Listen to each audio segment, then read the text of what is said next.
That's a little bit more. Oh my god. The champ's in trouble. The champ's in trouble. Assassin Banana. This could be it here. DPT Pook has done it. Oh, it's DPT Pook. I mean, up into space. That's why you don't want to do it. The counter shot is brilliant. The hooks, the up. Oh my god. Jab overhand. Still coming off beautifully, and it's.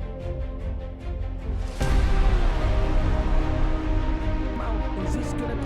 Yes, it is. It's over.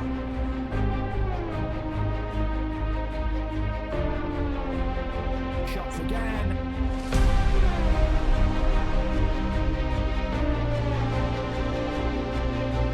Oh my goodness me.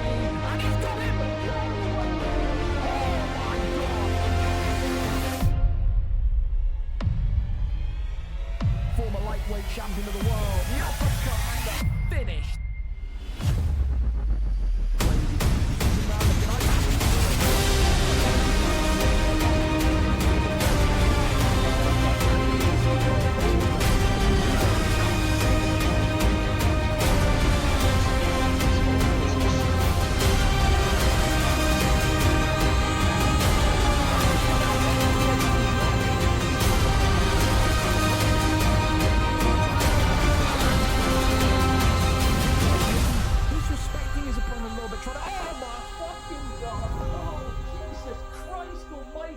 He gets the flying knee. Absolutely slapping. Oh my goodness me. He's slapping something, and it ain't cheap. There's now 1-2's over. Tries to get the takedown and gets another big slam onto him.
Ah, I'm here. Sorry, I went to get a drink at the same time as the trailer was playing. It's alright, we're here though. Hallelujah.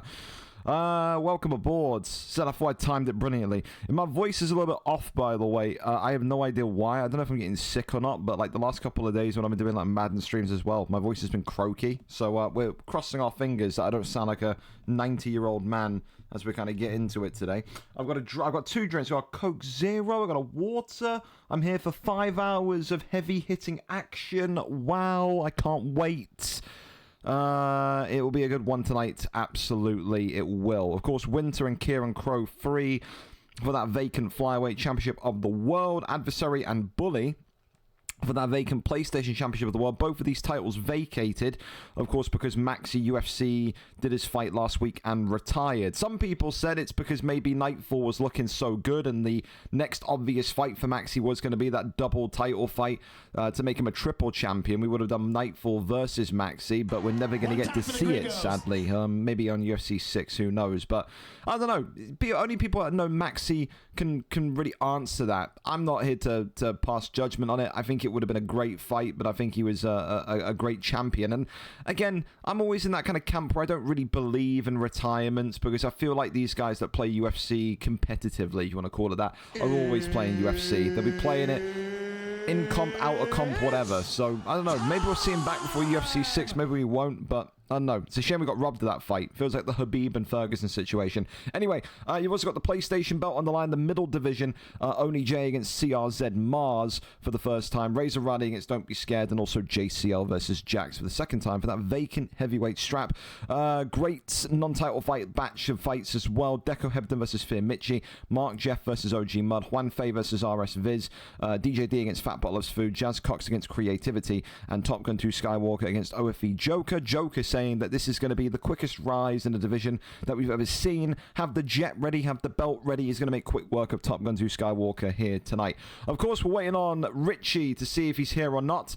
If he isn't here, then he'll be replaced. And of course, Richie has been begging it and begging it and begging it and begging it to get onto the FIFA side. So if Richie isn't here tonight and ends up getting punted, then well, he can have no real complaints. But we are going to get Daddy Welsh playing before he has to go for FIFA, because I know he plays, like, again, no offense, all of these nerds out here that are playing 6, 7, 8 games of FIFA leagues a night, so I know we got to get him out of here by 8 o'clock. So let me just quickly ping that to Richie. You're on the clock. Come 7:30, you will have no accounts on here again.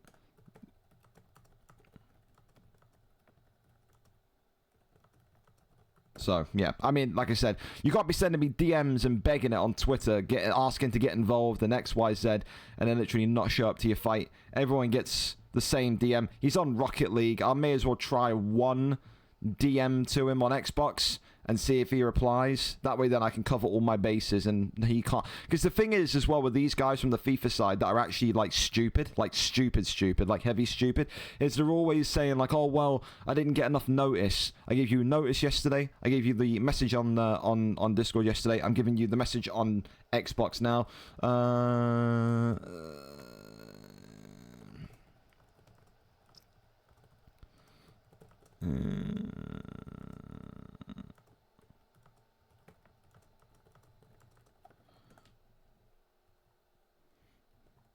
There we go. All right, yeah. So you can have no real complaints. So we'll see. We'll see if we get anything back from him. So for Daddy Welsh right now, just kind of sit tight, and we'll get you moving eventually. We can go to Wormy and Kibza to start. Then I'll take it. Of course, whether you're the first fight, second fight, third fight, you should be ready to go regardless. So lobby up and get going. If not, TP Feng and Jack R. Whoever wants to go early. Again, we have to get these opening fights done quickly, because these kind of opening fights are always the neeks that are playing 45 hours of FIFA from 8 o'clock onwards. So the quicker we can go, the better and happier everyone is. So yeah, let's get moving. Let's get going. Anyone that wants to go early, then shout. And in the meantime, I can start working on a potential replacement for Daddy Welsh as well. Thank you as well to Jack9, and also Jinx, Jack9 for the Prime, and also Jinx for the follow. So I appreciate you there as well.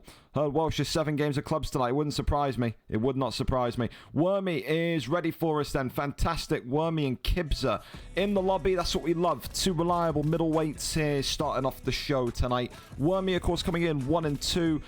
Says that this is the time in the division where he believes he can bounce back. Now, a 2-fight losing streak, so it can't really get much worse. Well, people say he can go to a 3-fight losing streak, of course. But for Kibza as well, probably the favourite tonight. 0-1, yes, but has that grappling background, something that we haven't seen Wormy really execute. Does Wormy go to 2-2 tonight, or does Kibza get his first middleweight win since that promotion from the light heavyweight division? We wait and we see. 4-star fight is, of course, legal as per usual. It's not a mega card yet. We've got 2 mega cards in July. In July, that's way far ahead. Probably in July as well, but in March. We've got the mega card in March for, I think, like VFL 228, because that will mark the 4 4-year anniversary of the league. And then, of course, VFL 230 every 10. We do a mega card where the 5-star fighter limits are all there. Here we go then. We're ready and set to go. In this one tonight, Uriah Hall against Joe Pfeiffer. A nice middleweight scrap at 185 to warm us up here on what has been, I don't know about you, I don't know where you're at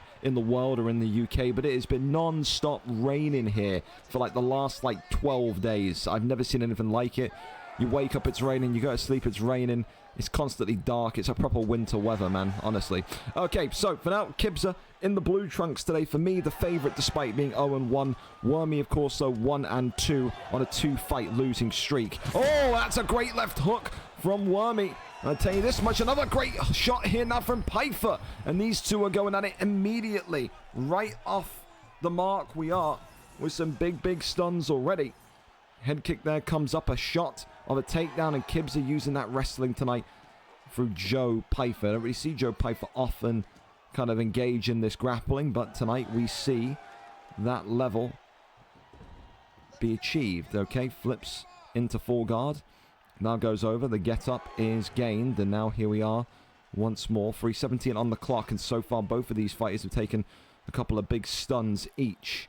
1-2s down the center, absolutely nothing there though. 3 minutes on the clock still.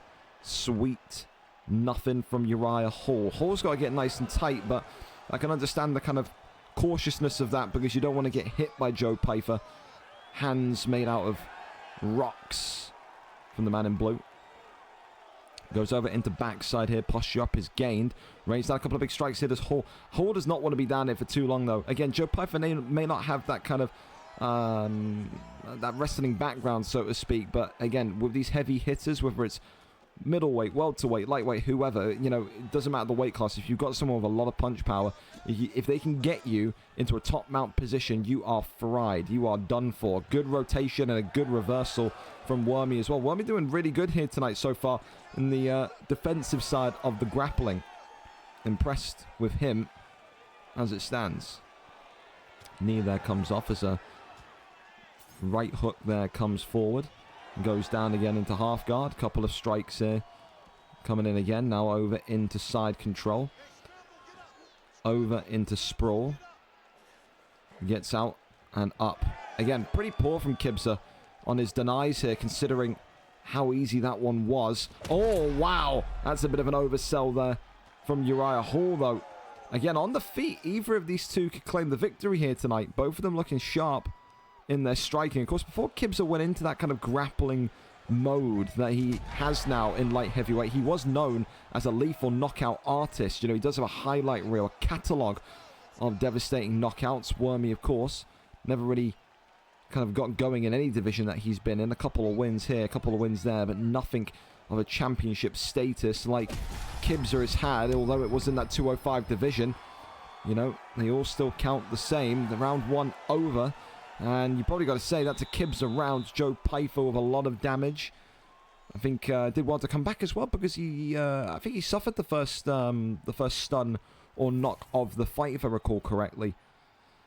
So, yeah. I think, of course, it's always going to be the case, though, when you're going up against Joe Pfeiffer in the stand-up in particular, you know. Yeah, Uriah Hall's got, like, a bit of a sharpness to him, man, but, like, Joe Pfeiffer can hit. He can hit. And when you have that punch power, you have that confidence inside the pocket. Right hand into the uppercut there, comes forward again. You can just see there, Wormy's just looking for the uppercut a little bit too much. Goes to the body strike there. Tries to go for that under, kind of that peekaboo uppercut, so to speak. Gearing up the feet there is Joe Pfeiffer. Still continuing to edge forward. There's that front kick that goes towards Pfeiffer now as well. Oh, there's that reverse uppercut again. He is catching Wormy with these uppercuts like there is no tomorrow. And again, that slip hook that time. Tries to go for the... I think he wanted the head kick. Goes for a body kick by accident. Shoots the takedown. That one there, though, is denied. Tries to grab the leg and now goes over into half guard. Kibza taking his time here. Just trying to find a way to bypass Joe Pfeiffer. Goes over into backside on Joe Pfeiffer, does Uriah Hall. and then takes him right back down. I'm a little bit confused for Kibza, because yeah, I understand he's 0-1, but he showed a bit of bravery on the feet in the first round, but nothing really in the second round, despite having that increase of damage. It is always one of those things. Yeah, he's got a submission here, which is great, is fantastic, honestly, but it just doesn't look to me like the Joe Pyfer pick. And this is going to be legal because he didn't have stamina to deny it. He did have stamina to deny it, and he is going to get out of that one, luckily. But he just looks like he's completely shot of confidence, Kibza. Kibza does not look like he's got too much belief in himself to get a knockout. The fact that he's got the opponent on an orange health pack, you know, good cut damage. He's doing this great boxing. I want to see him stand a bit more. Lost that sharpness since he became a wrestler on the feet. Right hand there comes in again. And now against the cage as well, the drop and the downing, and this could be it here. Top mount gained, and Joe Pyfer, no surprise, gets it done tonight. It's a round 2 victory here for the man that was the former light heavyweight champion of the world, Kibza. I just think he's got to be a little bit more brave. I think it was a good performance overall. Yeah, okay. It just felt like he got, I don't know what panicked him, what spooked him, what scared him in the middle of that fight. But he went from being this kind of really heavy-handed boxer that was getting these great kind of sequences of strikes off, and then he kind of got a little bit fearful, went to the takedown, went to the wrestling when he didn't really need to, gets it secured. Yes, you can look at it from a glass half empty or glass half full type thing. Yeah, he was a bit safe. Yeah, he was a bit cautious, but he didn't need to be. I think he said he's got to win. That's the most important thing. He needs to get that kind of flicker back, that spark back that made him so fearful on the feet in the light heavyweight division. Gets a win today, as we'd expect him to do. No offense to Wormy. Fought Wormy, by the way, as well. Some of the best defensive wrestling I've seen him pull out since his time in the octagon. Did not expect to see as many denies as I did from him.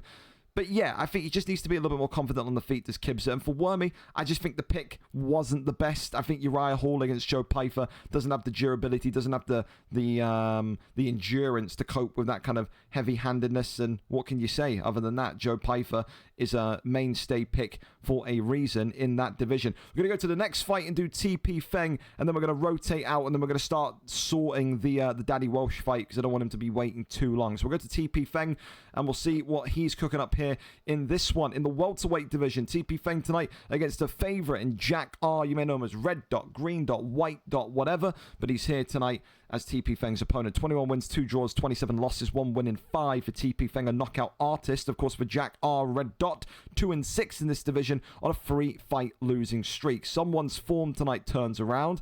Will it be a former champion, a former contender, or will it be a comeback kid? Again, for Jack R., we've seen him in the octagon so many times before.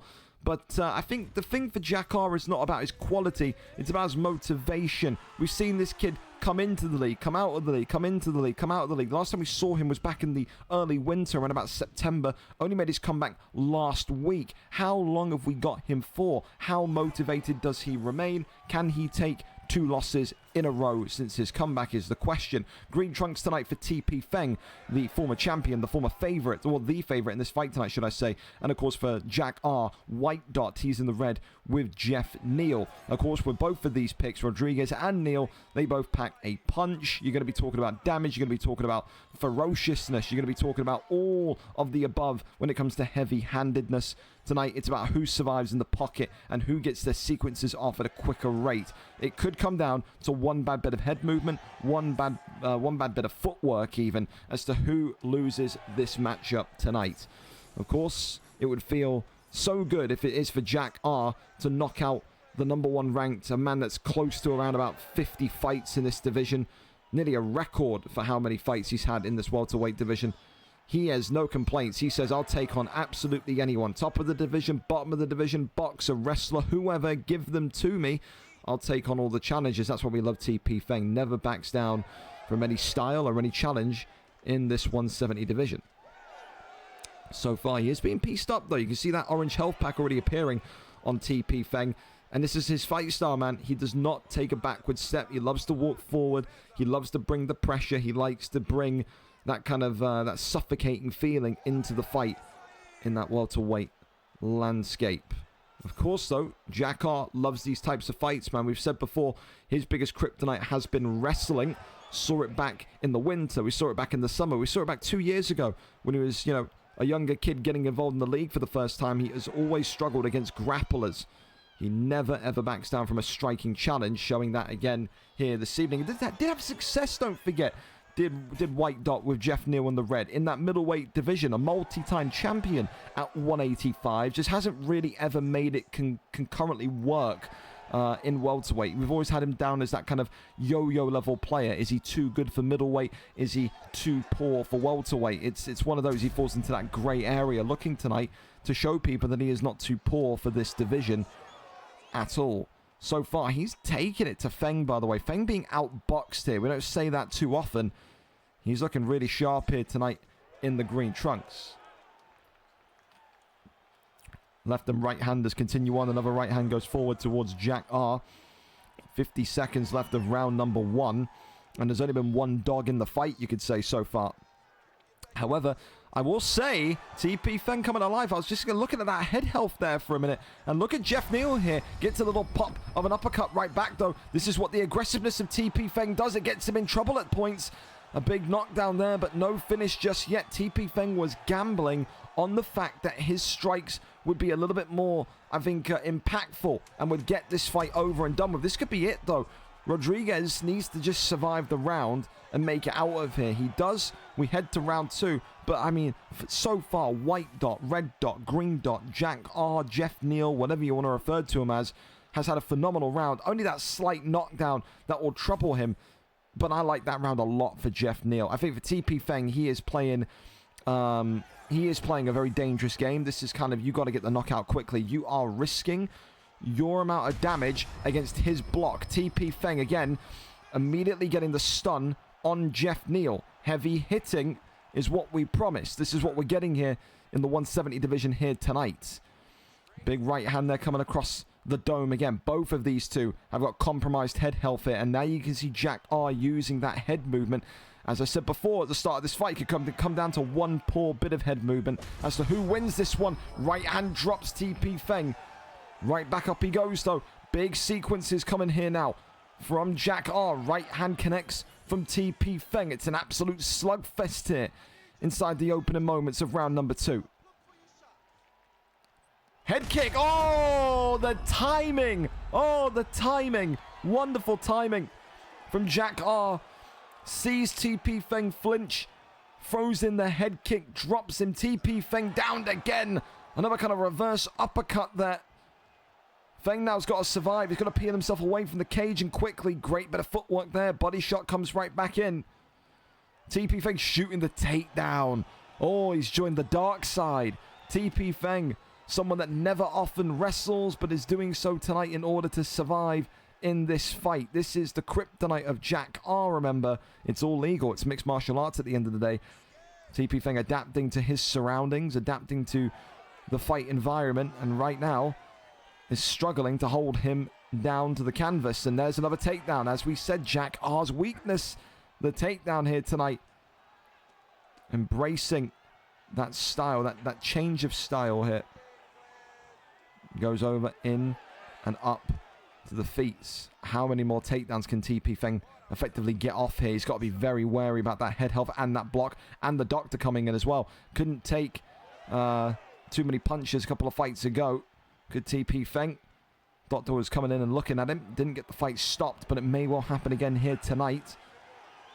He is very, very hesitant. You can see now as Feng does not want to go too close. Goes too close, gets stung by Jeff Neal. Right hand drops him. No jump here again from White Dot. You can see he's very, very hesitant to put himself in a position where ground and pound becomes an option for Feng. And another takedown. That's 3 for 3 on the takedown counter, by the way. He cannot stop the takedown, but the difference is TP Feng, again, respectfully, the grappling of a light heavyweight or even a heavyweight, he can't get a single deny going. If he got a single deny going, he maybe would have had this fight won by now because of ground and pound or even a submission, but this is where the learning comes in. You have to learn how to defend yourself on the ground and in those kind of wrestling positions. Uppercut that comes forward from Feng again. as this one is looking like it's teetering into round number 3. Well, take the words out of my mouth, Jeff Neal. It's a round 2 stoppage, just as the klaxons hit together as we enter the final 10 seconds of round 2. It's a bit of an anticlimactic one, but the block was battered, the head health was battered, and tonight TP Feng, sadly enough, a great former champion, a great former contender, was battered. Jack R proving that he is good enough for this division and proving that he absolutely is one of the best boxers at 170. A great performance from him tonight, and I think early shouts for fight of the night. Definitely a good slugfest back and forth, and no complaints in regards to the spectacle that we got to see there this evening. Congratulations to those two. All right, what do we got going on here? Campy just said he would fight G09G instead of the opponent G09G is meant to fight. Well, that's not happening. It's not happening. I don't know why you think that's... Send account details. I mean, okay, then he won't integ check, won't I not? That's funny enough. Okay, who is that for? G09G. Excellent. Preston is off the card tonight. So there you go. Off the card tonight. And you will be checked every fight. There you go. Off the cards. So, yeah, well done. When I catch you cheating in future, because it will happen, you will lose the FIFA side also. Have a good night on clubs. There you go. Not doing it. There you go. Top tier. Thank you very much for giving me that white... Oh, I've missed these, man. I've missed these post-fight memes. What is this? Is this a potato? What is this? How to remove a potato from a white plate. Thank you so much. Great. I'm sad that they couldn't even get to see that, man. That's a shame. So, yeah. Preston is done. Preston is off the fight card.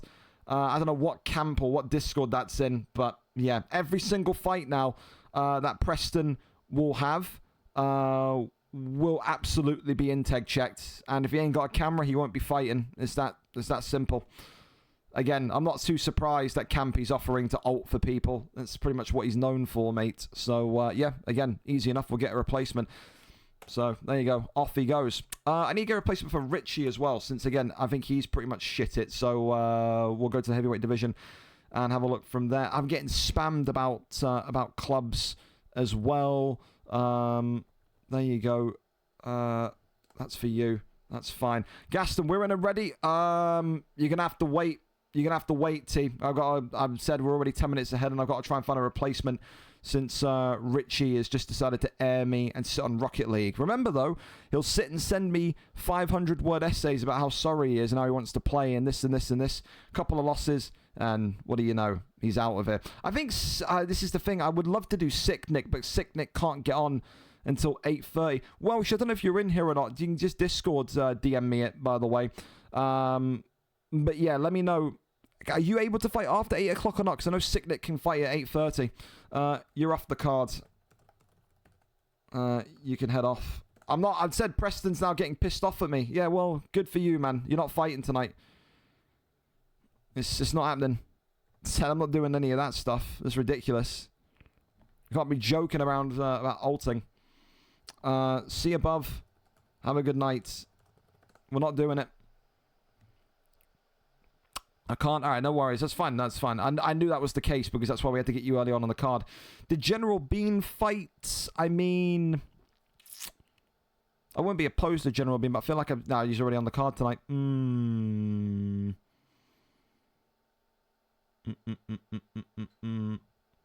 see, I think El Chapo would do it, but I could try George. Did I put George on unstreamed? I didn't.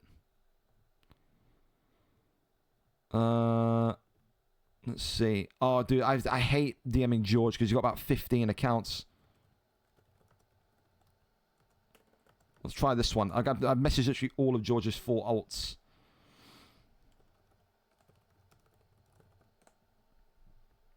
Let's see if he's starting to fight. All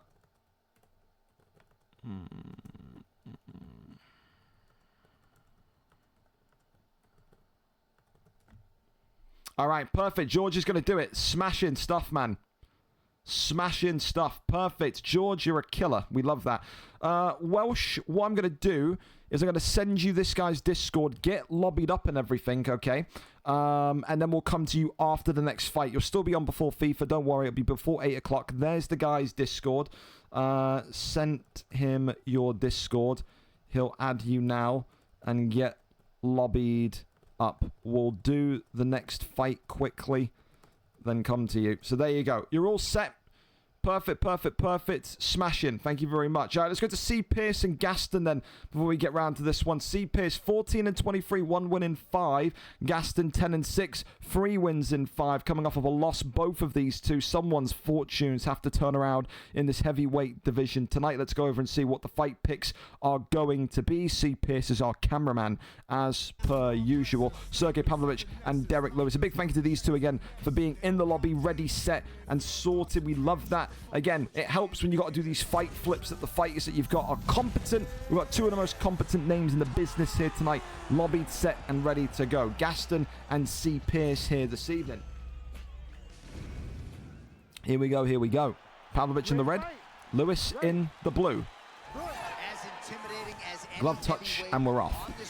Of course, when it comes to this matchup, you've got to be saying to yourself, well, Gaston is coming in with a lot of experience, but C. Pierce, although he's on a free fight losing streak, he has been practicing. He has been grinding. He has been looking to improve himself. Gaston at this point is more of a novelty fighter, and that's not a slam on Gaston's name. We love him. He's the best Danish fighter, probably the only Danish fighter we've ever seen in the octagon. But he always brings entertaining fights. Name me last time you saw a boring Gaston fight. You can't. And we've already seen 2 stuns, a flying knee from the big Dane in red tonight, whereas C. Pierce is swinging those overhands in the blue with Derek Lewis. C. Pierce, of course, a former heavyweight champion, wanting to get back to that kind of high height that he was once upon a time on. But this division has grown. This division has improved in terms of the development and the skill level that it comes with tonight. It will very much come down to whether or not C. Pierce can handle maybe that grappling of Gaston. And if Gaston even initiates the grappling, we know he can. We know he's decent when it comes to the wrestling, but we just never see it executed, I think, consistently or systematically. Big straight there comes down the center. Front kick there comes off. Overhand swings on by, left and right. Good head movement there. The elbow there pierces on a cross. Another one comes forward. Big straight down the middle. Elbow there avoided once more. Continues to walk backwards here, does Gaston. Looking and scanning for this one, of course. A little jab. Oh, and there's the front kick. That's what he likes to do. He likes to set up that front kick from the jab. And C. Pierce here has been dropped and downed. Reigning in the strikes here is T. The Viking from Denmark looking for the finish here. Big elbow clatters on down. There's a lot of time to go here, but look at this. He's caught him in a guillotine. And Gaston now pops right back out. Back to the ground and pound. C. Pierce has got to find a way out of here and do it quickly. Can he find an escape? The answer is no.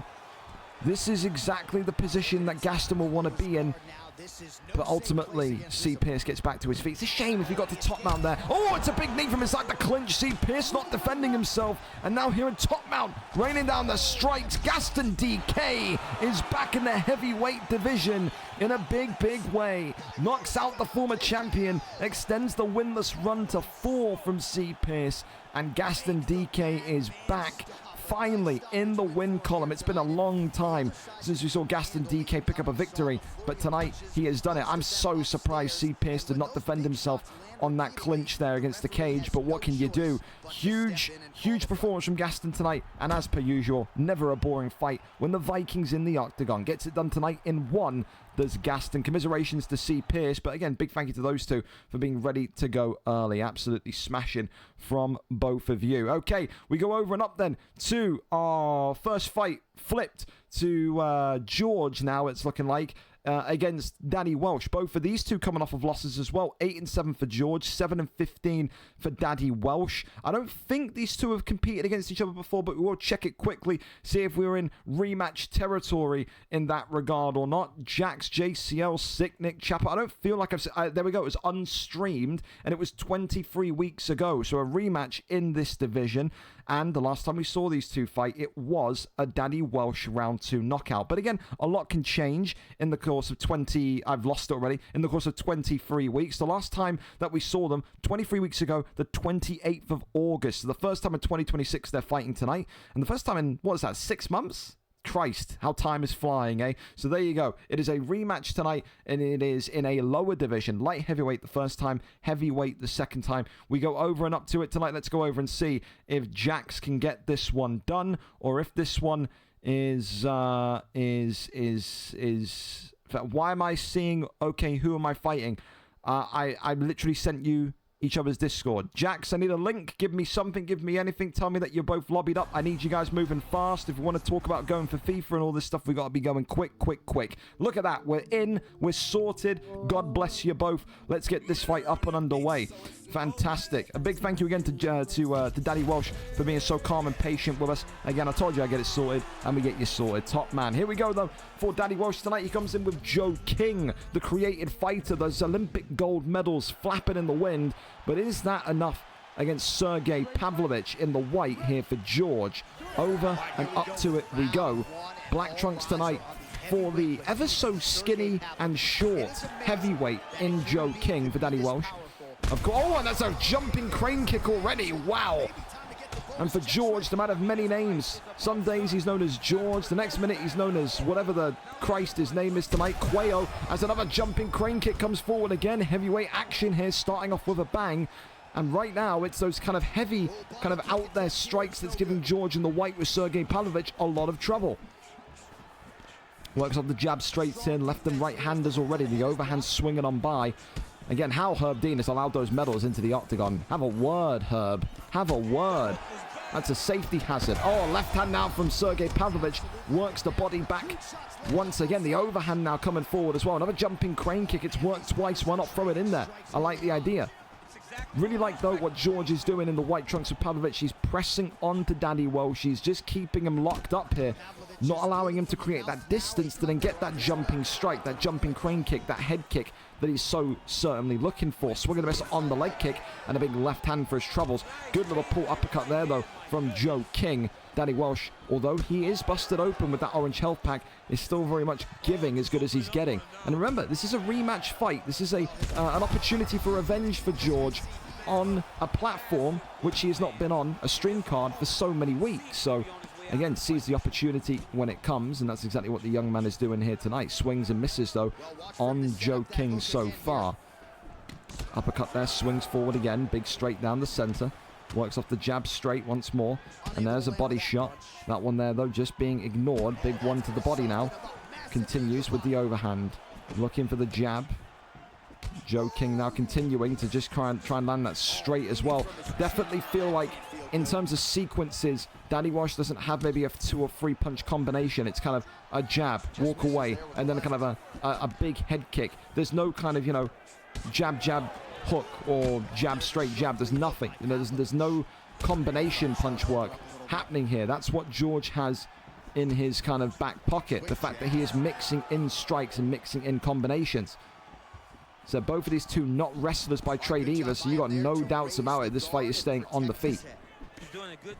Body shot that comes in from Pavlovich now. Head kick. Oh my God, the timing from Daddy Welsh, and that sheds blood on Pavlovich. And that's another giant one, and this could be it here. Backside gained. Daddy Welsh raining down some strikes in, not going to finish the fight. And George right now is begging for this fight to hit the conclusion of round 1. He needs a break. He needs a sip of water. He needs some words of advice from his coach here, because he is getting rocked with these kicks, man. He really is. Round 1 in the books, and that is clear as day a Daddy Welsh round. What a performance from him, the kickboxing dynamo, hailing from Cardiff, Wales tonight, looking phenomenal. Can he finish his dinner, though? That's the question. It is all in the favor of Daddy Welsh. He gets another big overhand clocking on Quaxo, George Pavlovich, whatever you know him as. The heavy shots continuing here. Big one down the center. Uppercut. Continues on again. Works off that Oh, he tries to go for that jumping crane kick, and he gets caught by an uppercut. That's the difficulty when you want to kind of go for that jumping crane kick so often, is you do open yourself up to positions and spots where the animations will kill you. Jumping crane kick again, and another one goes right towards him. Right hand, left hand. Overhand now comes in. Continues to walk backwards here. Does Pavlovich? It's the right idea. He just has to kind of get the counter shot. Don't get hit. Avoid the strike and hit him. I mean, it's such a Michael Owen-esque bit of breakdown, but it's that simple. But it's a great counter shot again from Danny Welsh. And another one to the body this time. He does not look confident right now, George, to even move off the cage. He is hugging that cage for safety, for dear life, like a cornered animal. At this minute in time is Sergey Pavlovich. Left hand was just being looked for there. Big knee to the body again. Still absolutely nothing, though. Goes back down low. Head kick comes up. Jumping crane kick once more. He's got to try and build something into that jumping crane kick. He's just looking to try and catch him. Left hand now. Catches him. Little taunt there from Danny Welsh as well. He believes that this fight is nearing its conclusion. Starting to get those style points in. As the leg being chopped. Now there's the right hand. A little taunt again. Left hand. Right back though. Danny Welsh got to be careful. How many times we've seen fighters kind of get a little bit too happy and then he'll get flash knockout. Oh, he tries to go for the body now. He does. Again, land it. And you can see trying to go for the mix-up of the head strike to the body strike. I tell you, Sergey Pavlovich, though, is looking absolutely battered and bruised. Look at Sergey Pavlovich in the white trunks face, man. Looks like he's been hit 7 ways to Sunday. Doesn't have any kind of sign of durability, of head resistance left. But the left hand of Sergey Pavlovich, well, he's stunned him and he's walked backwards. What am I seeing? Have a word, ref. If I'm in his corner, I'm losing my mind at that, by the way. Stunned him, no pressure, immediately gets off of him, and that there, finally, after about 87 attempts, Joe King, Danny Welsh lands that jumping crane kick and sends George packing 2-0. They met back in August. It was a round 2 victory. They meet here in February, and surprise, surprise, it's a round 2 victory again. Danny Welsh tonight proving that he's one of the most entertaining heavyweights out there, and that created fighter will continue to be used. Those gold medals flapping in the wind. He's a gold medalist when it comes to kickboxing. Showed that here tonight. Congratulations to him. A round 2 victory this evening. Great performance as well. I think for George as well, you got to give props to George. George looked good for a fighter that kind of took the fight literally on, what, 5 minutes notice at most. Didn't look too bad at all tonight, coming in with no practice. And so far, look at that. All the blue corner is looking lively. Not a single red corner victory yet to this minute in time, at this minute in time. I can quickly check my DMs. Okay, there's no issues there. G09G. I have 6 aside, so I'm going to get my fight before 8 o'clock, please. Again, I'm on time. I don't know why you're stressing out for. Alf. Nothing there. We can go if needed. I would, but kind of got to sit and relax. It's okay if we'll do it. What was it heavy? I don't know. George, what are you? You sent me something that isn't even in English. I have no idea what you're asking me here. Oh, dude, I'm not reading a paragraph of shit, Preston. I'm a retard. Yeah. I'm a retard. Blah, blah, blah, blah. Okay. Yeah. I'm a retard. You've done nothing wrong. You're joking around with ulting about people. It's all good, Preston. It's all good. I'm a big, big retard. Don't worry, man. Don't worry. Remember, you play my side for FIFA. Remember that. Remember, you are supposed to be playing FIFA this weekend. Really think about it. Oh, okay. You don't play FIFA. That's fine then. You can just leave. That's perfect. Fantastic. Look at that. We've sorted that nice and quickly then. There you go. I'm a retard, so you can go and play someone else's league. Fantastic. Don't joke about ulting. You won't be peeled off the card. Take it with a bit of grace rather than being a kid. And then you don't have to kind of sit there and get all pissy about it. Don't joke about cheating. You don't get removed off the card. Don't get removed off the card. You then won't be having a big fucking crash out and insulting me because I've peeled you off the card for suspected cheating. Your opponent has reported you rightfully. It's not my fault or his fault that you surround yourself with known cheaters. That's fine. It's all good. No problem. Enjoy the show. G09G up next then. Let's go over and see who we can peel off of this wonderful list for him. Realistically, It's an interesting one. I wouldn't mind, because of course this, would I mind? I wouldn't mind Morgs, even though it doesn't really make a lot of sense fighting upwards. I do like the Morgs fight because although, yes, he's in winning form, he's only had one fight back in this division. This is like one win in like the last like 8 fights he's had. So I'm going to try and get Morgs. I would definitely do the Morgs fight. I'm intrigued by the Morgs fight if he can do it. But I am liking that. And it's a good test for G09G as well, because again, he has to show us that he can cope with wrestling. Want to move up this division, then yeah, I would be interested in that. Morgs is typing, so we cross our fingers and hope. And we'll go from there. He's typing a while. Come on, Morgs. Do the yes. Sadly, I haven't got a working controller. I kind of broke it. How are you not breaking your controllers, by the way, man? Shocking. Rupert, I think he's doing an A to Z. Chatterfy, I think I put on the unstream card. I did. Mixed Kane. I mean, getting a reply out of Mixed Kane is like sending a fucking a telegram. You just don't know if you're going to get a reply or not. Q Walshy, G09G. Parrot, I know, is working. Harold, I know, is fighting tonight already. Yep, there he is. Salt and Pepper, he's already ready to go. Delito, I think, is already fighting as well. We've seen Red Dot. Lickleman, we could try and get. I wouldn't be opposed to Lickleman. We could take Preston off the rankings as well. Don't need him anymore.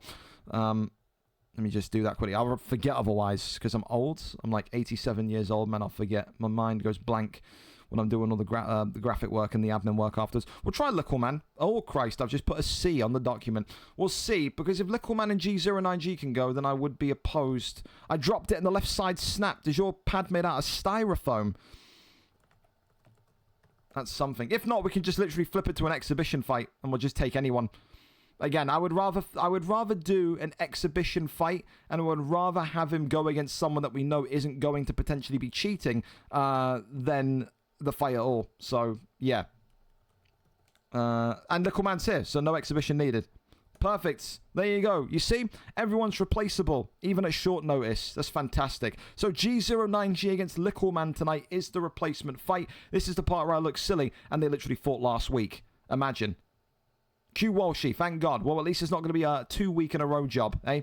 Harold, Para, have I pulled off a masterclass here and I never fought before? Nah, never mind. We were close enough. There you go. They fought at 217. So what's that? 8 weeks ago? 2 months ago? Unstreamed. It's a rematch. G09G won by round 3 on that fateful evening, the 11th of December. So it's been a couple of months. But tonight they get to run it back once again. This time, of course, on the stream card. Fantastic. So G09G and Lickleman is the fight to make. Fantastic. Fantastic. G09G.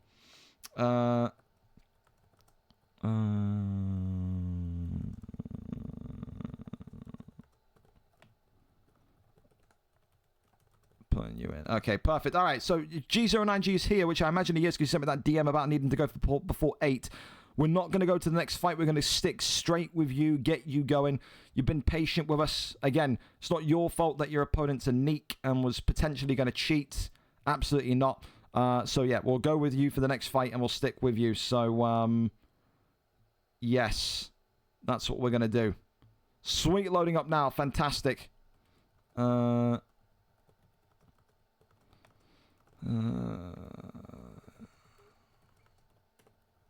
So, yeah, we'll wait on that one and we'll go. For G09G, I don't know if it would be worth just having to get everything sped up and speedy. If you are going to stream for us, I have no idea. Probably would be best if you need to get out of it quick time, as in do the fight, turn everything off and go. Probably best if you just whack the stream up now and go from there. But again, fellas, I'm just going to keep it completely clear with you.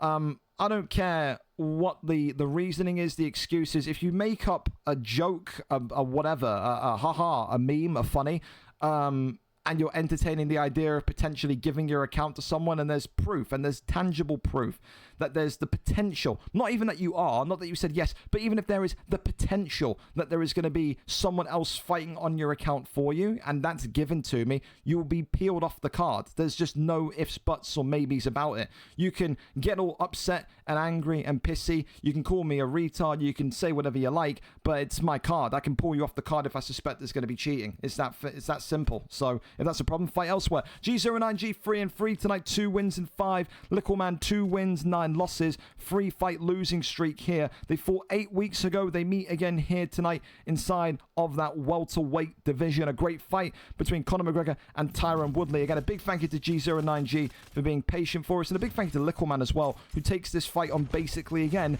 no notice. It's no one's fault other than the person in question as to why this fight has changed. It's not Littleman's fault. It's not G09G's fault. It's not my fault, but we're blessed with a fantastic rematch here from 8 weeks ago. Here we go then. Conor McGregor in the red, Gilbert Burns in the yellow. We glove touch and we're off to the races. Here we go then.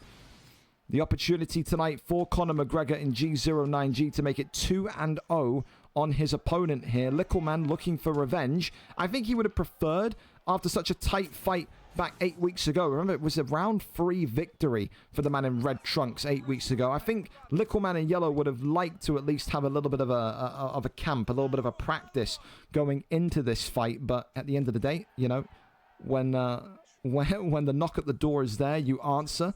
And you see what you can pull out of your bag of tricks, I suppose. Of course, we know that the boxing of G09G has been a standpoint in this welterweight division. Really wanted to put him against the grappler tonight. No offense to Littleman. I think my first priority choice would have been Morgs. I think when you're trying to go for that welterweight title, you have to show that you can cope with that intense, that severe, that pressurizing wrestling. And if you can't, then maybe it means that you've still got work to do at 170. Of course, right now, there is no real sign of any fluidity or combination work coming from the Gilbert Durinho Burns pick of Littleman. There's absolutely nothing. He's standing in the pocket and just getting tagged by this McGregor pick. And this is not what you want to do. This is not the way to fight against Conor McGregor. This is what you need to do. Either work the body strikes and work from distance on the feet, or shoot the takedown and work your wrestling. Of course, he's going to have 2.5 minutes to kind of work down here if he can keep him down here. But it's just the amount of damage that's been done as well. I mean, the orange health pack inside of 1 round is absolutely unforgivable. You cannot be accepting that much damage. Goes for a heel hook here, does Gilbert Durinho Burns, and then rotates over into side control. So doesn't go for the submission, but goes for position instead. Always a couple of little jabs here, does Gilbert Durinho Burns. Tries to get that flick up, but in the end sweeps the arm.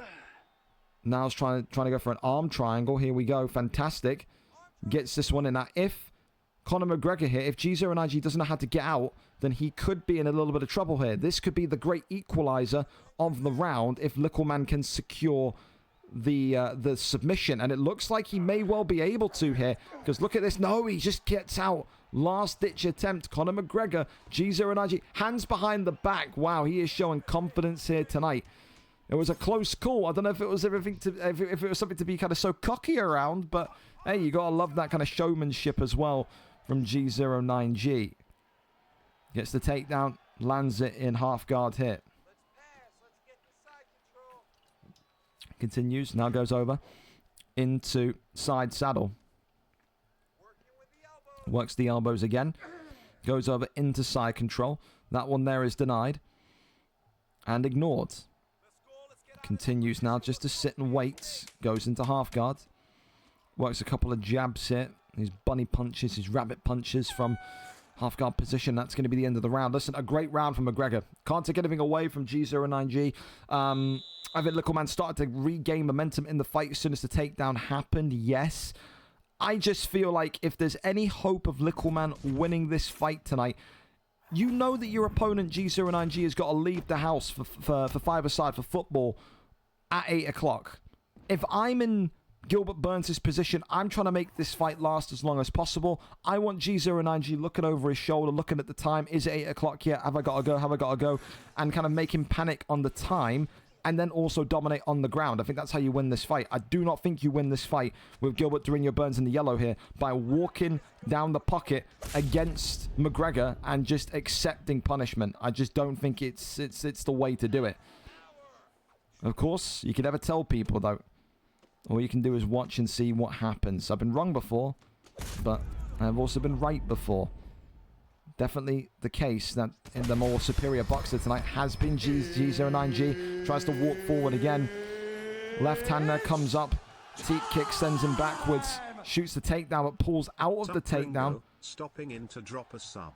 Thank you so much, man. God bless. I don't know if you're stopping by and watching the car with us tonight. You're coming back if you got FIFA, but thank you so much for coming in and gifting the sub. Just in here, G09G, the man in red for McGregor against Lickleman, the man in yellow, who took this fight on short notice. Preston removed off the card, and then effectively removed from the league after accusations and the potential of him ulting. A bantamweight, former bantamweight, used to be in the league. I play Campy Walshy was the potential ultee. So again, you know, you don't want to take any risks. You peel them off the card. Preston got massively upset. I'm retarded. I'm this. I'm that. So then we get the replacement. We move on, man. Easy peasy.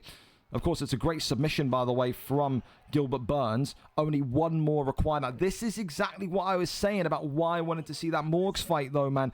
Because we have not seen G09G effectively kind of cope against these kind of superior wrestlers. The jiu-jitsu of Lickleman, in particular, when he was in that kind of division of middleweight, I believe it was. Or was it middleweight or lightweight? I think he showed spells of it across both. But when he was in middleweight, he looked phenomenal. When he was in lightweight, before he got dropped into middleweight, he looked phenomenal as well. There was definitely signs of his wrestling improving. But the boxing so far is the ultimate answer for Conor McGregor. I don't know what he was doing with that body work there either. Or, sorry, with that head movement, excuse me. He was almost kind of like sitting there bobbing and weaving. And he accepted body damage for no reason. Really poor movement. But in the end, it doesn't prove too costly. Shoots the takedown, gets back down here into half guard. There is a position here and there is a situation here where if McGregor makes a mistake, if G09G makes a mistake, he could get tapped. 50 seconds to survive if you're Conor McGregor. You cannot give up a submission opportunity here against Dorino Burns tonight. No way. Back into half guard. Remember, it was round 3 that these two went to 8 weeks ago.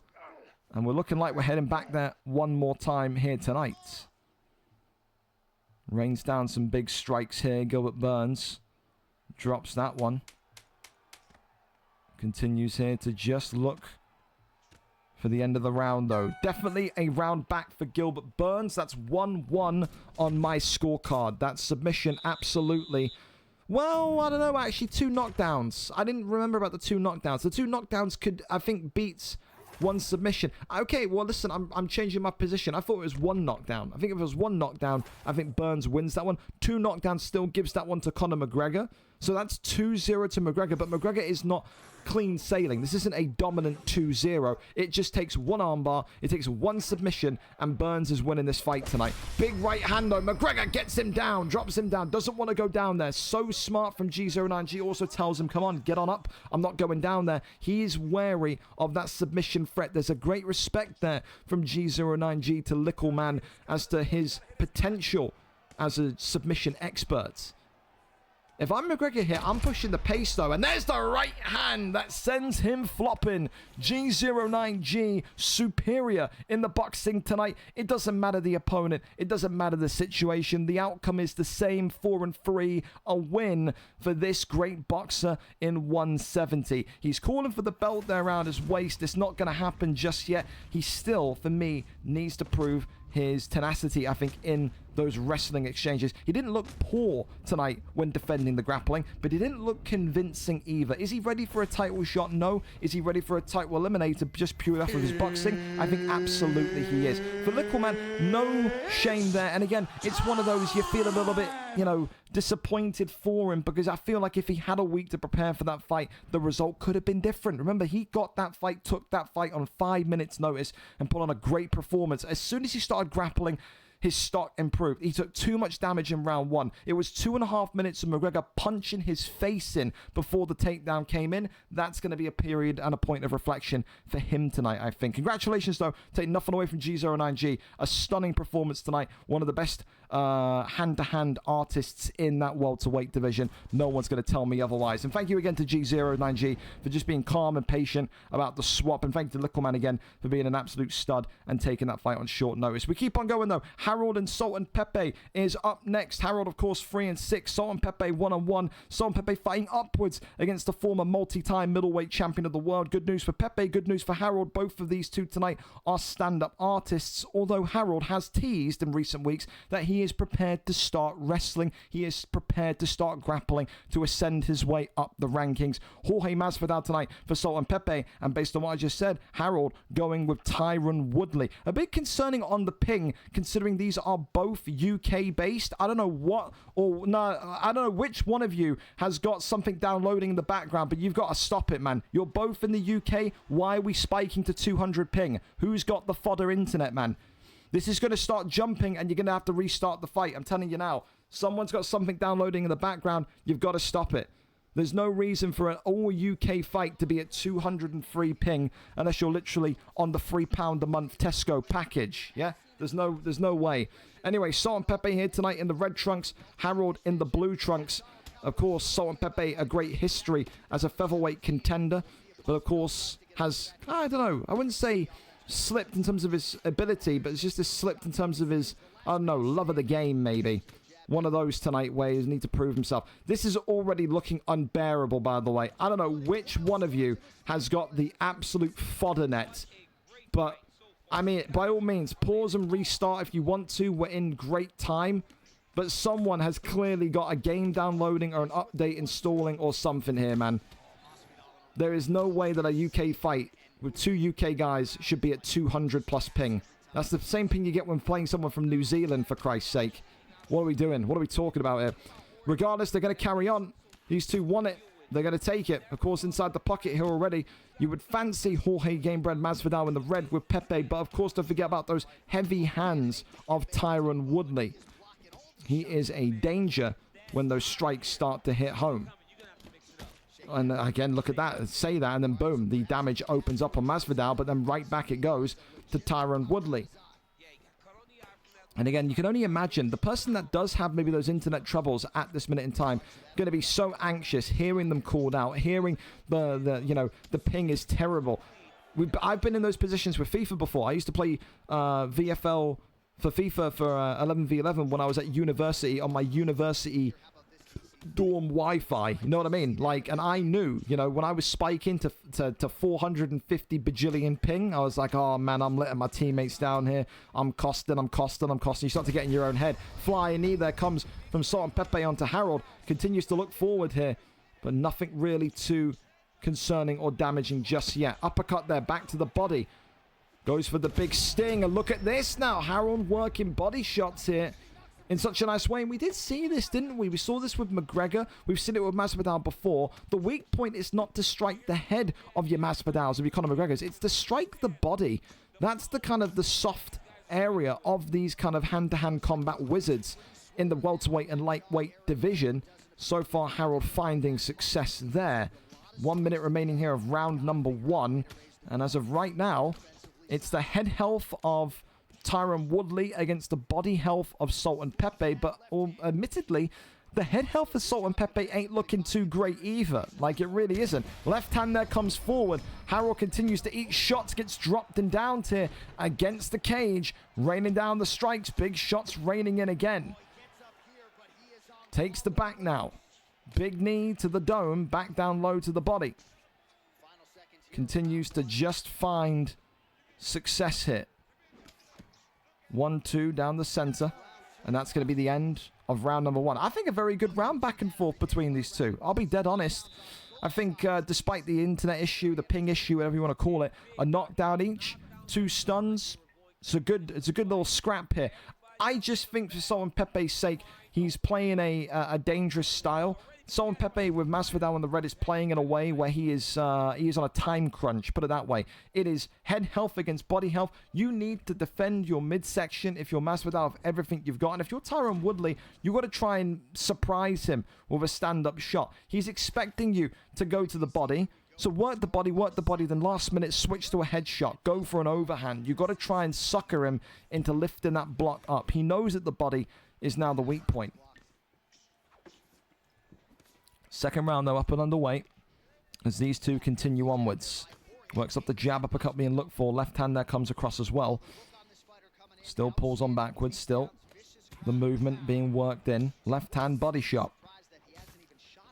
Big knee to the body again. Works off the jab, uppercut. 1-2s down the center again. Right hand uppercut again. I think Masvidal just a little bit out of range here, but he has done a great job in busting the nose of Harold. Those red lungs in the top right corner that you see there underneath Harold's yellow stamina bar means that he's going to recover stamina at a slower rate, which therefore means recovery is a bit more delayed. And when you get those combinations flying, those 4, 5, 6 punches that Pepe can put in, that's a really good one. Look at that beautiful body execution again from Harold and Tyron Woodley. This is a real kind of picture-perfect painting of a matchup here tonight between two top-level boxers. And look at that again. Doesn't know what to defend now, Pepe. The head's busted. The body's busted. But then right back goes Jorge Gamebred Masvidal. It's a huge knockdown. This is a great fight, man. This is an awesome fight in the welterweight division tonight. It is a tightrope. It's tightrope boxing, isn't it? You just have no idea who's going to fall off the rope and fall into the abyss. No one has a clue. Continues onwards. 2.5 minutes just under remaining. Body shot there coming in again. Left hand comes forward. Teep kick. Goes off the straight, or the jab, excuse me. Uppercut clips him again. Another big one. There comes that flurry, that tsunami of striking that Sultan Pepe gets going so often. Pulls on backwards. The 1-2 body shot again. Doing so well here is Harold. I've got to really admire the way that he's kind of, played the part here tonight of being this boxer. And again, with Tyron Woodley, he's also got that fear of wrestling. The worst case scenario here is Harold starts to get a little bit nervous and he shoots a takedown. He's got the dual threat of Tyron Woodley. Head held for Tyron Woodley, though, is absolutely starched as well. Both of these two can knock each other out of one clean combination. Works off the jab again, just trying to drop that block there, you can see, is Masvidal. Uppercut there flies in. Good head movement there, though, from Harold. That is an energetic swing of the left hand, if I can describe it anyway. Continues just to look for success as the head kick goes up. Nothing there. Body shot now from Masvidal. Taking some of those lessons from Harold and making them his own. 8 seconds left of round 2. What a fight it's been. It is tightrope MMA. It's tightrope boxing. Anyone can slip off the rope at any moment here. Great round again from both of them. Masvidal, though, with 3 stuns. You probably got to edge it his way with that knockdown as well, despite there being 29 significant strikes from Tyron Woodley. Doesn't mean too much, though. This fight is not going to a decision. Let's get it completely clear here. If this fight goes to decision, I don't know, dude. I'll shove that lamp right up my hoo-ha. You know what I mean? It's just not going to happen. It ain't going to happen. No way. Big knee to the body there, but Harold continues to just pressure. Goes back down low to the body. It's about how brave do one of these guys feel. You're going to have to take that lunge at one point and go for a 4-piece or a 5-piece and just leave it out there. Left hand, though, comes up. Masvidal pressuring, stalking Tyron Woodley again. The amount of stuns that he's got with Masvidal tonight are absolutely a joke. So good with Masvidal as Pepe. And look at the octagon, caked in blood here. Left hand clips him again. 1-2s, uppercuts, trying to break through the block. Pulled his last punch there, did Pepe as well. He knew that there was the potential that Tyron Woodley could maybe make a comeback if he didn't pull that punch. All about the awareness. Left and right handers again. Back down low to the body. Left hand comes up. Midsection. Left hand now. That's really clean. Good head movement again. Oh, the head movement. Another labored strike there. The head movement from Harold there and the movement in general was great. But that's a double drop from Sultan Pepe. And this one tonight is all over. Sultan Pepe on a streak now, but what a fight. I think he'll take his hat off to Harold and say what a war we had there tonight. One of the best welterweight chess matches that we've seen on a prelim card in quite some time. Again, for Harold, it was a big, big test. Yes, this is the welterweight division. Yes, he's on a negative record, but Sultan Pepe, no one can take away his credentials. This guy was a once-upon-a-time featherweight champion. He is the highest level guy that Harold has fought in the octagon so far, and I think Harold there, former two-time middleweight champion, has held himself in glory. I think that was a really good performance from both. I think both of their stocks rise. Harold continued to show that he is more than just a wrestler. We saw him wrestle last week. We see him box this week. It's the definition of a mixed martial artist. Doesn't get it going his way tonight. But Pepe, I mean, how good did he look, man? He's finally finding his groove, his rhythm in that very, very fun, action-packed 170 division. Congratulations to him tonight. A huge victory indeed. Thank you as well. During the last fight, Letty shoots. Letty, you're alive. I haven't seen you. That's who came by and said that they dropped the sub. I've not seen you in about 5,000 years, Letty. Hope you're good. Hope life is well. Christ, I've missed you. Thank you as well to Sniper as well for the Prime, and also thank you, Holmesy, for the follow. All right, then we keep on going, and we go to General Bean and Dane up next. Of course, General Bean coming into this one tonight. I don't know, actually, if they've moved fights or not, because I feel like Dane said that he was maybe going to be a little bit late back because I think Dane is in the US, I think. I'm not sure. We'll check in. Yeah, so I think we are going to be a little bit delayed here, Bean. I think that's going to be the case. I don't know if he's talked to you or not. I don't know if you want to drop me a DM, but I'm pretty sure he said to me, let me tell you. He said to me at 12:30 a.m. this morning, can we move the fight by 20 minutes? So I'll be back late. So I guess we'll just wait 10, 15 minutes. He's asked me in advance, I guess. It's just, it probably would have been better if he told you. What's the word? When are we going? So I'll try and get a reply for you from him, Mr. Bean. But don't you worry. My opponent is on his way home from work, so it'll be 10 to 15 minutes. Totally fine. Not a problem. Not a problem. I would like to come back. That's, Mr. I haven't seen fucking Elevate forever either. Last time I talked to Elevate was the 29th of May, 2025. Go ahead, Elevate. You're more than welcome to come back in and fight unstreamed. I know the American schedule is a bit tricky. So come through, man. You're always welcome in. Double Champ Balls in Nintendo, so we know he's coming back from work. That's fine. We can go to Momo and Allergy Xeno. If Momo and Allergy Xeno want to kind of get their fight done and dusted out the way, we can go. Same can be said for Rossetti and Russ C. If you guys want to go early, the opportunity is there. It gets you out of it quicker. It makes everyone happy. Fantastic. So, yeah. Yeah. That's funny as well.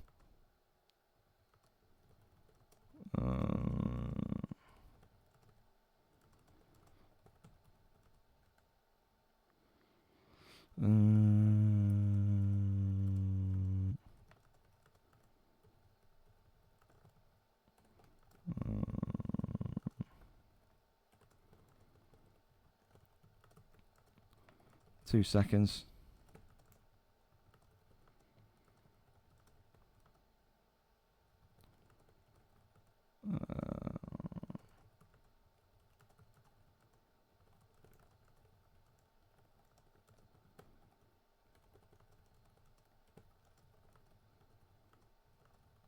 All right, that's cool.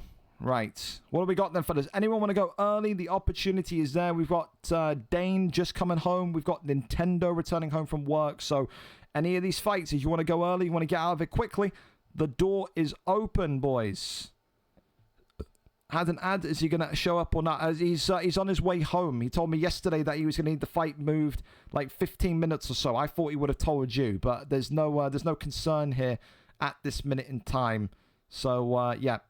Let me know. Okay, we've got Momo coming up next. Perfect. Said if you want to go early, all we need you to do, lobby up, send the link. We'll get to you. If it helps you, then happy days. Momo and Allergy Xeno up next then. 5 and 12 for Momo. 1 win in 5. Allergy Xeno, one of the most...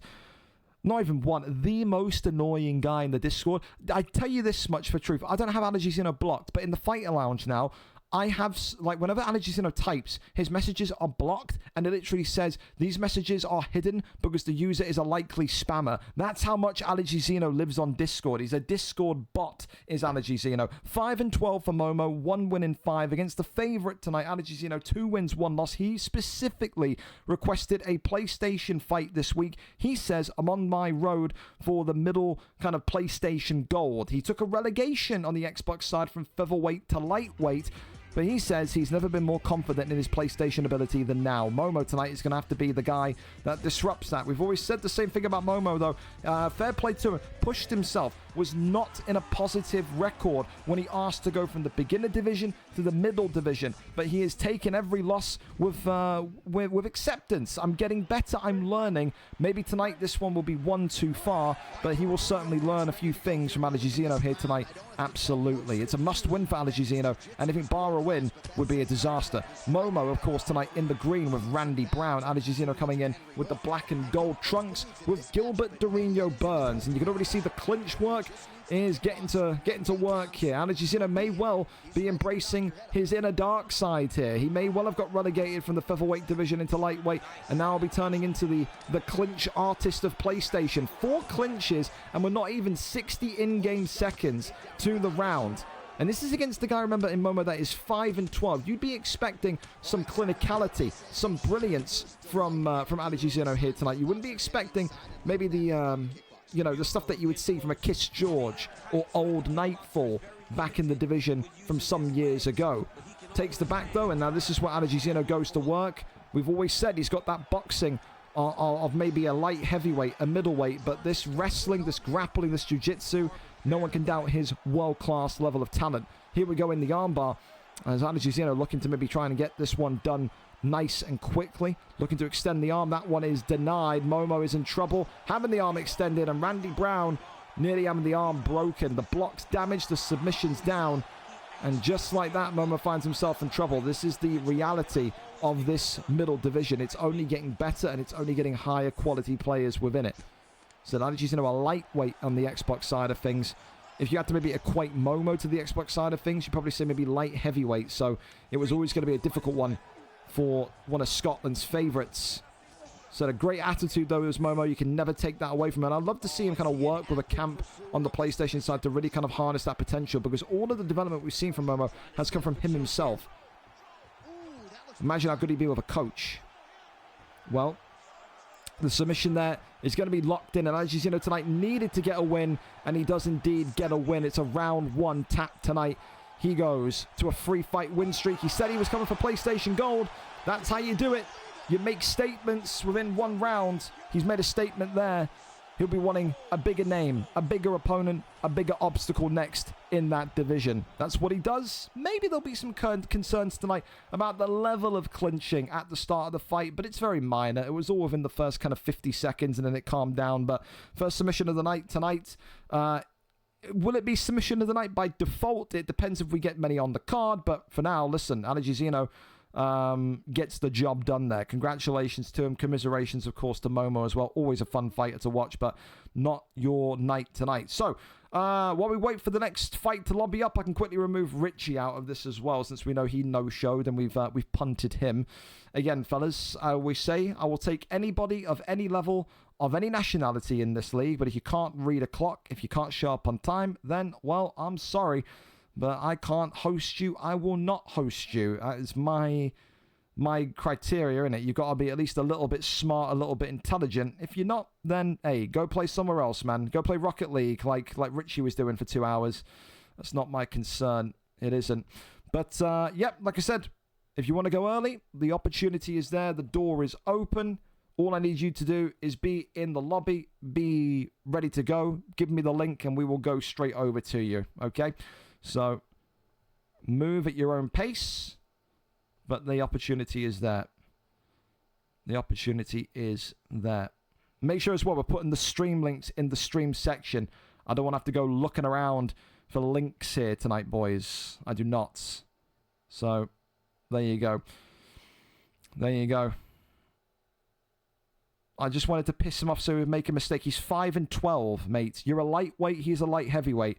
It's just why people think you're a weirdo, Allergy. Like, you talk it like it's so obvious you're trying to like rage bait people, but you do it in such a poor way. It's like watching, like, it's like English Nightfall, but like you have no ability to wind people up like Nightfall. It's like your level of rage baiting is like Chub Nardinho rage baiting. Like there's no real substance to the rage bait. It's just, well done, man. You clinched 4 times against a 5 and 12 PS guy who's nowhere near you. Congrats. I don't know. Good job. We're waiting and we're ready to go. You reckon I'm a better rage baiter? No, you're just a racist, Spidey. There's no other way to say it. So, yeah. Don't know what you want from me on that one. Let me have him next. You want him, Charlie? That's fine. Go for it. But I like that fight, to be fair. On both Xbox and PlayStation. Anyone want to go early? Like I said, doors open. Door is open. Any of these fights that have not got a green rectangle over each of the fighters, one of the fighters, doors there. You want to go early? Then shout. Let us know. Nintendo, welcome back. Don't worry, man. You're not late or anything. I knew that you were going to be a little bit late because you were coming back home from work. It's all good. If you want to get lobbied up, all I need is a stream link. You guys to be lobbied and we can go. So just let us know and we'll go whenever. I'll see CRZ Marks next week. Dad, absolutely not. You got zero hope of that fight happening, by the way. You're nowhere near that fight. Zero. But, yeah. Like I said, as soon as we get a stream link, we'll be up and underway. Waiting on Boars? Just DM him. He did DM me telling me that you needed 10 to 15 minutes, so he's definitely there. So as long as you can get in contact with him, he's 100% there. Get lobbied up, do the business, and there we go. Lewis is just restarting his Xbox and we'll be ready. Again, totally fine. Anyone that wants to go early, we'll get it on. Like I said, we're in good time anyway. I think we're about actually bang on time. I don't think we're too far behind, are we? We're like 10 minutes behind, I think. So, I've had worse cards. Remember the good old days when we were 40 minutes behind one night? I do. Sleeping bag and coffee night. That's what that one was. Hey? Fantastic. How many wins till I get that fabled VFL hoodie? We still got some in the other room, dude. Got them in black and white. I had someone ask me if we do a red one. Can be done. Is possible. I don't know why reds. But, hey. I'm a dark hoodie color type guy, man. Then again, I do want a Pittsburgh Steelers yellow hoodie. Just a nice, strong, piss yellow. You know what I mean? Be good. Would be good. If I win the belt, please. No, I'm not giving you a hoodie for winning the belt. Relax. You got no hope on that one. Zero. Come on, boys. Anyone want to go early? Why? Yellow. Ooh. I like, dude, like, I think if I could load up now and we didn't have a fight card, I'd show you the Pittsburgh Steelers hoodie that I want to get, but yeah. Like, the Green Bay Packers hoodie I got is, like, one of my favorite hoodies, man. Oh, the New York Jets green. Love that green. I wanted to get a Minnesota Vikings hoodie at the NFL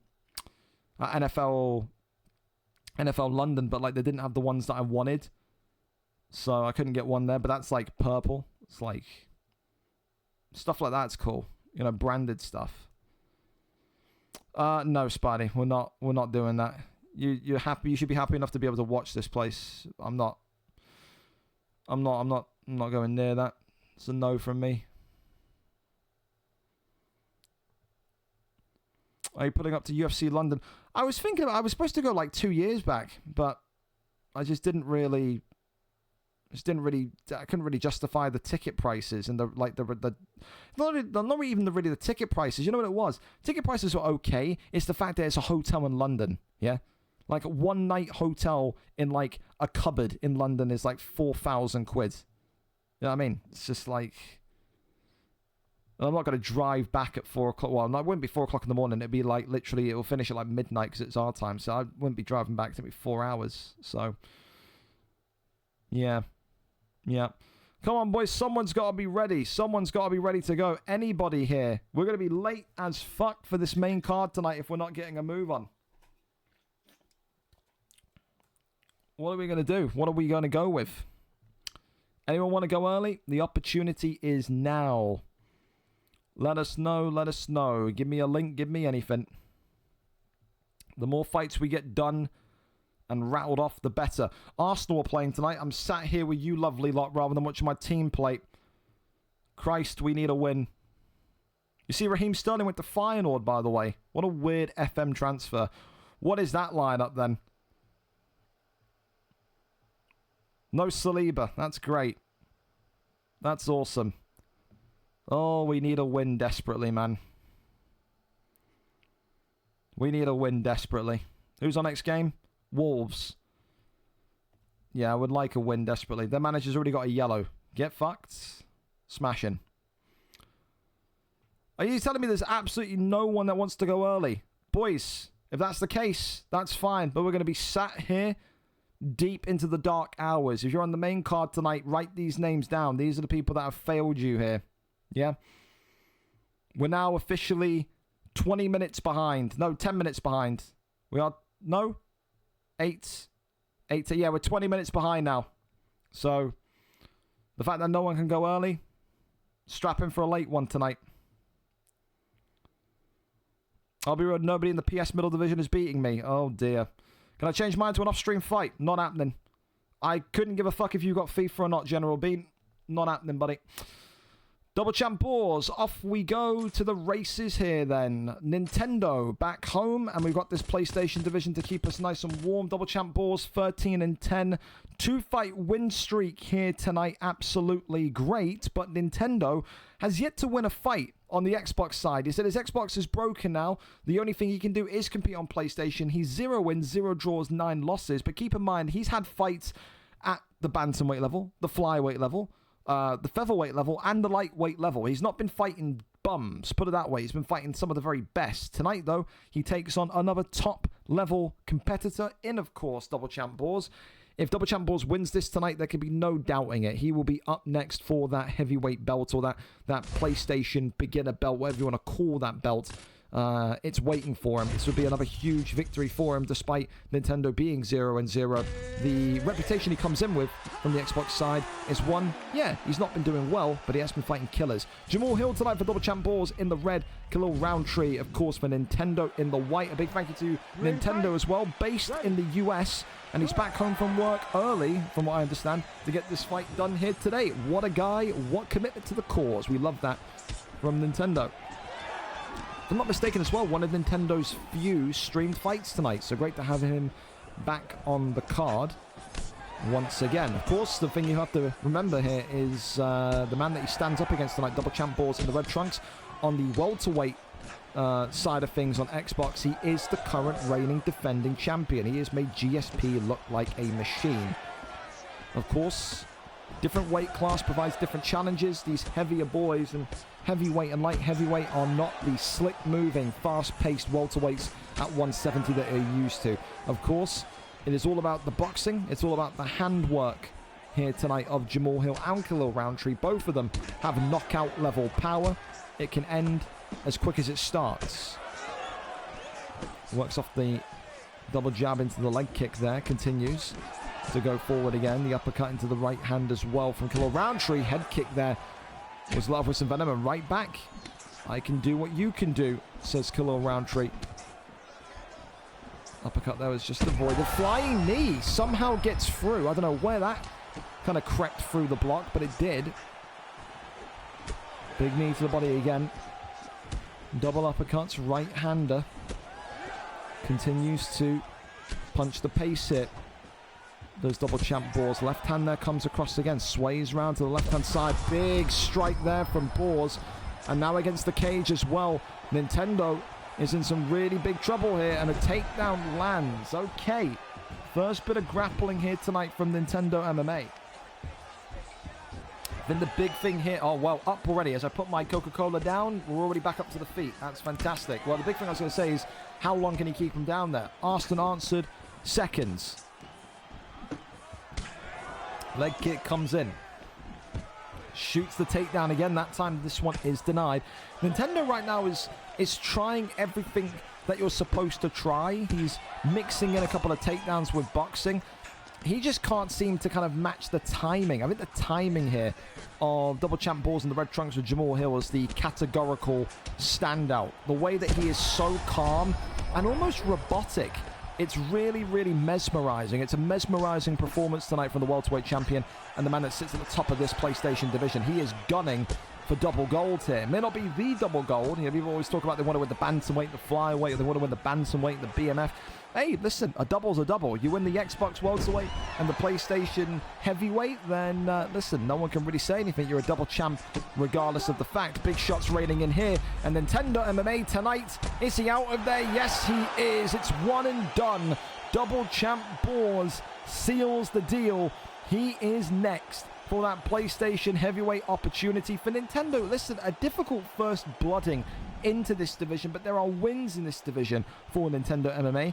You have had a history and a streak now of fighting the best of the best. It's another one tonight. It's another loss tonight, yes, but I think the good times are coming for that young man. Double champ Boars won't be in that division for too long. He won't have to worry about him. For Nintendo MMA, a fresh start now on the PlayStation side of things. Be good to see how well he can do over there. Really rooting for him as well. Such a nice guy. Absolutely. On to our next fight then. Listen, after this one, we'll be able to go back to General Bean and Dane, I imagine. So we're going over to Theo B. Theo B and Lewis Bex ready to go. Since I've got their link first, we'll go over there and see what's cooking. All right, here we go then. Theo B, our cameraman tonight, known for his boxing etiquette. So is Lewis Bex, two fantastic boxers. Only one of them can come out of this one tonight with a victory. Lewis Bex 13-8 on a 2-fight win streak in middleweight. He's been in welterweight for so long, losing fights, relegated to this middleweight division, but that won't deter him. Of course, Theo B, 3 wins, 2 losses, looking to make it 2 wins in a row here tonight and make a statement as he goes for that middleweight championship of the world. Michel Pereira, of course, for Theo B. Lewis Bex going with Chris Action Man Curtis in the blue trunks. Whenever you're ready, fellas, you can take us in. Best of luck tonight. 2 kickboxing dynamos, but only one of them is going to have dynamite in their gloves tonight. Which one is it going to be? Come on, Lewis, you old decrepit dinosaur. There you go. Love you, buddy. Here we go then. So the faster we get moving now, the better, boys. That's where we're at. Gotta move quick, gotta move sharp. It's all good. Pereira, of course, in the yellow. Action Man Curtis in the blue. Off we go. Pereira here, of course, will maybe be the favorite here tonight. Lewis Bex has a great track record in this division, but he has also been on the back end of so many losses in the welterweight division. You have to wonder, is his confidence still intact? Does he believe he can still mix it up and swing with some of these fantastic high-end middleweights? If Lewis went into this division from welterweight to middleweight thinking this is a nice holiday, this is a nice and easy way to win a title, he is going to be finding himself in some deep, murky waters. This division isn't the same middleweight division that he left about 6, 7, 8 months ago. It is so much improved. It has got elite level boxers. It's got some great up-and-coming wrestling prospects. There are going to be challenges in this one tonight. Theo B is the first link in that chain of challenges. Of course, though, you have to also respect that Lewis Bex does have a knockout level power about him, but Michel Pereira gets him down with a flying knee. And now look at this, going for the guillotine choke here. Tries to flip into mount. That one that is denied brilliantly by Lewis Bex. And now here we get to see a bit of Lewis Bex groundwork. Haven't seen this ever. We never ever saw this in welterweight. We saw him stand up and bang against opponents tonight.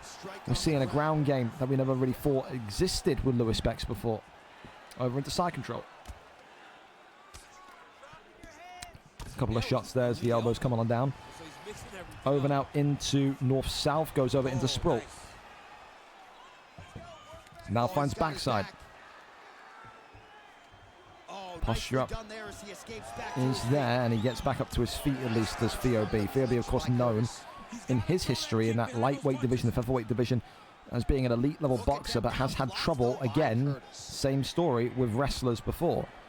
Who can forget as well, 2 fights ago, oh, look at the pull war between these two. 2 fights ago, VOB was having the fight of his life, was absolutely brutalizing his opponent. Got a little bit complacent, got knocked out in what was an upset of the year contender. There's no upset here tonight so far though. VOB with another big stun. Lewis Bex shoots and gets dropped. That's poor timing from Lewis Bex. The fake takedown into the uppercut, and now here come the pulls again.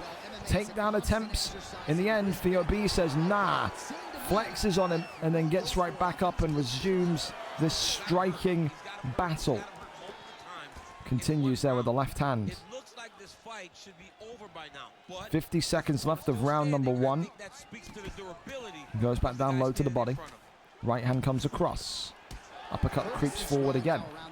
Oh, clips him in midair. That's a great shot, by the way. I don't know why VOB wanted to go for a flying knee.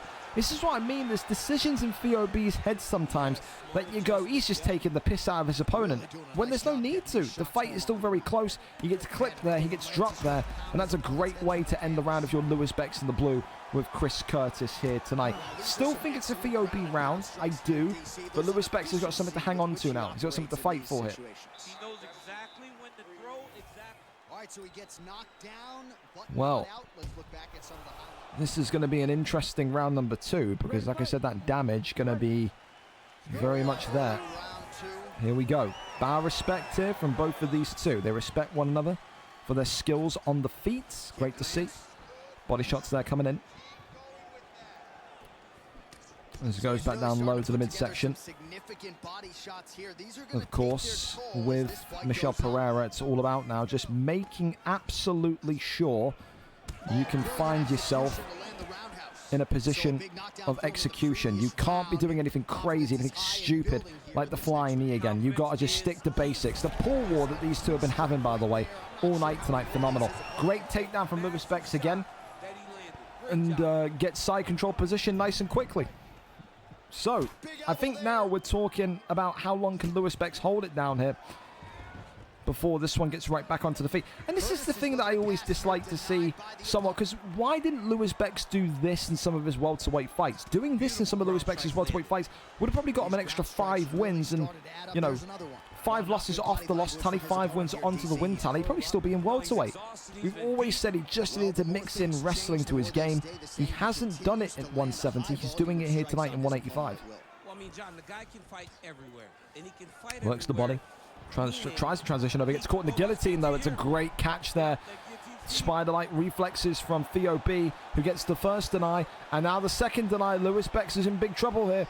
Lewis Bex playing with fire on the ground. VOB does not get the submission off. Wow. That's a great escape from Chris Curtis there. Did not think after seeing that we were going to see Lewis Bex get out of that one. That's really sharp. Tries to go low to the body. Right hand there comes up. Left and right handers again. Looking for an action point here. Shoots the takedown. Swings, gets him down. Tries to cross over. Still absolutely nothing. Up we go. Right back to it again. Big knee to the body. Still nothing there. Oh, big left hand. I tell you what, if that was a flying knee, he could have flashed him in midair. VOB is just leaving himself open for some questions here. He is. I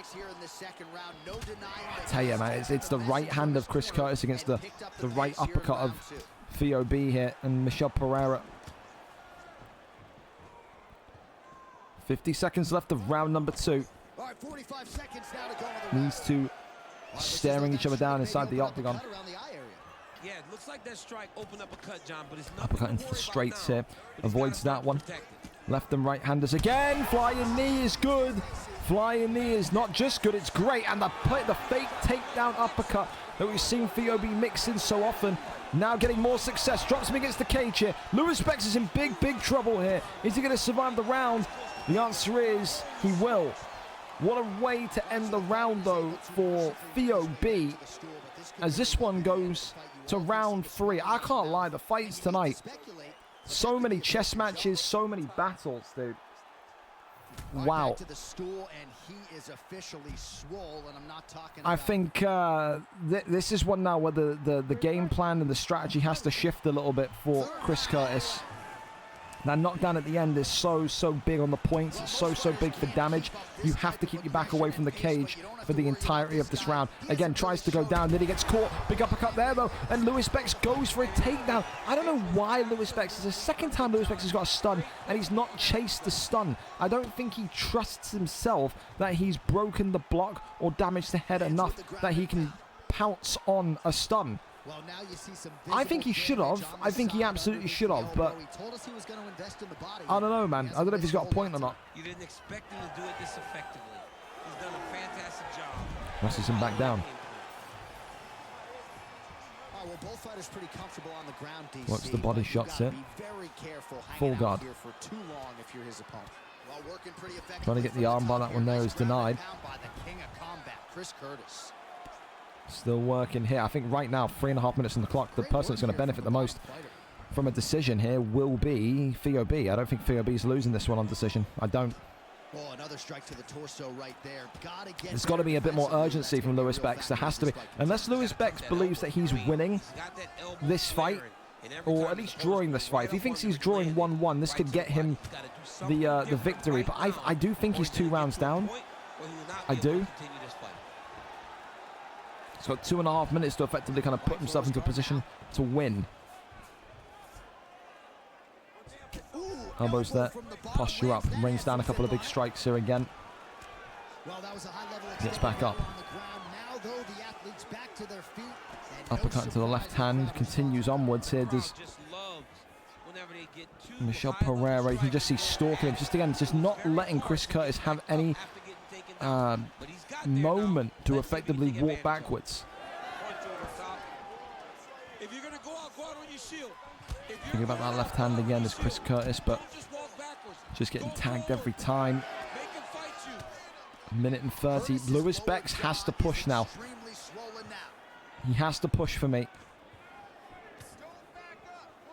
VOB is just rightfully so not getting himself engaged. He's not chasing the fight. I think VOB thinks he's won the fight. Gets the uppercut there as well.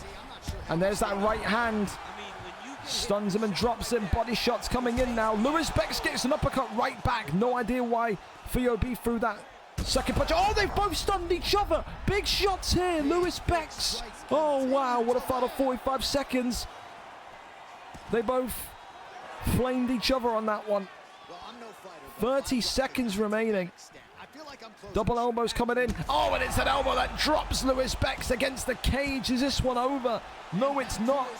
Big strikes coming now against the cage. And another one against the cage. Lewis Bex here in top mount. Can he survive it? This one tonight goes to a decision. But what a fight. That one has just taken fight of the night for me. That was great. What a fight between two of the best strikers in the 185 division tonight. I do think VOB took it home with Michel Pereira. But my goodness me, that's one of the all-time classics of 185 right there. Fair play to both of you tonight. Top performance, top fight. Now, who takes it on decision? I think we all know. But you never truly know with how the scoring and the judging is in this game. So, you know, be braced for a shock potentially. All right, the official decision is now in. Here is Bruce Buffer. Ladies and gentlemen, after 3 rounds, we go to the judges' scorecards for decision.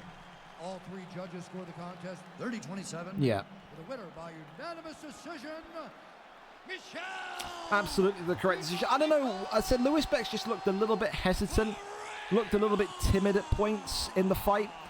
Especially when he had him in sprawl in the 3rd round. I was just sat there scratching my head thinking, what is he doing? He needs to kind of get going, get moving. But, yeah. Correct decision. Great fight, a great round 3. The double stun or the way that they stunned each other was awesome. But, yeah, I don't think you can disagree with that one tonight. If you probably Lewis Bex, you're saying, oh, I put that in white. Whoops. And then why didn't change your colour? Whoopsie daisy. But yeah, I think you Lewis Bex, you're looking at that and saying, that was a good scrap. I think he'll be wanting that fight back. I think that's a great rematch to make down the line. Absolutely, I do. All right, let's go and have a look at where we're going next then. I've had no comms back yet from this kid for, what's his face? Dane. So Dane, I'm going to DM Dane now if General Bean's still here.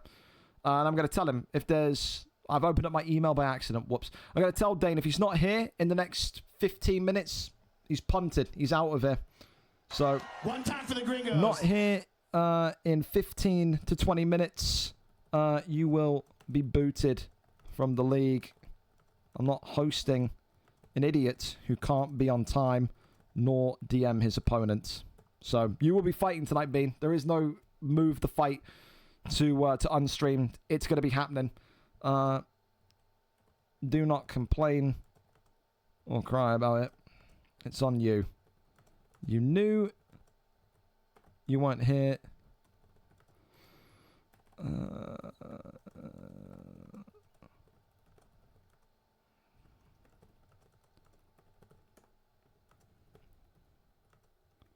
All right.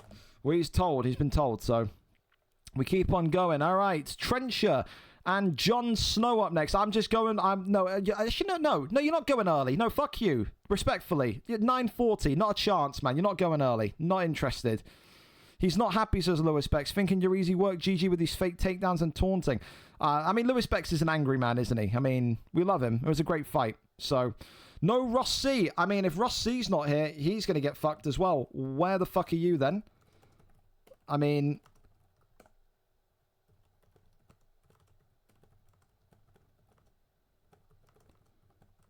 Oh, dude, what is it with people tonight just being clowns with not showing? What is this? He even reacted to the message. I said, we're going to be delayed to fuck tonight, boys. Grab a sleeping bag, grab a coffee. We're going to be here for the fucking long haul. We are. We are. So, we can go over to this next fight. Let's go to Driscoll and Tormentor then. Fuck it, why not? Let's just... We're going everywhere on the card tonight, man. We're zipping, we're zooming, we're flying. Again, pretty disappointing that so many people that are established and have fought with these cards before have had a lobotomy, have had a hit to the head of such severity they can't read a clock, including my own admins, eh? That's something. Ross C, I guess we'll wait and see what happens there. Admin or not, he's puntable. If he's not here, 20, 30 minutes will be replaced. He'll be kicked. We'll have a league shake-up tonight. Don't think that anyone can be saved by it. Trust me.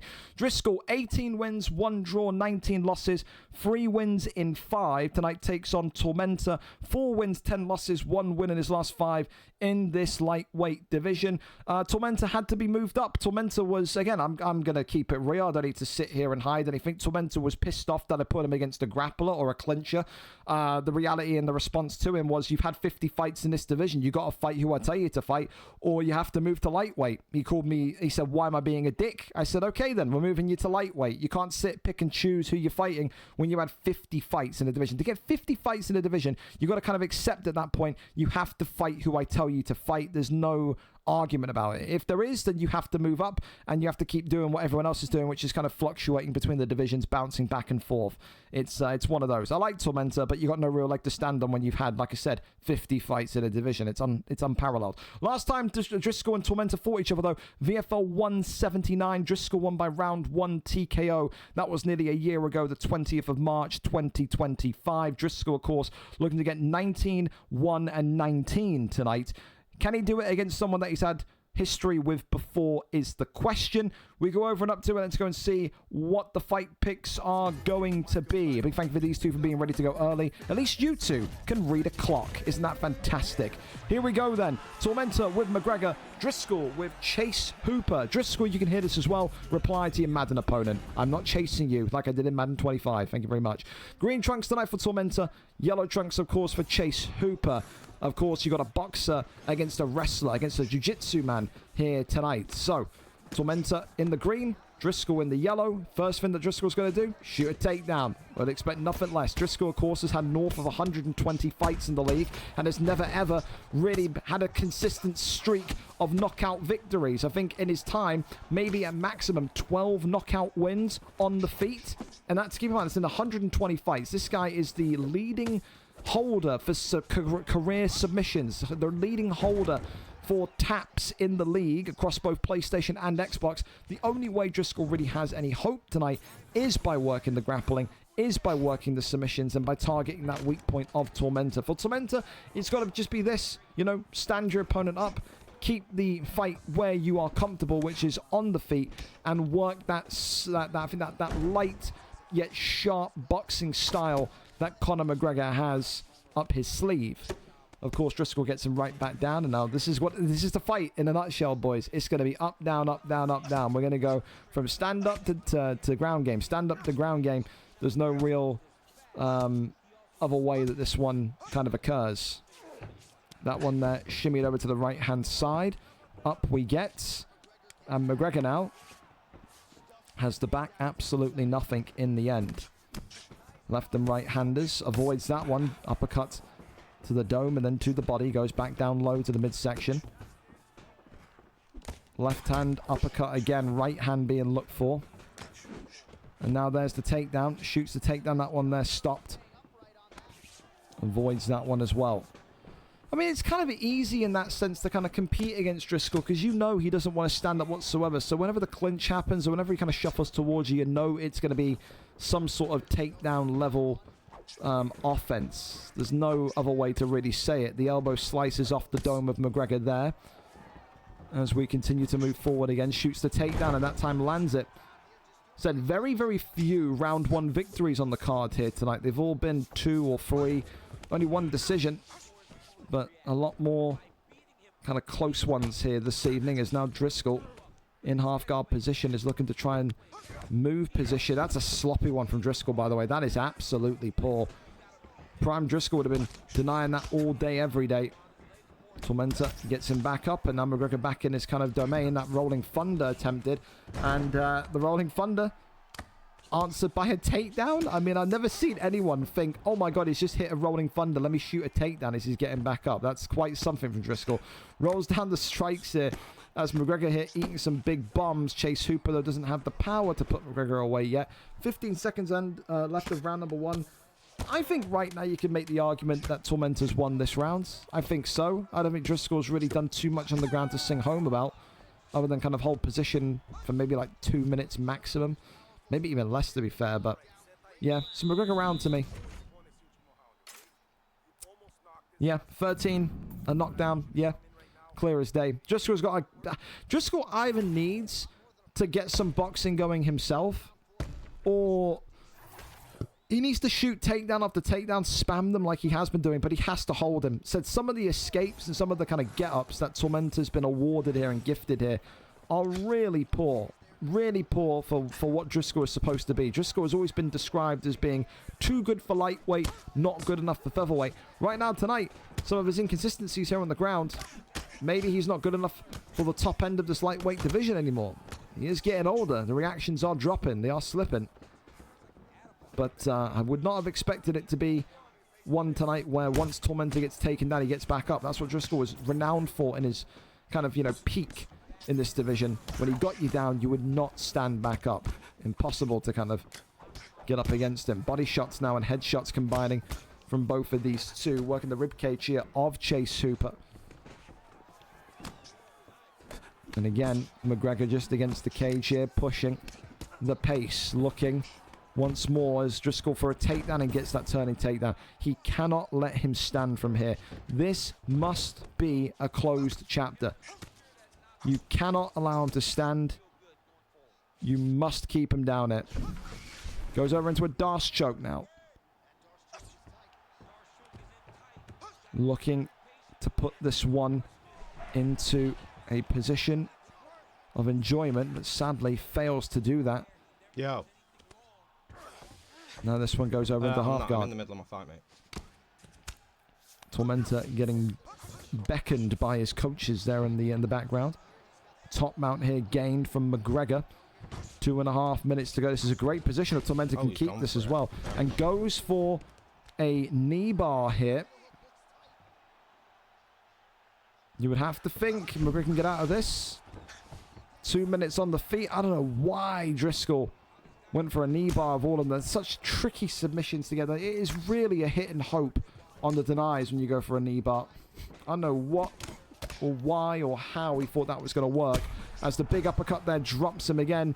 Driscoll now looking on some very rocky territory here, because that knockdown's going to give Tormenta the license and the belief that he can step forward and kind of take that aggressive charge towards him. Big knees here to the body again. Left hand comes across, right hand now. Still moving forward. Big 1-2s down the center. I knock him down again, I think I might KO him. Shoots the takedown, gets the turning takedown, and it's another fight tonight where it's not surprising to say we're heading in towards round number 3. Over into the top mount position. Goes for, I think, a triangle choke. I think that's what he was looking for, but not going to happen just quite yet. Rains down the strikes again. Full guard gained. Posture up behind. No, he's going for the knee bar again. I don't understand it. I don't get this. It is just a guess game here. Transitions over into side control. Yeah. 2 times he's gone for that knee bar when he could have gone for something a little bit more simple, I think is the best way to describe it. But I think Driscoll's down 2-0. I do. He needs to chase the finish. It's a very poor performance from Driscoll. It just doesn't seem like he's got any rhythm in that. The boxing has always looked off with Driscoll. We didn't expect miracles on the feet, but it's this grappling. The grappling looks shoddy. It looks shoddy. It doesn't look like he's, I don't know, practice, trained, whatever. And if this is the new look Driscoll after 3 or 4 weeks out, I mean, we knew it was going to be a tough fight for both of these two. You've got the style that troubles Tormenta, but then you've got that rustiness of Driscoll. He may not be in that lightweight division for too much longer, because there is no dominance here whatsoever. It's a very, again, timid performance with a lack of consistency. Denies a couple there, but doesn't get the third one. 58% of strikes landed for Hooper. Keep in mind, though, he has thrown way less. 3-piece combination there. It's nice for Tormenta. The left hand gets across. Uppercut elbows has just been looked for. Now Driscoll's just swinging at ghosts it. Shoots another takedown. Absolutely nothing. The stamina is falling every single time he fails a takedown now. Front kick. Wonderful. The rolling thunder there comes forward. Is he going to shoot a takedown again? Not this time. Elbow comes up, and there's that uppercut from the pull. Driscoll now very much in deep trouble against the cage as well. Tormenta's just got to kind of keep him here. Left hand, exactly what he does. He sticks to you against the cage. And this one is a mere formality. Game, set, and match tonight. Conor McGregor defeats Driscoll. A really, really good performance from Tormenta in terms of the pressure. We knew that from the welterweight division. But for Driscoll tonight, I think there's more kind of questions as to what has happened to Driscoll's wrestling. What has happened to the consistency of it? What has happened in terms of maybe saying to people, you know, he wasn't going to fight unless it was on the stream card. That kind of inactivity has left him a little bit rusty. I think that's the only way to kind of describe it. But Dana Flory from Tormenta thoroughly deserved it tonight and mollywopped Driscoll from pillar to post. There was nothing that he was ever really concerned or scared about in that matchup. There really wasn't. Well, we keep on going, and we see here where we go to now. We're going to go over to, what one are we directly up to next? Arias and Double. We can go to those two since they're on time, and then we're going to start flipping fights. I'm so fucking disappointed in Ross C, by the way. What a clown he is. Arias and Double then. 3-1 for Arias. Again, everyone's favorite Middle Eastern fighter, coming off of a loss last time out. Double 1-1-1 has not been seen. The talented American was a fan favorite back in UFC 4. I'll tell you that much. Was an absolute fan favorite back in UFC 4. But there was always concerns about Double 1-1-1's attitude. You know, a couple losses, this kid would flake. He would disappear. Last time we saw him, VFL 62, a loss against Hayet's Fran. That was the final time we saw him. That was back on the 25th of April, 2023, nearly 3 years ago. Is it a one-hit stop? Is this going to be one loss and Double is done again for another 3 years? Or is this the return of one of the great former champions of one? Is this the return of one of the most dominant lightweights that we've seen? Only time will tell. 3-1 against 0-0. It's a tough return for Double because Arias looked very decent in all of his 4 fights, even the one that he lost. Let's go over and see how we can get this one done tonight. Esteban Ribovics, can never say the name because we barely see him, against Gene Silva here tonight. He'll be barking his way to glory. Before we start the fight as well, Shadows, The Flash, Chaos, thank you so much for the follows as well. There we go. Here we are. Here we go. Gene Silva and Esteban Ribovics here this evening then. An American against a Middle Eastern. I don't know where Arias is from. I just know it's from the Middle East. So we just kind of generalize with the area. Here we go then. Red trunks tonight for the favorite Arias. And of course the returning fighter tonight, Double 1-1-1 in the green. with Ribovics. Don't know anything about this Ribovics pick, about what he's good at, what he's supposed to be good at, what he can do to trouble Gene Silva. We do know from, you know, the old times, from 2023, the early days of this UFC league, what Double was known for was his relentless wrestling, was his relentless pressure. But this league is not the same league that he left 3 years ago. There are so many killers now in this lightweight division. I was even a little bit hesitant to start him off in lightweight. I thought maybe we should put him in welterweight, but you know, we put him in the deep end, see how he copes here in this 155 division against a very, very, I think, determined Arias, who said, you know, listen, lost the last fight, but I know I'm going to be a champion one day. Gets the head kick off here, and Double already is in trouble here. Gene Silva pushing the pace and letting his opponent know tonight it's on sight. It's all business. Big flying knee comes in. 1-2s down the center. As the left hand comes across again. Big body shots flying on forward. The right hand now creeping across. Ribovic swinging the miss on the body shots. Clinches up. Avoids that one. Continues to just find the clinch as the left and right handers come across again. Eats a big shot here. Uppercut. Oh, I tell you what, the uppercut could have been the end of Double there as well. Body shot, overhand. Well, I'll tell you what, that jumping crane kick. Saw that a couple of times early on the card already, didn't we? Continues to work that jab. Ducks underneath. There's that front kick as well. Swinging the miss on the head kick, obviously. As, again, the clinch work coming in. Double right now is, I think, just kind of easing his way back into what can be described as, you know, the comp setting, you know. He's not fought in this kind of, I don't know, situation, not fought in this kind of environment for years. Had a spell, of course, in NAFC, a prominent American league, but, again, how much has he really been doing outside of those 3 years when he's not been active? A good stun there to get Gene Silva backing up as a kind of leaping jumping crane kick comes out there. Question mark kick there comes up. Uppercut into the right hand. Still no signs of consistent joy from Double. But also no signs of a takedown. This, again, we have to also vary in, you know, factor in that maybe this isn't the same Double we saw 3 years ago, who is going to be Marabdashvili and shoot 20, 30, 40, 50 takedowns, you know. It's not one of those. Uppercut there comes in again. Tries to get ready here with a sequence, does Gene Silva. That's why he's getting nice and tight. Flying knee comes in. Arias trying to go for that 1-2 head kick. Just swings and misses, though. Leg kick right back out there. Works off that jab again. This one going into round number 2. I'm telling you, we have not had many round 1 victories tonight, man. We have not. It's not been that type of card.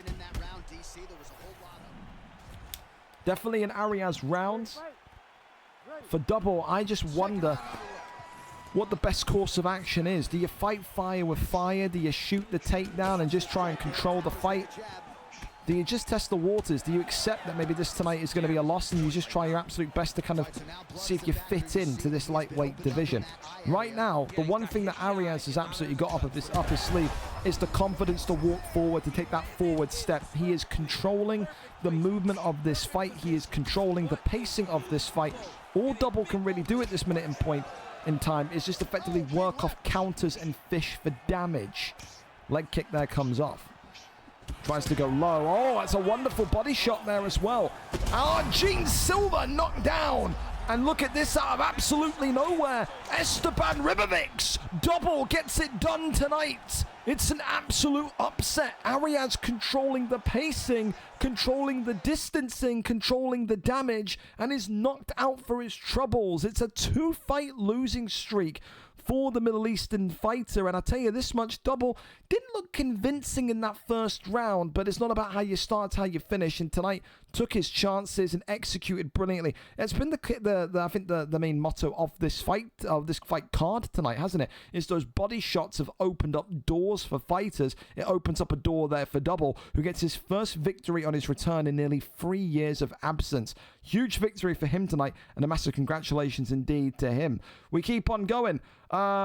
Listen, I'm now gonna have to start fucking thinking about replacing Ross C. So yeah. Let's get to it. It's one of those. You're like, you know when you got work in front of you, you just don't want to do it. It's not going to do itself. We're going to have to replace Dane as well. Dane in here. So as soon as we get Dane out, Dane's going to be kicked. Again, I don't care whose camp they're in. Again, you can't be telling me in the morning, yeah, need my fight moved. You don't even tell your opponent and all this shit. And then you flake your fight. So there's going to be delays. People later on the card, firm it, man. I can't really say too much. We haven't had one of these big delays in some time. It's been like a good couple of months. So one of those tonight where we're just going to have to power through it together, aren't we? One of them. I would say Chapo would be a good shout for me, I think, for General Bean. But does it make sense massively? No, Echo Doki could be a shout, but I think Echo Doki and Bean have fought each other. We'll see who General Bean fought last, because Chapo or Doki could be the answer. It just depends which fight is least fresh. JCL, Pierce, JSS. Oh, Christ, I've missed one. JSS, Benji, Wilson, Sicknick, Chapo. I could get Sicknick. Thinking about it, actually. I could get Sicknick. Did he fight Sicknick? He did. 216. One on decision. I would like to get Sicknick on the card as well. A good chance for revenge for General Bean. I'm not opposed. Let's see if he's here. I would definitely do that rematch. A night of rematches, eh? That would be interesting. You're actually retarded, man. Fucking get out of it. Trench, just fuck off, bro. Honestly, what are you talking about? No one else is showing up. You're fucking stupid, man. I can replace you too if you like. Sending me that stupid shit. I don't give a fuck if... We've had to replace 2 people. No one else is showing up. Get out of it, bro. Moron. Bum, bum, bum, bum. We can also try then. I'm open to Chapo. I like the Chapo idea as well. Chapo wants to fight. He forgot to sign up because, again, too many hits to the head. It'd be a rematch as well. Yeah. Don't hate that fight too much whatsoever. We can do our Chapo as well. Hey, you're around.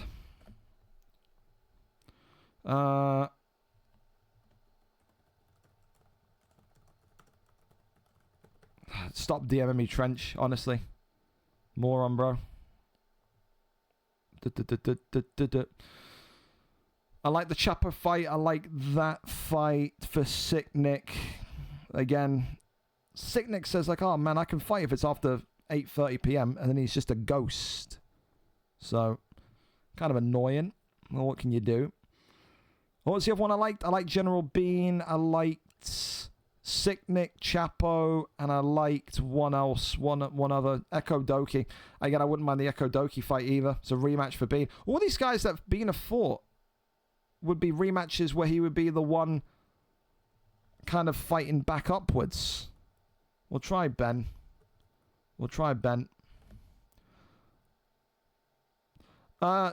Trench Trainer Spidey, by the way. Don't leak that. Oh, fantastic. Excellent. We'll get him off the card as well then. Another alt for Spidey. Not a surprise. You're a big fan, Spidey. There you go. We'll get you. And listen, it's a night of replacements. Why not? There you go. Fantastic. That's you done as well. Look at that. The racist has been outed again. Top tier. Thank you very much, mystery reporter. I mean, dude, I'll do it. I'll literally take out the whole division. Trust me. You don't think I'm that crazy enough to do it? I will. There you go, Spidey. You leave on yet another alt where the last fight you had was a loss. You keep coming back and you keep fucking sucking and losing. Is that what you keep doing? You keep losing fights and then making another alt. Trying to go undefeated. It's never going to happen, bro. You're not good enough. Right, yeah, I was going to message Echo Doki. That's what I was going to do. Echo Doki.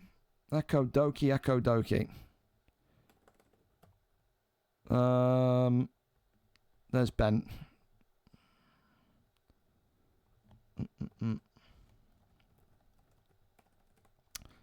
So we got those 3 running. Oh, don't try and add me on your fucking alt, Spidey. I don't care. You've been caught, bro. Firm it. Enjoy the show. I'll see you on the next alt where you lose again and then get exposed again. Fantastic, eh? I need to start getting replacements for Rossi as well, who's a massive joke. Let me down there. Charlie, I think you're going to be the one that gets the nod here. I can't lie. I know you're around. I wouldn't mind Rossetti and Charlie. Unless it's happened last week, which I don't think it has. Arias, Fish, Morgs. Oh, yeah, we're going to be good there. Holdy, Tez, J.O., Lickleman, Rupert, Chaz, Smiley, Silver. Have you ever fought? Why do I feel like I've seen Rossetti and Charlie fight before? Maybe it was a fight that was supposed to happen and then got subbed out. I wouldn't be opposed to that whatsoever. I'm not going through all of Rossetti's fights. I'm going to just trust it that we've got that to do. So yeah, Charlie, if you're in here, I'm down for it, man. I want to do that one. You have to tell me though if I don't want to go through all of Rossetti's 7 bajillion fights, man. So, but I know I'm going to probably end up doing it because why am I even looking at that? I'm looking at the wrong tab. Again, you're just joining us. Strap in for a late one tonight. We got people that don't know how to read clocks, so we're on the fly fixing it. I'm not going through 65 fights either of you, Charlie. We're just going to fucking cross our fingers, hope and pray that you've never fought Rossetti before. And if you have, it was such a long time ago that it kind of makes sense anyway. So yeah, I'm kind of alright with that one. So there's one handled. Oh yeah.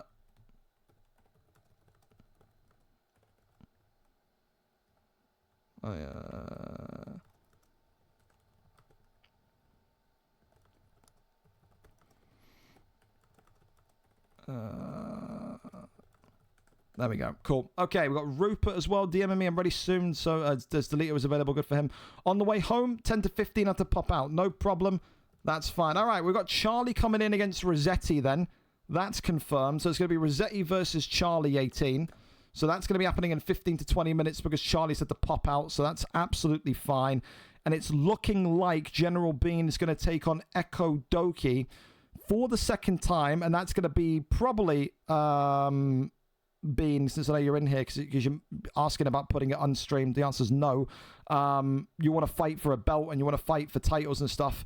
Fighting at 9:30 shouldn't be a problem. Maybe that's a dick move, but listen, you want to fight for belts, you're gonna have to accept fighting at a later time. I think people would love to fight at 9:30 rather than 11:30, but here we are.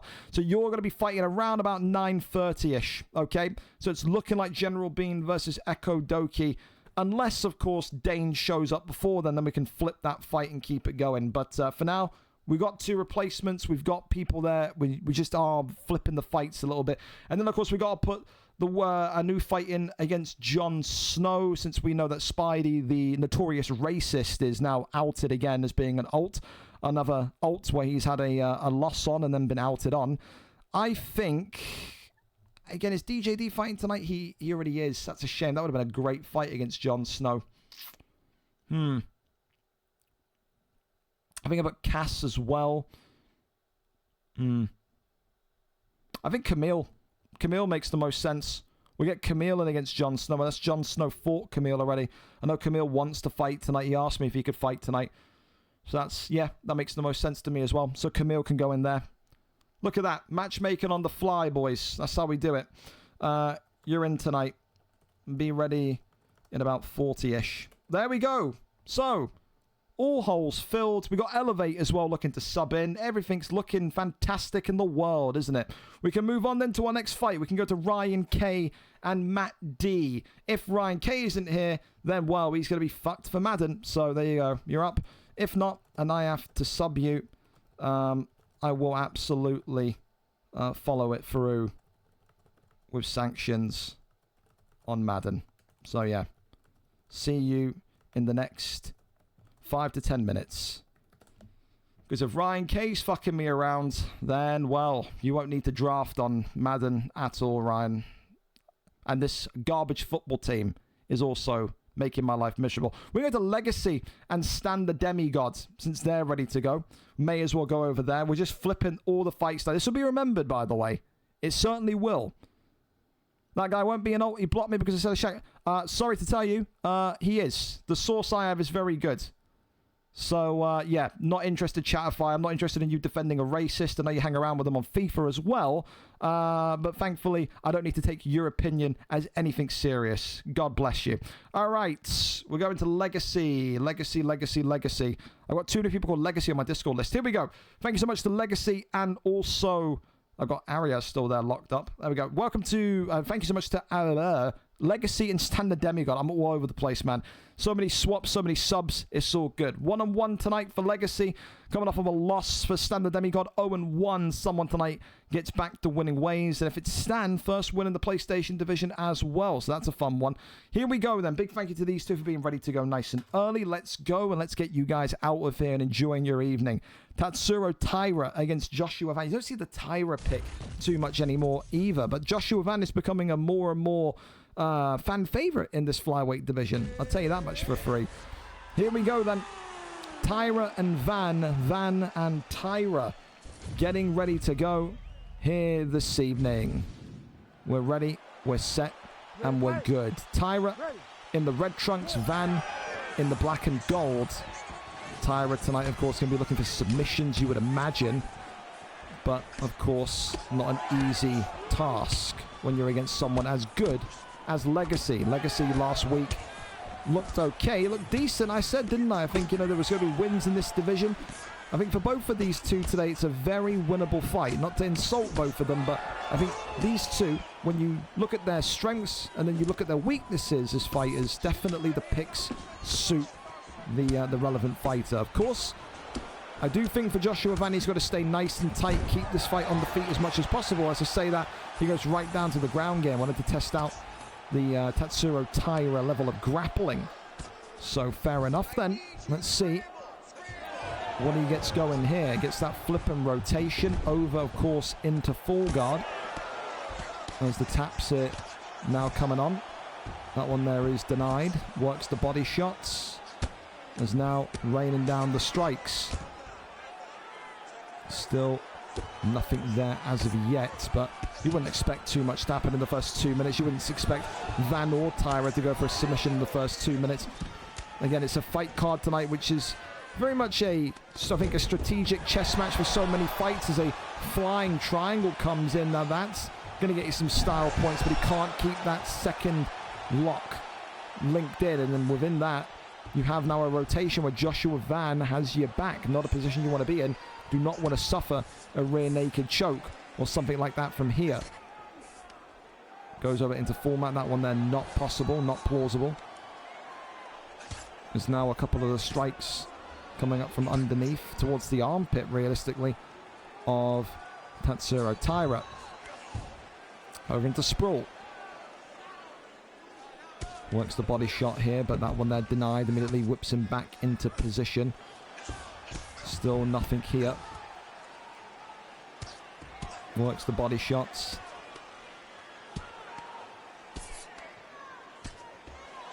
Continues now to just try and find his way. Posture up is there. A couple of big strikes. And this one here, very much still in a position of closeness. Right back into the triangle choke we go again. Now, well, I thought he was going to go for the triangle choke again. She keeps him rubber guard and gets one elbow off. And oh, okay. Well, there you go. Well, I called the triangle choke. I pre-called it. There you go. There's such thing as pre-denying. There's such thing as pre-commentary. Eh? It's 2 good denies as well, by the way. Really good. And another one the same direction. He cannot get. He can't get out. He's locked up. And is this one going to be in? It could well be. Wow, he's gotten out. That is so poor. Oh, it's so poor. Oh, wow. Oh. That's one of those that you look at that as the offensive fighter. As you look at the guy with the submissions in your back pocket, you look at that and go, oi. How have I not got that one locked in? How have I not got that submission through? Taira will still take the round, though. More significant strikes in his back pocket. 10-9, of course, to the man in red trunks here so far. Immediate head kick right off the rip. As these 2 now coming forward again. Tries to go down underneath. There's to the body. There's the midsection attempt as well. Head kick up. Left and right hands now flying forward. Body shot there comes down as well. Blocks and protects himself here. Left hand. Creeping through, sweeping through. Still, you've got to be thinking on the feet. What does Tatsuro Taira actually have? In terms of any substance, it's like getting hit by a pillow. You feel absolutely nothing. You're almost kind of laughing every time Tatsuro Taira raises his fists against you. No danger, no damage, no nothing. Rains down the strikes again, pulls him on down, pulls him back in. Crawls over into top mount position. That one there is rejected and denied. Now, of course, rains down a couple of big strikes again. The elbow's coming on. As Taira once more postures up. Rains down some heavy shots here. Big ones. This is what Tatsuro Taira does from the top mount position. Not only a smart grappler, but a smart ground and pound dominator. Postures up again. This could be the end of the fight here if Van isn't careful. Big elbow clatters on down. Is the submission going to come here? The answer is no. Just about escapes and then crosses back right over. That's great IQ. Great wrestling IQ. And now has the posture up once again. The top mount raining on down. Big strikes coming in. And still absolutely nothing here to sing home about. Crawls over. No, doesn't crawl over. And then gets here back into half guard position. Sweeps the arm. Works the body here. Crawls over again. Right hand side. Whips him back into place. Now we're seeing some good moves here from Joshua Van. Very impressed by both of these two and their wrestling here tonight. Absolutely. Goes over into full guard. Continues onwards. Got to think, do either of these two, should I say, feel like they need to chase this fight? Left and right handers again. Overhand swings by, swings in. Right hand now clocks him. Overhand swinging in again. Spin kick to the body. More damage coming. Legacy continuing here to just fight his own corner though. For the first time tonight, Tatsuro Taira very much looking like he wants to become a striker. A great round two. And that leads to a very close and penultimate round number 3. Taira won the first. Did Van do enough to win the second? By the stats, no, he did not. Tatsuro Taira 2-0 up. Legacy is not exactly, though, getting whooped, is he? It's the same thing I said last week about Legacy, is that he looks like he's at home in this division. He's just losing these very kind of, you know, razor-tight 50-50 rounds. Third and final round. Joshua Van looking for some sort of knockout, looking for some sort of action finish to secure his first win inside of a VFL octagon here tonight. Shoots the takedown. That one there landed. Side control is where we're at. Goes over into crucifix. Side saddle. That one there is denied. Elbows coming in again. You just can't get out right now. Legacy's stuck, boys. There's no other way for him to kind of maneuver here. I think if Tatsuro Taira can get him into crucifix, took the words right out of my mouth. If he can defend this position here, it's done. Oh, he gets out. That's really poor from Taira that time. You get him into crucifix of how much you're dominating and how much the damage is looking good. You have to lock him up there. Top mount was gained for almost a second, but then it's lost instantly. Left hand side, nothing there again. He just can't get the denies going. Used all of that denied juice up in round number 2, didn't he? Works the body shots again. Crawls over into top mounts. Right hand side, that one there is denied again. Posture up. Rains down the big strikes, and Van here tonight is out of there. Tatsuro Taira, you can't box on the feet, but my oh my, is he a talent on the ground. Proved it again here tonight. It's another round 3 victory on the card this evening.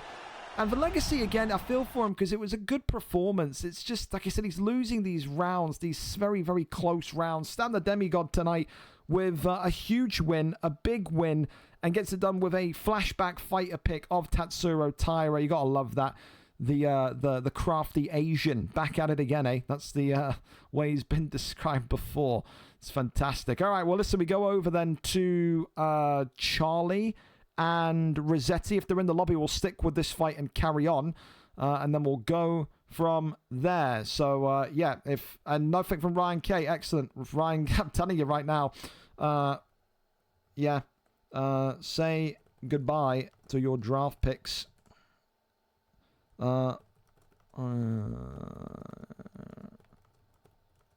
Yeah, Ryan K can fucking cough up his draft picks then as well. Again, it's not really a big deal. As you can see tonight, we can replace anyone and everyone.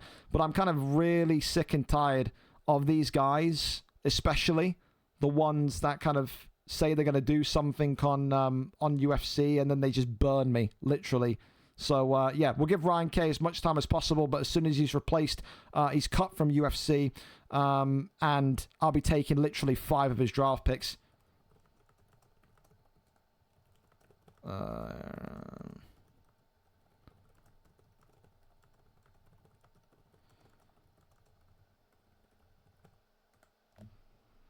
So, yeah.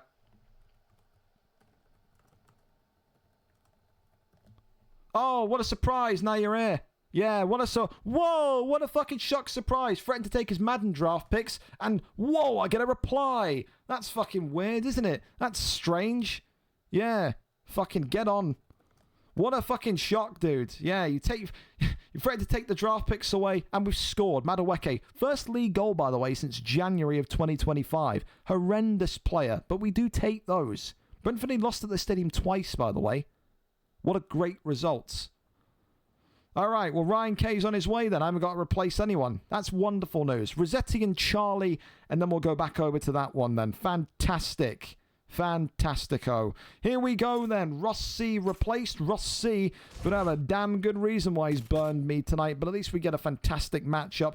Rossetti and Charlie 18 here. 8 and 15 for Rossetti. 2 wins in 5. Charlie 3 wins in 5. 4 and 3. Both of them coming off of losses. Both of them wanting to find their form and their rhythm back in this one here this evening. Appreciate Rossetti as well being calm about this. Like I said, it's been very, very kind of frustrating tonight, especially when it's someone like Ross C, who's never missed a fight.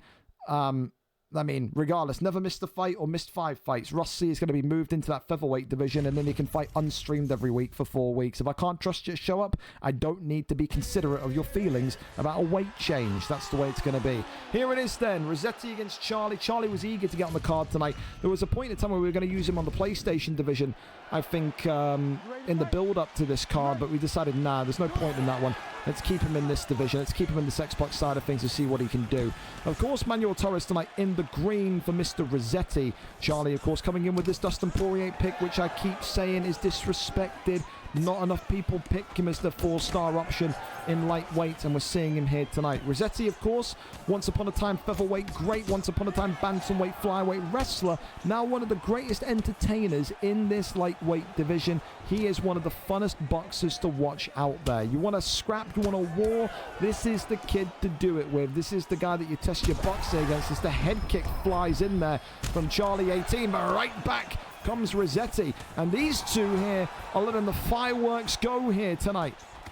Big shots coming in. We always say when you're going to get replacement fights, you want them to be absolute scraps, wars, fights we talk about for months to come. This is one of them. Left hand there gets swung across as the body shot enters the fray. There's Dustin Poirier, excuse me. Oh my goodness me, gets him dropped there. Torres tried to throw an elbow and nearly sees himself starched. Works off the jab, left hand uppercut. Off the jab once again. Leg kick comes up. Left and right handers still flying forward. Looking for the uppercut again, the right hand. I tell you what, this Poirier pick is dirty, dude. This Poirier pick is so good. When is it going to get more picks? I don't know. But sweet heavens, man. It's got all the durability. It's got all the power. It's got the speed of a featherweight as well. Doesn't feel bulky, feels nice and smooth, and it's the ultimate pick. It is. Gets a knock and a drop on Torres again here. Head kick comes up as the elbow flies on forward. 1-2's down the center again. As an uppercut now from Manuel Torres comes in. These two are swinging, boys. They are swinging tonight. Works off the double jab, right hand into the left-hand side. As, of course, Rossetti trying to get off that front kick. Absolutely nothing. Clinch avoided. 1-2. There's that right hand. And this could be it here. Poirier looking for the finish, and a rare one tonight. Round ones have not come at a premium. Only, I think, one round one knockout this evening, which is so rare for the card. Hasn't helped with the delays, has it? Not one bit, but it still may well go into a second round here if Rossetti can just keep his defense nice and high. Big one against the cage, and another one trying to work on that busted nose of Manuel Torres. Works off the 1-2's down the center again. Oh, clips Poirier right back, and then the body shot comes forward as well. These two are great, man. What a fight. Hey, thank fuck Ross C didn't show up. We'll be watching 15 minutes of grappling and putting ourselves into a coma. Hey, instead we're getting... Well, we're putting ourselves into a coma, but it's because we're just taking so much blunt force trauma to the head. Unbelievable. A great start, a great fight, and a great performance from both. It's anyone's to take. It's another fight tonight, which goes past that first round as well. Torres, of course, in the green for Rossetti, is now just going right back into the fray. And here comes Poirier. Oh, and it's all over just like that. Charlie 18 putting the wrestling away, bringing out Poirier, bringing the boxing to the forefront and saying, I've got it tonight. Late notice, and what a performance. What a knockout. I feel like we got to give that one knockout of the night. It was a standard uppercut, but the theme of the fight, there's about 3 fights here tonight that you could say are fight of the night. We can't give them all fight of the night, so we may as well give one of them a knockout of the night. We haven't had one of those yet, have we? So there you go. Gets it done. A round 2 special from Charlie 18 this evening. Absolutely worth the wait. Thank you so much to Rossetti again for being calm on that one. We can now quickly swirl on through and go to Ryan K and Matt D. Surprise, surprise, you threatened to take away someone's Madden draft picks, and then, oh, I am actually here, don't worry. Yeah, great, man. If only we could all read a little bit, that'd be fucking phenomenal. Here we are then, Matt D, 23, and Ryan K here this evening. Matt D, 2-3, 2 wins in 5. Ryan K, 6-4. 2 wins in 5, a 2-fight losing streak. Matt D23 won, of course, this kind of upcoming fighter of the year back in 2025. He was the great prospect of 2025. Ryan K has got such a history in featherweight, such a history in lightweight, that his boxing has become synonymous with a higher elite level status. I think tonight it's one of those, though. Ryan K has always had choice words to say about wrestlers. He's not a fan of wrestlers. He doesn't like wrestlers. He doesn't like grapplers. He calls your style boring, shit, horrendous, all the negative adjectives you could imagine and think of, he will say. Can he cope with this Diego Lopez pick tonight, though, is the ultimate question. Matt D, 23 in the green trunks, whereas Ryan K opting, looking likely to be Max Holloway in these black trunks this evening. So with that, we wait for a ready up. If I have to go and tell him to ready up, by the way, I'm going to flip my lid. Why are we still fucking sat here on the main menu, mates? Why? Jesus Christ alive, man. King hell almighty. I'm having to go into DMs and tell Ryan K to ready up. It's just great, man. There's so much CTE around the octagon tonight. I'm gaining it. I've got a fucking head filled with pink smoothie by the end of this one. The brain's gone, all right? It's just a pink mist in there. All right, well, we're off. I don't know if Ryan K was going to stand still and just take his beating or come out to fight here. Well, at least now he's moving. Black trunks here for Holloway, green trunks here for Matt D, 23. Of course, the main concern from Ryan K is going to be the grappling that comes from Matt D. Matt D, of course, will know that he has to improve his boxing if he wants to stay in this featherweight division. That jump from lightweight to featherweight, always one of the more tricky ones. He's feeling it. It's the first time he's had a negative record in a division since back in his early days. I think in the middleweight division, or no, not even that, the light heavyweight division, I think it was. Of course, he's rode away, but now it's about that next level of evolution. Can he go one up? Can he go another step higher? Can he become a bantamweight/flyweight level fighter like Ryan K once upon a time was? Takes the back hit as Ryan K now is going to have to try and survive this. The rear naked choke coming in. And already, you can already see the hand fighting coming in. It's the silence of the Emirates Stadium here in the crowd tonight. It's almost like a tennis match that the crowd are watching. Dana White in the box, just telling everyone to just shush and enjoy what they're watching. Tries to get up, and Ryan K does get up. A poor bit of defense there, in fairness, from Matt D. Similar to what we said about Driscoll earlier on. You know, some of these denies tonight, only one so far, but the denies have to be a little bit more sharper, a little bit more better from the grappler's standpoint. We know what Matt D wants to do. We know that he's a great control artist. We know that he wants to go for submissions. We know that he wants to make this fight a miserable one for Ryan K. You do that by getting into these positions, but also maintaining these positions. They mean nothing if they immediately see your opponent pop back up onto the feet. Tries to go for an arm triangle, but in the end that one there is denied. And now over the backside we go. Takes backside here. Looking now for patience is Charlie 18, excuse me, is Matt D 23. So many subs tonight. My brain's jumbled, eh?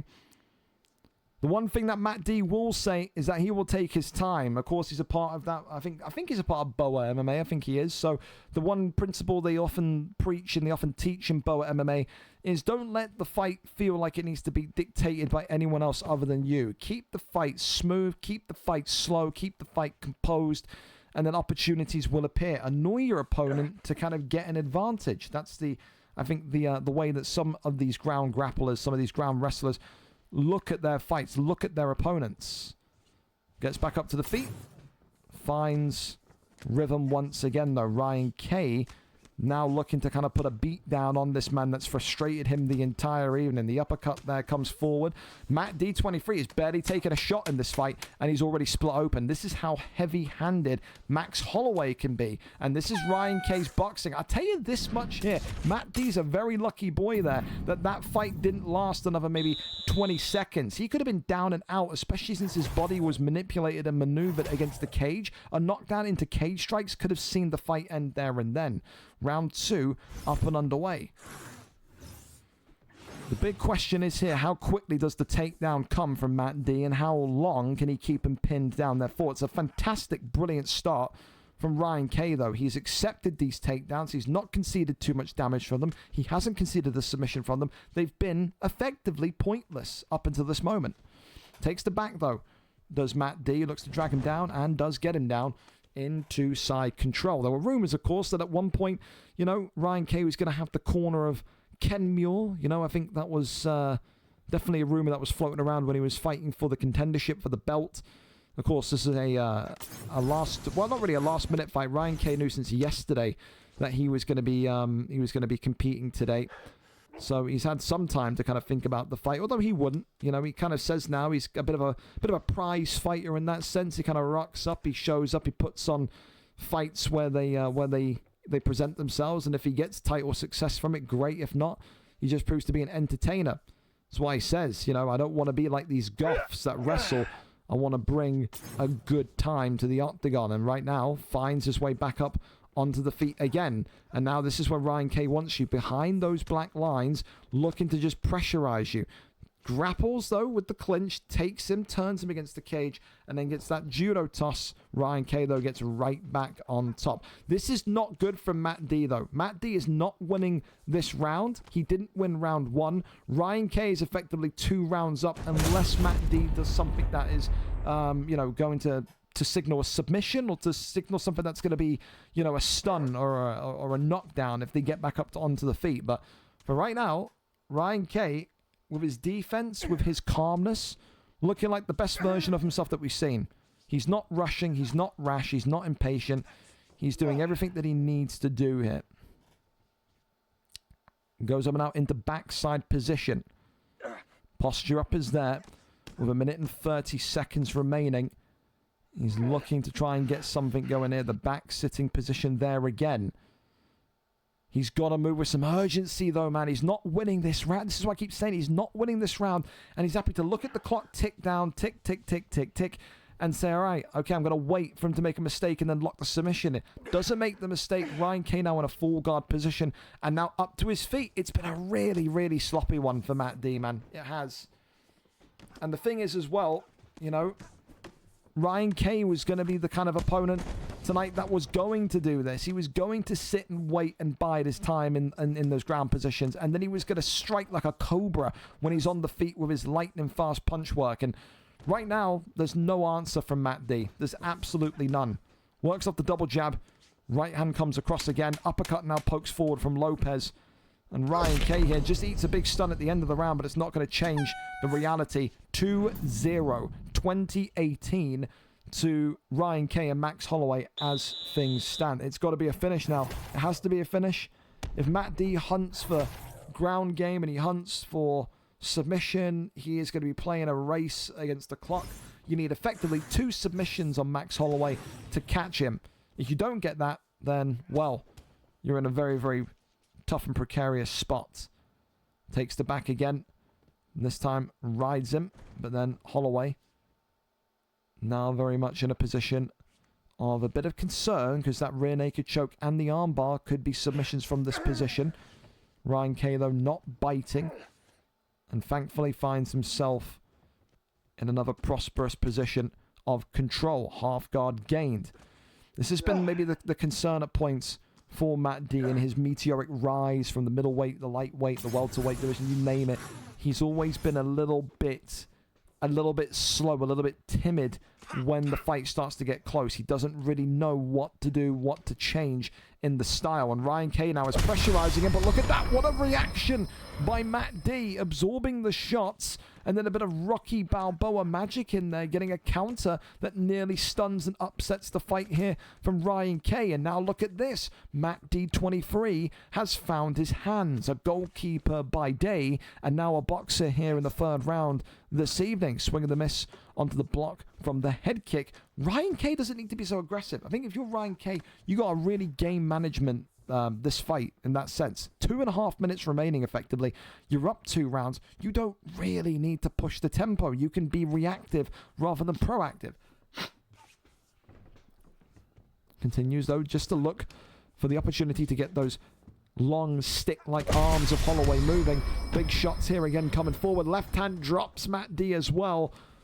And now working those double jabs again, trying to break through the block.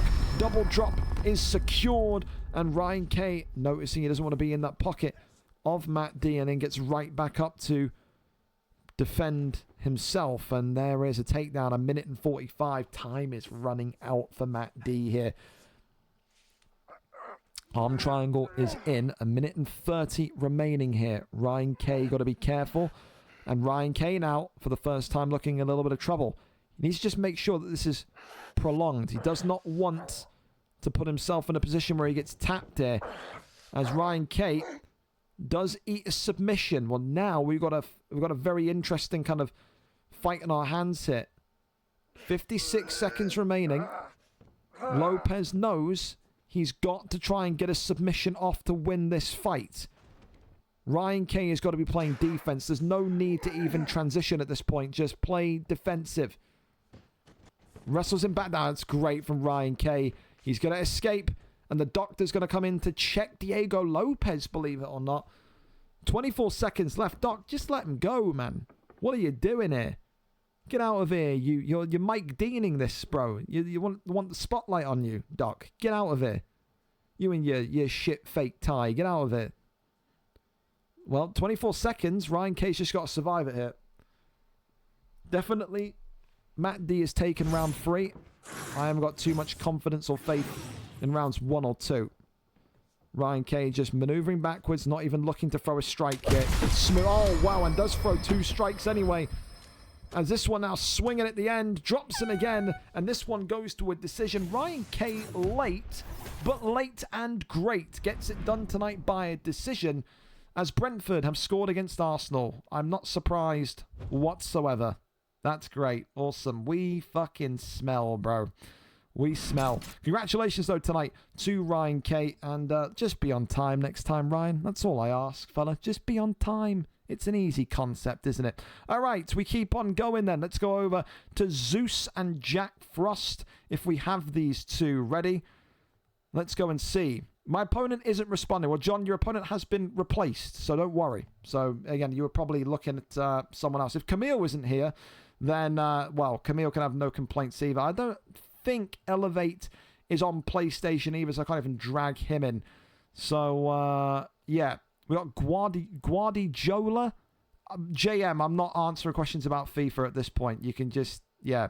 Nah, you're okay. So Zeus and Jack Frost, if we are good to go, they are live, they are ready. Let's go over and see.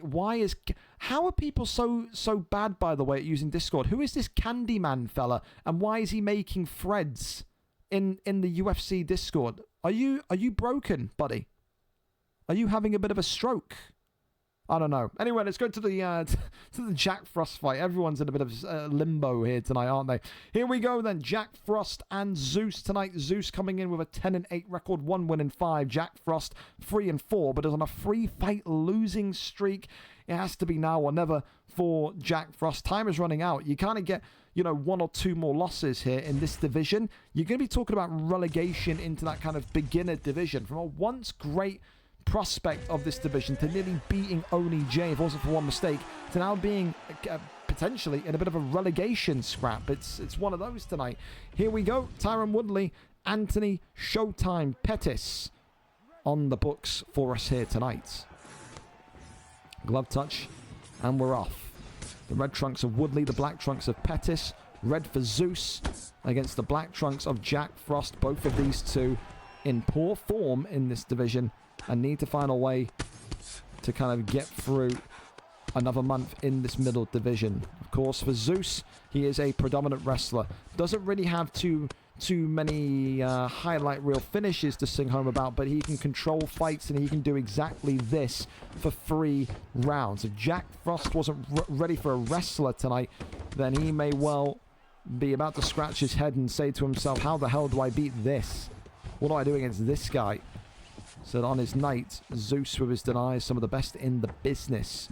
Rubber guard here gained as the breakthrough into stat guard. And then in the end goes back down. Full guard position here. Tries to cross over, finds half guard. There's the posture up there. Gets a couple of strikes back down.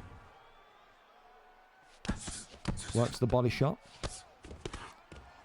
Continues here to just try and find a way to pass. The answer, though, is no. Goes through into back sitting. Over into backside. This is exactly... I mean, listen, when you're in a bit of a position where you've got to win fights to stay in the division, you can understand why Zeus is maybe kind of doing what he's doing with Tyron Woodley. You want to play the most risk-free style. You want to keep this thing... a close contest, and you want to be able to kind of say, all right, I've won the round on points. It's still 2 minutes to go, granted, but, I mean, right now, we haven't actually seen Anthony Showtime Pettis do anything of any sort of substance, because he has been controlled massively by Tyron Woodley. My ear is itchy. Dear God. Wow. Uppercut there comes forward again. That was a spin kick to the body, but it could have landed on the head because of the movement of Tyron Woodley. I mean, that was close. I tell you, Zeus has got to be very careful with how he's moving against Anthony Showtime Pettis here, because he is so lightning fast with his strikes, man. So lightning fast. Head kick comes up. Flyer knee comes forward. That one then drops and downs him into half guard position. As he continues on once again. Tries to cross over into top mount. Absolutely nothing there apart from a posture up.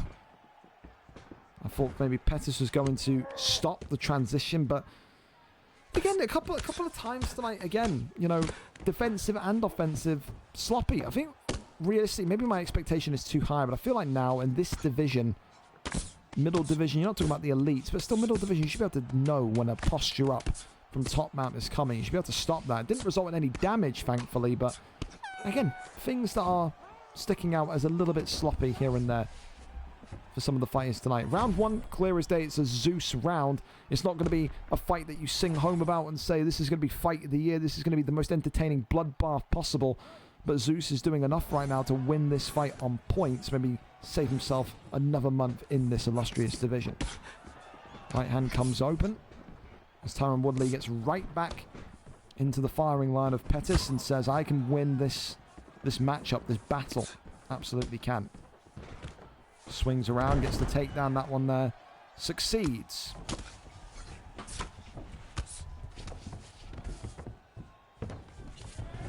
Gets that flip and rotation there, though. As Showtime Pettis continues onwards. Posture up is there. Rains down the strikes hit.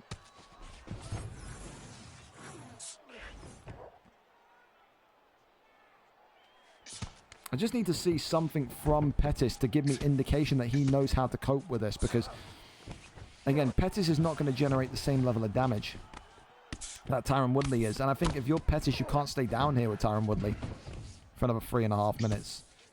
There's just no real reality where that goes well for you. A Darce choke attempt here by Zeus as Jack Frost could be about to be put permanently on ice here. Good deny.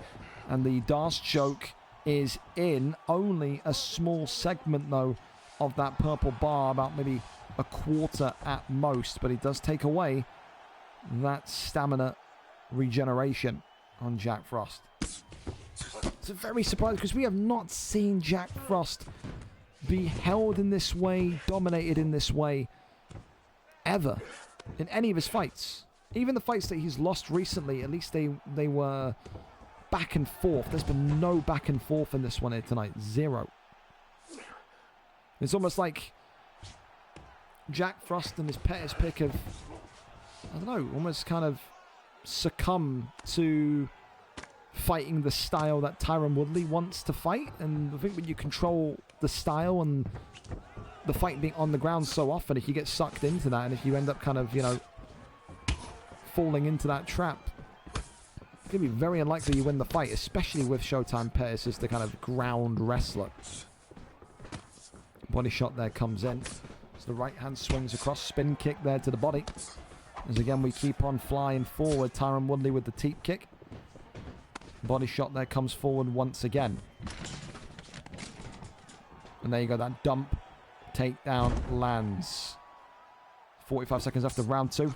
And again, safe to say, it's a Tyron Woodley round, and it could be a Tyron Woodley submission coming in here. Tyron Woodley with 30 seconds to go here, fighting and jostling for the arm triangle, drags him in, and Jack Frost here is not going to be the winner yet, but he is absolutely putting on a clinic. If you want to talk about performances, this won't be one that gets people, like I said, out of their chair, celebrating, out of their chair going, whoa, incredible. But this is the performance of the night so far.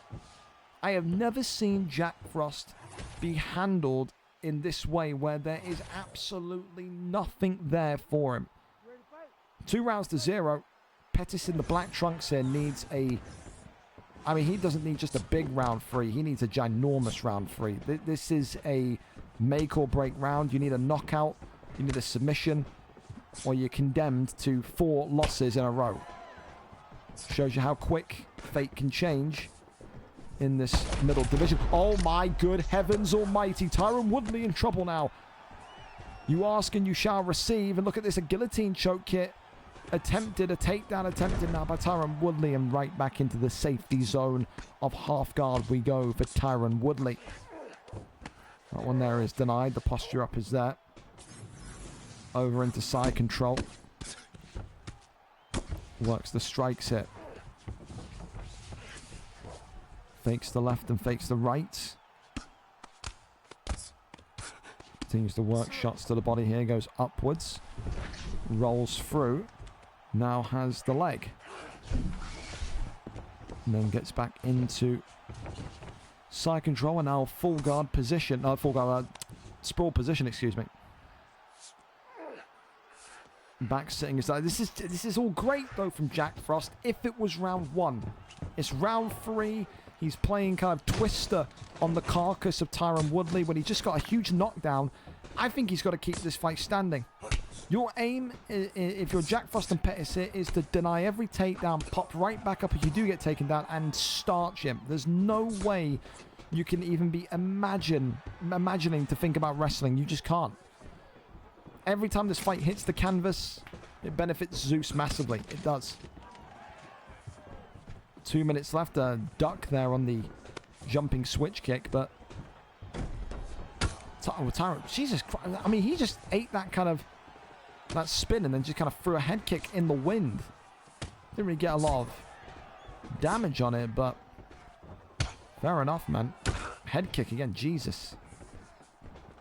Fires one forward as the body shot comes forward again. The teep kick now fired off. Another great shot there. Tyron Woodley needs to just hold on for 60 more in-game seconds. And he's got this one wrapped up tonight. For Jack Frost, it's just been... yeah, it's been a better third round. This has been the best round of Jack Frost's night. But the way that he was just handled in the first two, man. Oh, the head kick now drops him. Now he's absolutely in trouble. And Zeus is seconds, moments away here from collecting what has been a rare win in this kind of intermediate division over the last couple of months. A huge, huge victory for him tonight. Especially since he wasn't supposed to schedule to fight. He took this fight again on 2 days notice, and he's just taken out Jack Frost, who was once upon a time one of the great hopes of this division. We talked about Jack Frost being a title contender. We talked about Jack Frost putting an absolute whooping on Oni J for the majority of the fight. Just shows you what losses can do to a fighter. Losses and losses and losses. 3 in a row now, 4 in a row for Jack Frost, who may well be saying to himself, am I really at the correct level here? Tonight, Tyron Woodley, no complaints, gets it done. And that's performance of the night for me, for Zeus. I think compared to what we've seen from Jack Frost, that one there was an excellent showcasing. So there you go. He gets it done tonight. Tyron Woodley with that performance bonus headed his way as of now. All right, let's go back and see what we've got cooking here then. Oh my goodness me, I've got DMs out the ass. I do. Daniel's here. Something serious came up. I'm just going home to do the fight. But I know why I'm sorry. Let's do the fight. Says I'm on the way there. I'll be home in 5 to 10 minutes. Not interested, bro. I'm like, what are you talking about? Crazy. If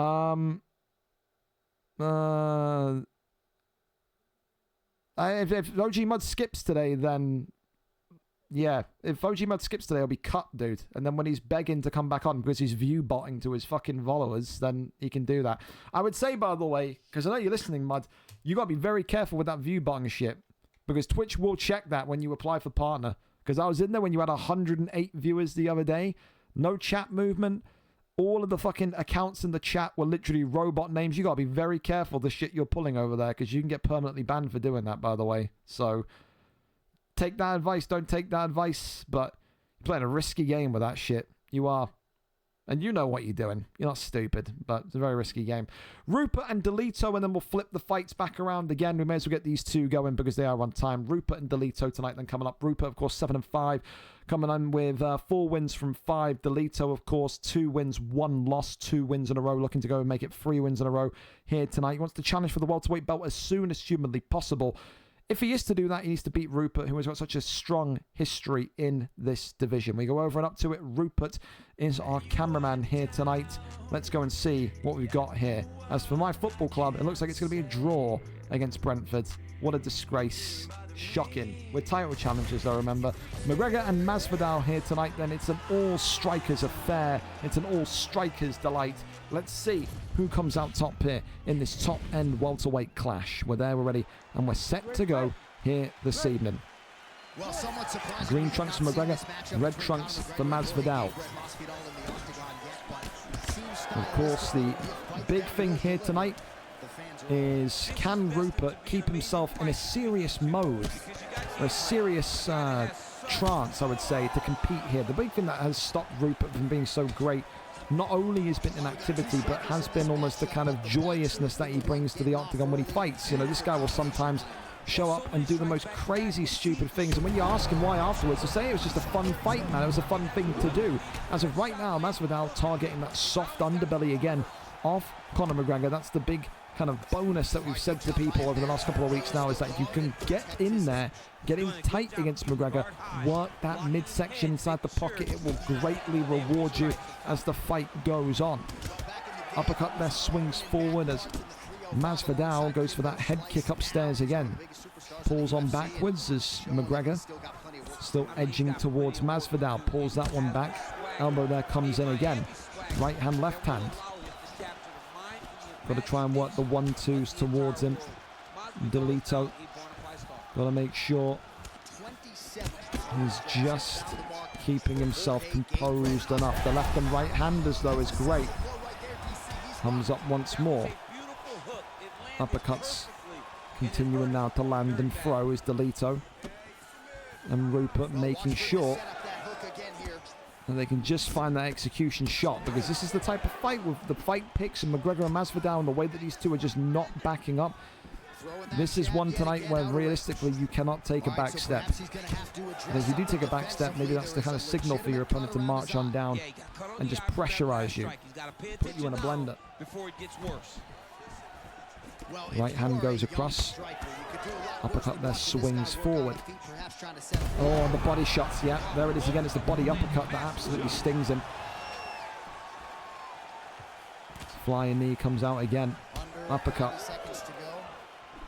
Right hand, left hands. Delito. Oh, knock it and dropping Rupert. It's the double drop as well. Could have pounced on him there. Said it's not been a theme tonight where you've seen many, barely any round one victories, but it could well be something brewing here. Front kick there comes forward as he goes back down low to the body shot. Once again, the knee to the midsection, right hand comes across. Body again, body shot, but the uppercut from McGregor. That's a really nice counter shot there from Rupert. Shows you again how much power McGregor has in that left hand, especially with that uppercut that catches Masvidal. Oh my goodness me, these two are swinging. There's no way we're going to see round two in this one. Putting on another entertainment clinic here. Masvidal and McGregor going right to the death of round one. Swinging and banging here inside the pocket. Masvidal and McGregor both survive at points, but I don't know who you're going to give this one to. So there's the horn signifying the end of the round. A stunner there with the head huge shots and a huge opportunity indeed for these two tonights. Who makes a huge step towards that summit of the welterweight division. Delito, of course, wanting to make it a 3-fight win streak. He's up against one of the most dangerous opponents he's faced so far. Of course, a reminder to you, Delito in the red, Rupert in the green here tonight. Uppercut there, pokes on forward, and there's that right hand coming across. Big shots coming again, and McGregor knocked down here. Rupert in big trouble. Delito not going for any kind of follow-up strikes there.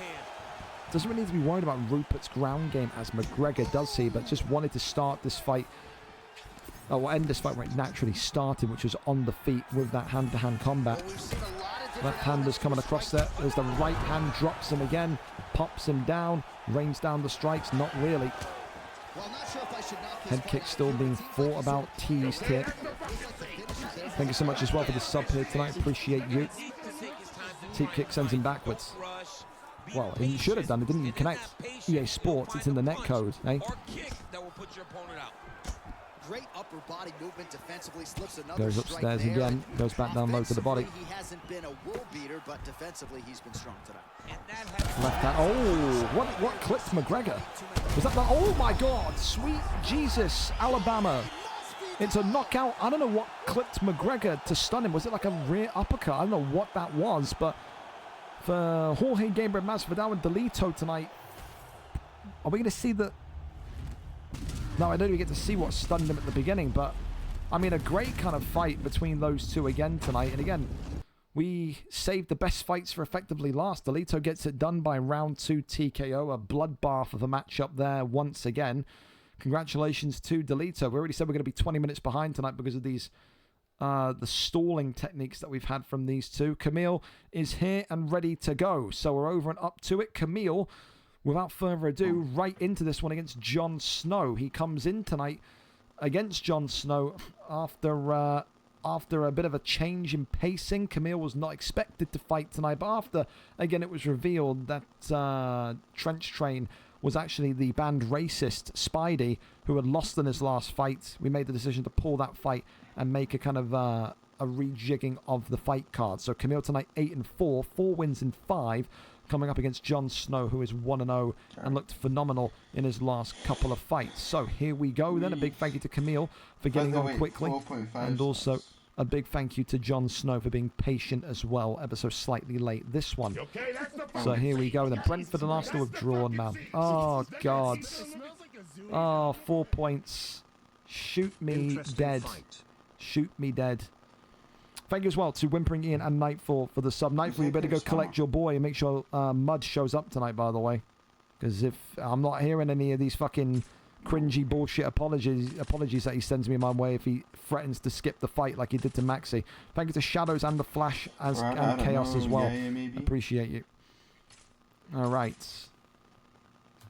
And you got to tell him, Nightfall, to stop botting, by the way. He's going to get him banned on Twitch, and he's going to hate himself for it. There's so much opportunity on here, but doing what he's doing, he's playing a dangerous game, dude. 108 people in his stream the other day. There was like one guy talking. I'm on about, like, you know, if his grappling's enough to hold up if I get taken down. Do you know what I mean? Well, Jose Aldo what's the switch stance? Against Diego Lopez.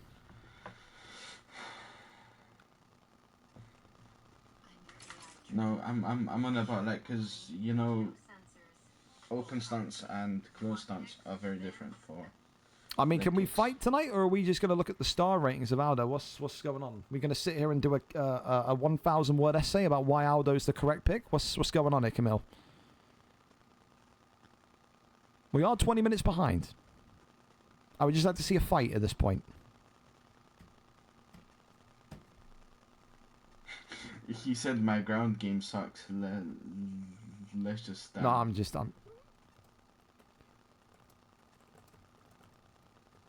and I told him I'm not falling for this shit. Come on, boys. We gotta go. Oh, wait. Gringos. Hallelujah. We're off and away. Diego Lopez and Jose Aldo. Thank the heavens.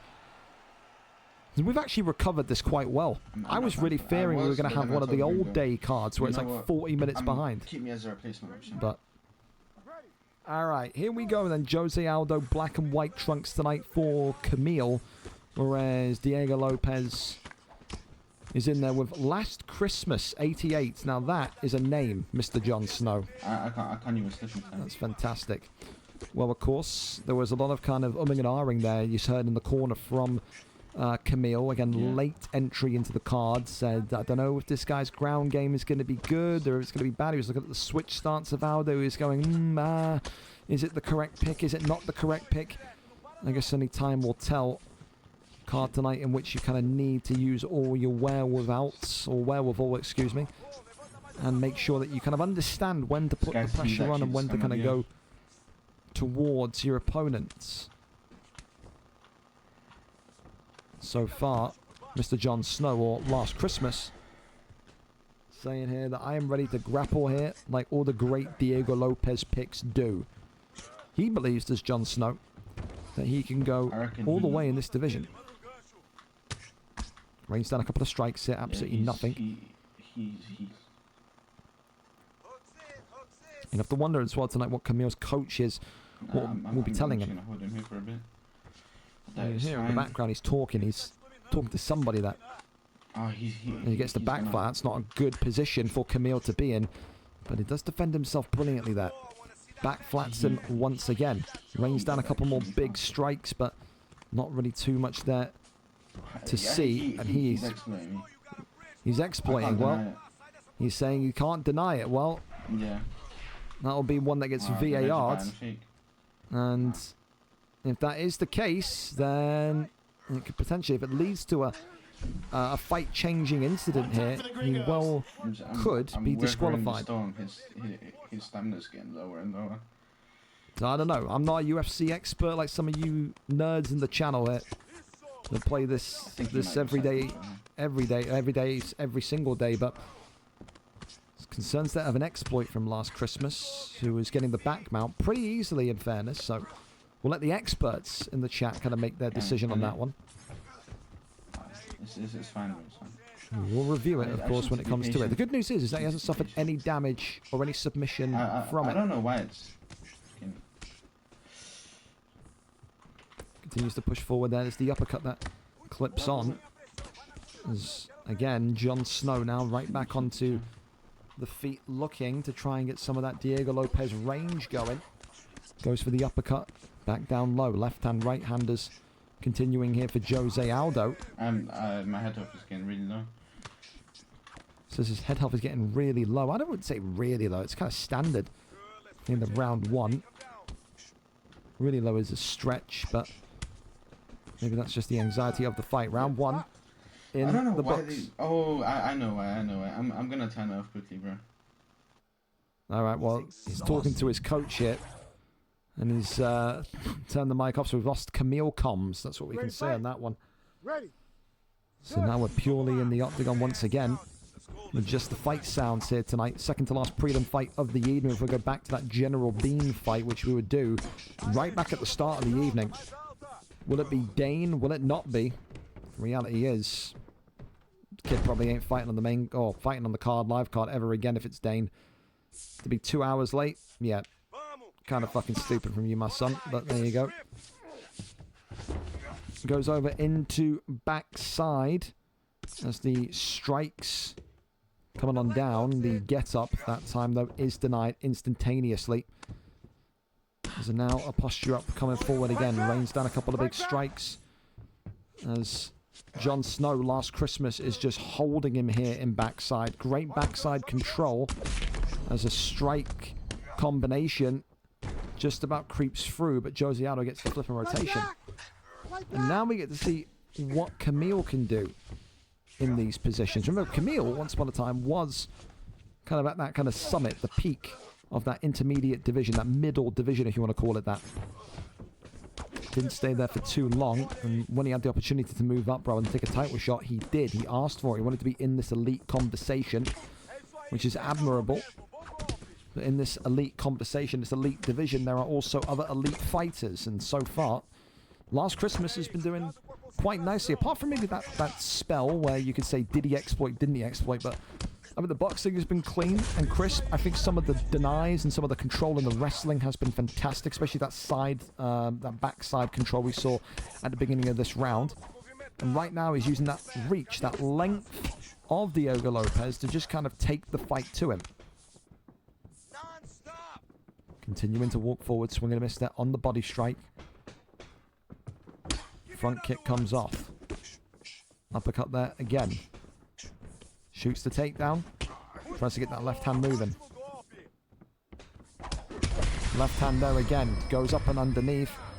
Aldo looking, but not finding any success. Left hand. Oi, Camille gets stunned again. It's as Camille is throwing that strike. It's only just a millisecond afterwards, but it's the fact that it's coming afterwards which is giving Jon Snow last Christmas the stuns and the knockdown now. Huge moment here at the end of round number 2. Can Jose Aldo, can Camille survive this one? He is being butchered here at this minute in time. He's fighting against all the elements, against all the forces here. As he continues forward again, left and right handers. Jose Aldo now spewing blood. Head health is absolutely gone and buried. There's no way that he is going to be able to come back and win this fight from this. That is a lot of damage. Only a couple of jabs will cause the doctor to come in if he can avoid getting knocked out. 2 rounds to 0 for Diego Lopez so far. Camille, yeah, he took this fight late, but dear God Almighty, it's looking like a real test here at this minute in time. Glove touch, and we're up and underway for the third and final round of our second to last prelim fight of the evening. Diego Lopez looking to get this one done and dusted nice and quickly, though. Oh, clips. Oh, they've both clipped each other. They're both wobbly. I know Lopez has survived. I think Lopez was just slightly stunned, whereas Camille was massively out of it there. But a good left-hander from Aldo, but then immediately responded by this pressure and this momentum again that Lopez is bringing here. Drops him against... Well, I thought it was going to be against the cage there if he fell a certain way, but then gets back up. Out of the sprawl. Flying knee, Jose Aldo. Look at this. Oh my god. Oh my god. Could he stop the fight here? Jose Aldo, Camille looking for a finish was so close. That almost kind of launching flying knee, that running jump flying knee from Aldo nearly gets the job done there. That was a really close one from last Christmas, who would have lost the fight completely against the run of play there, against the grain, but what can you do? They're going to be so upset with that one. Look at this. Fakes and whatnot here. Is that one there? Right back up now up top. 2:55 remaining. You've got to be a defensive maestro here. If you are Camille, who gets bopped with one. Now works off the double jab. Left-hander. Avoids the uppercut. Eats the straight. The slumped corpse of Aldo into an arm triangle here. And last Christmas, Jon Snow is looking to get the tap here tonight. Gets one. And that there takes down that submission bar of Aldo ever so slightly. You think he could have got the fight done with one single blow to the head from that position. But once that submission, for a reason, clearly wanted to kind of live to the play style of Diego Lopez here tonight. Gets back up though, so maybe not. Works off that double jab again. Giving Jose Aldo, giving Camille, oh, a chance to come back into this fight. Never mind. Leave the words out of my mouth, because that is a round 3 TKO tonight from the Diego Lopez pick. I tell you this much. For Camille, I thought he did well coming in late. For Jon Snow, there'll be question marks about whether it was or wasn't an exploit in that first round. I think no doubts there'll be reports on that, and if he needs to be given a talking to, he will. But one of those, you know, a good scrap to say the least. So,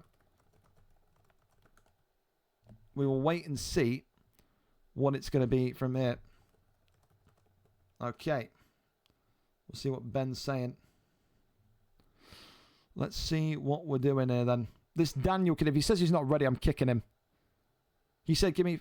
Okay, good. Good. Do the fight. Then you're not fighting live again for a month. Can't trust you to show up on time. Heavyweights. Thank you. All right. Well, he's ready to fight, is Bean. If they're not ready, me and Top Gun are ready. I respect you a lot. I know you want to get going early, but it's impossible. We got to wait. That's your fault. You had since Monday. You got given 30 minutes extra. You then show up 2 hours late. Completely your fault. Are you lobbied or not? Are you lobbied up? Again, he's trying to debate me as to whose fault it is that he's 2 hours late, bro. Talk to the wall, buddy. We've got another person asking for UFC tags. Just, why are we making threads? Why are we making threads? There's no need. There you go. You got tags. Well, I got book me later. Brother, can we just get this fight done? Is this it? Bro, I am waiting for this fight to happen. Is it happening? I don't care about anything else. We're late. Where's the link? Where's the link? Where's the fight? Give me anything. I need a link, boys. Am I supposed to radio commentate the fights? Come on. The fact that it's happening is a miracle in its own right. Let me stream and send it. I'm going to put a fucking knife between my eyes and headbutt a desk, bro. I swear. This guy is too busy talking to me about why he's late rather than setting up a stream. I told you all tonight it's going to be a late one. If you're on this main card tonight, set alarms. Set notes here. Oh, God. Man. It is going to be one of these wonderful late night cards. Fantastic, Bean. God bless. Thank you so much. Sorry as well, Bean. You're the only one that deserves an apology, mate, because this kid has fucked you around, me around, everyone around. Thankfully, we're finally here. Hallelujah. 2 hours and 10 minutes late. But dear Christ, we're finally there, man. All right. We're all set to go. We're ready. You can ready up. Full star. Okay, I'm just trying to get this guy in, dude. 2 hours, dude. And the thing is as well, Joker, he sat here telling me like, oh man, I had stuff come up. He told me yesterday, move my fight 30 minutes. Moved the fight 30 minutes. He didn't tell his opponent.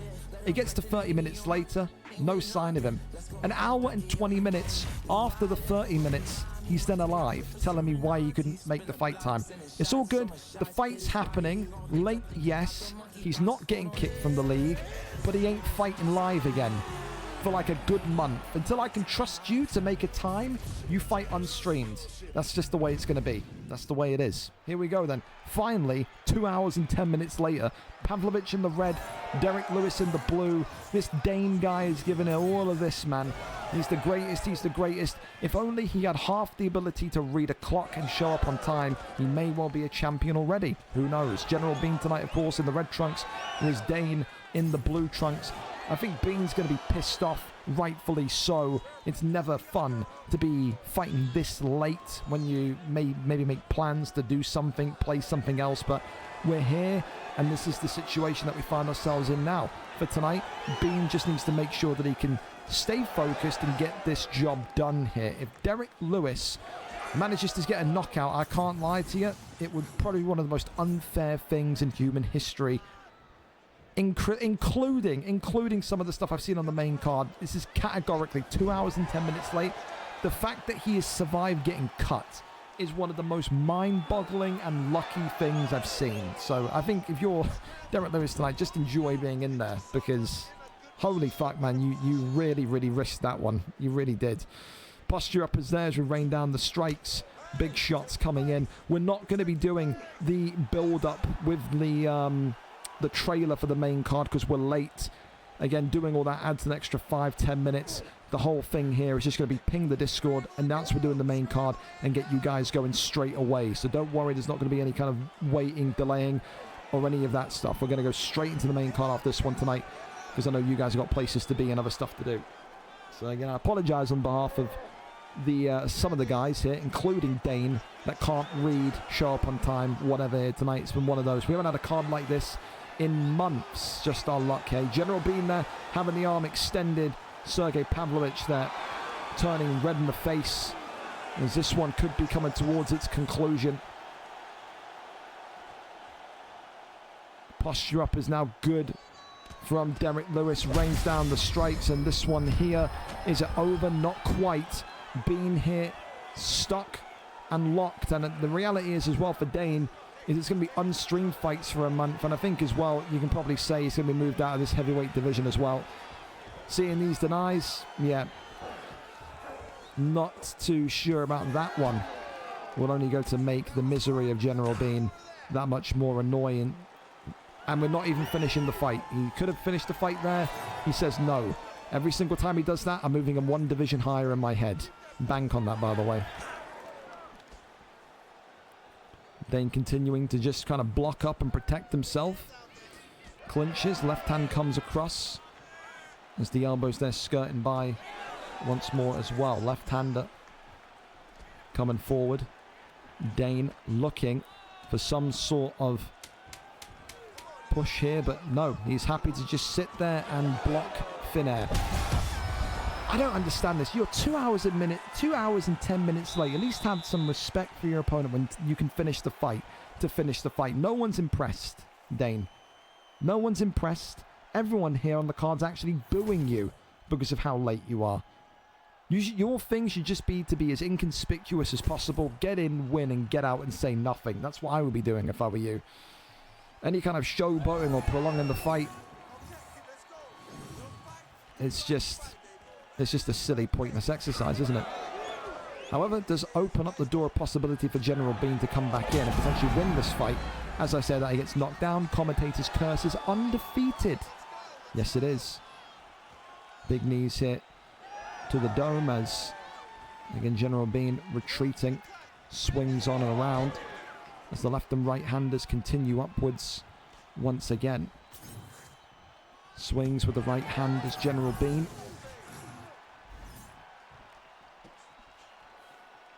Dane not going for anything other than kill shots here. Left and right hands again. Flying forward, spinning back elbow attempted from Dane there. There's a left-hander. Goes back down low to the body. Looking for the uppercuts to the midsection now. He's not eating... Dude. Oh, he's really, really annoying me. Because he's stunning Bean and he's just purposely going for the body. Rather than trying to end the fight with a headshot. Just looking like just a grade A time-wasted asshole, man. There's no other way to say it. Look, what is the point in this? What is the point of this? You literally have the head right there and you're refusing to even throw headshots. You're stunning him and then going to the body. Just to what waste time? You get more air time. Oh, dude. I'm going to enjoy it when Weber's holding you in side control. Holy fuck, about time. Yeah, no one cares, bro. No one cares. Yeah, well done. Well done for being 2 hours and 10 minutes late and then longing the fight even more. Wow. Great performance. Maybe learn to read a clock. Show up on time. Then we would care. Yep, fantastic. All right. Let's swimmingly move on. So I need to put a ping in the prediction card. Main card is now live. So you got a chance to get your predictions in there. Fantastic, fantastic. Prelim Goats. How long he's going to be back for, Lord knows. Just shut up. Just please. Turn your shit off. And don't speak. You literally delay a card by 2 hours and 10 minutes. Nobody cares what you want. Thanks. It's just pointless. Don't put me in heavyweight, man. I'm too good for these people. Yeah, good for you, bro. You're also fucking too stupid to read how a clock works. So, yeah. No one cares, bro. No one cares. No one cares how good you are. No one cares. Main card is now live.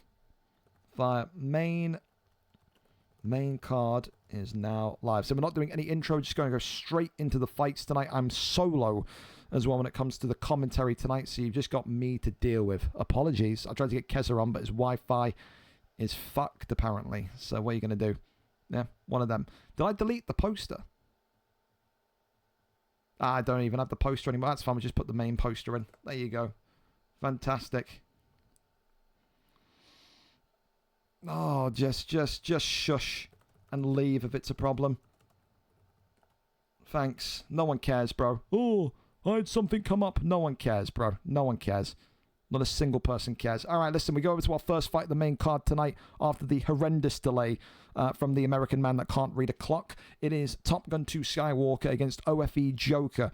Top Gun 2 Skywalker tonight comes in 5 wins, 5 losses, a loss last time out, and he takes on Joker, who says, I am the future of this division. I will win this division candidly. No one is on my level. Give me the best guy. I've given him, in my opinion, one of the best. A 4-fight win streak, then lost last week. Top Gun 2 Skywalker looking for a bounce back. Joker looking to put his name in lights here tonight. We go over and up to it. Let's see what the picks are going to be. 5-star picks, of course, are legal here in this one. We're there, we're set, and we're ready to go. Yuri Prohashka. I haven't seen a Yuri pick in what feels like months, by the way. Maybe a year. It's been a long while. Against that, of course, incredible alter ego John Jones. Here we go, though. We're here, and we're set to go. All right. Thank you as well to H3 Prods, I think that says, or he Prods, for the follow as well. Here we go. Prohashka, of course, in the red trunks. John Jones in the grey trunks this evening. We're all set here. A big thank you and apologies to these two as well for the delay. We've tried to get through it as quickly as humanly possible. What hasn't helped us as well is that there's been so many fights tonight that have been round 2, round 3 decision fights. I think only one fight on the entire live card tonight has finished in round 1 brutality. So, you know, what can you do? Of course, this Jon Jones, we talked about it last week when we saw him debut as well.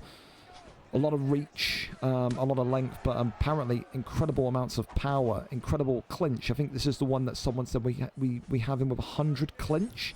It's the ultimate counter to Alex Pereira in this division now, people will say. Of course, for Joker, he has talked a lot, though. The man with Yuri Prohaska and Red tonight says, listen, I'm going to dispatch of Skywalker tonight.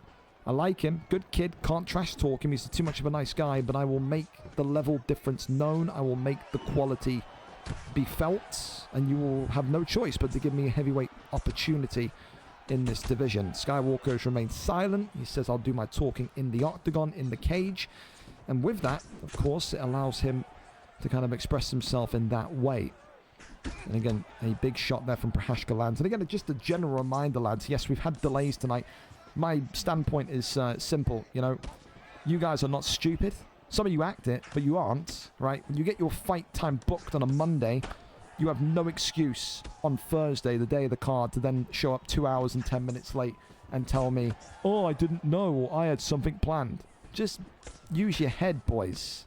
It takes you 2 seconds to turn on your phone, your Discord, whatever, and say, not going to make it, pull me, not going to make it, delay the fight by 30 minutes, 20 minutes, whatever. People pulled out before the fights tonight, before the card started tonight, who were absolutely fine. Just think. Think. I know some of you don't think and are very stupid, and I love you for it. I do. But you gotta think. There's no other way to really say it. Anyone can fight here, any level, any nationality, but if you're too stupid and you don't know how to show up on time and you're not going to communicate, I can't host you. I can't. Head kick there rattles off the dome of that dildo on Prohaska's head there. Takedown lands, and now we have Top Gun 2 Skywalker, who is damaged in top position with a control position. Goes over into side control here. Elbows coming in. Crawls over now into top mount. Drags him back in place. Big shots raining on down. Heavy-handedness in the elbow there clatters on through. Posture up is there again. And Jon Jones here could be about to finish this fight.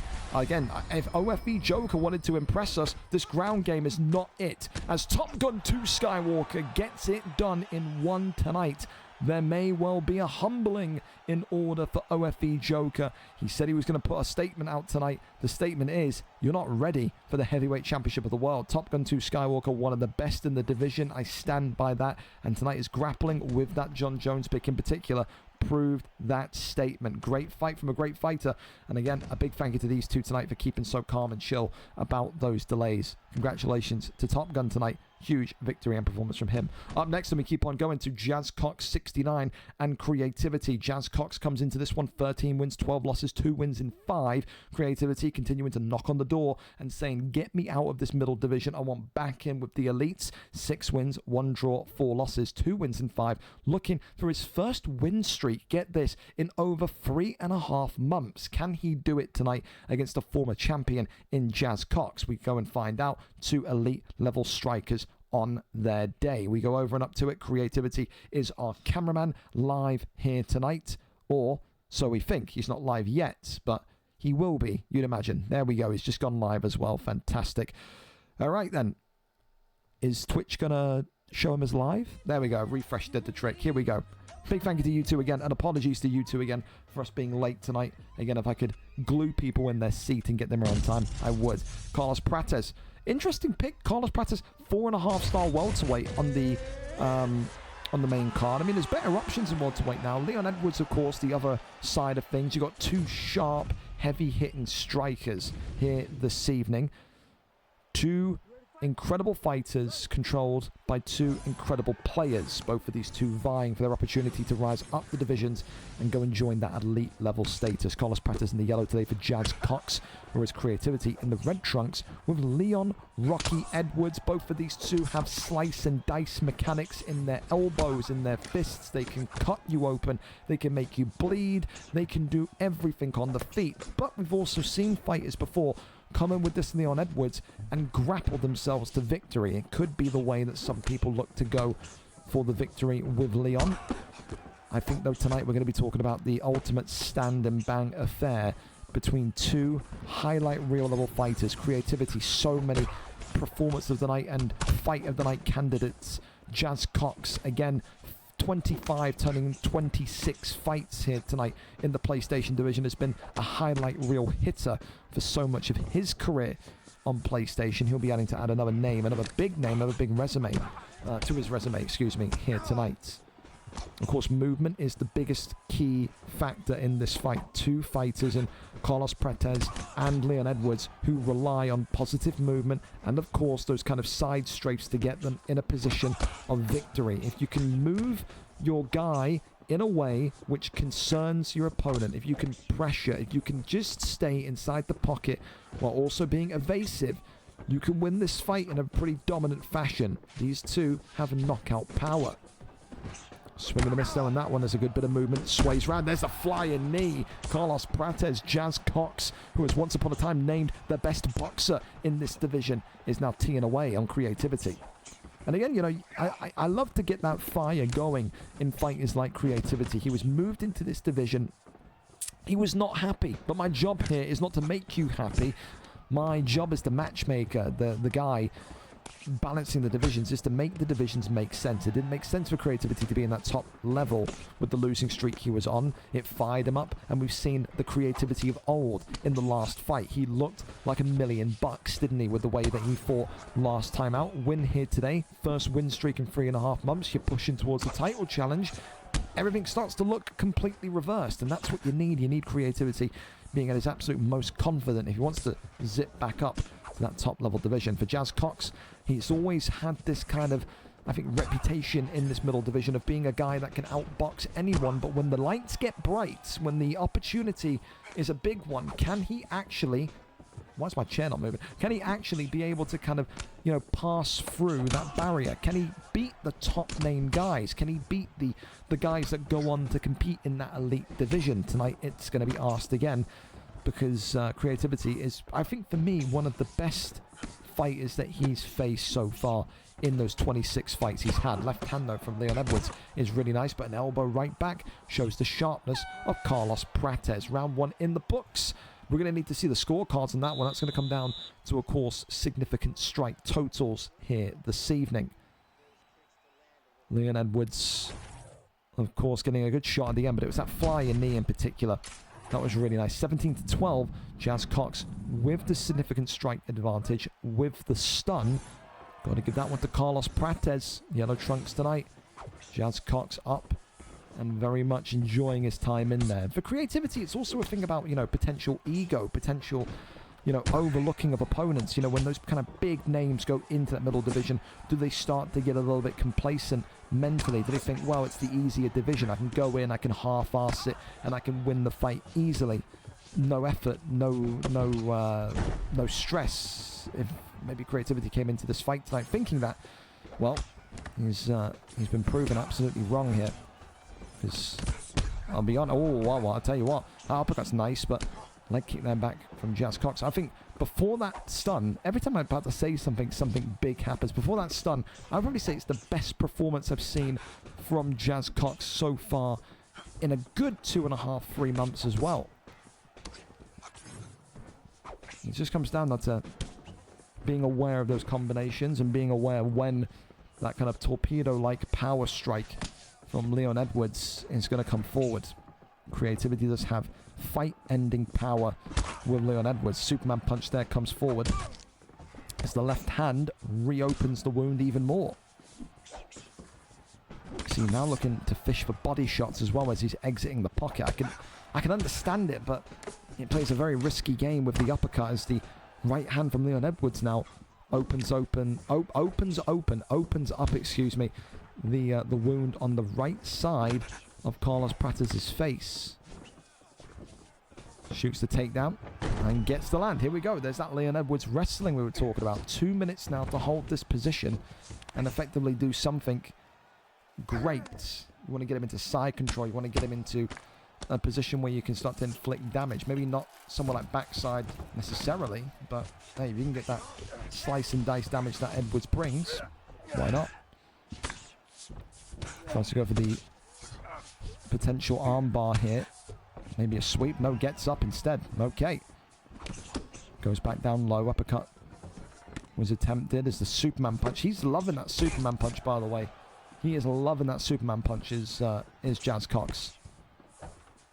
Jazz Cox as well has been one of those guys that has often rather showed disdain to having to fight people from across the pond in North America, but it's part and parcel of being at the summit of a division. You have to take on all of the top guys, whether they're European, North American, it does not matter. Creativity with a second drop in consecutive seconds here. Big shots against the cage, not able to finish the fight yet. Peels out and around. As this one here continues onwards. Shoots the takedown. And the land comes forward there. Works the strikes here to the midsection. Prates eating more and more shots onto that damaged eye. Round 2 in the books. I'm being optimistic here. I'm saying 1-1. I think that was a good round from Leon Edwards. Especially with that elbow that knocks him down. I think this is an even fight right here. Third and final round. Two of the best, if not the best two in this division when it comes to that boxing style. Win here tonight. It's not going to grant you an immediate opportunity at the title, but it will do your stock a world of good.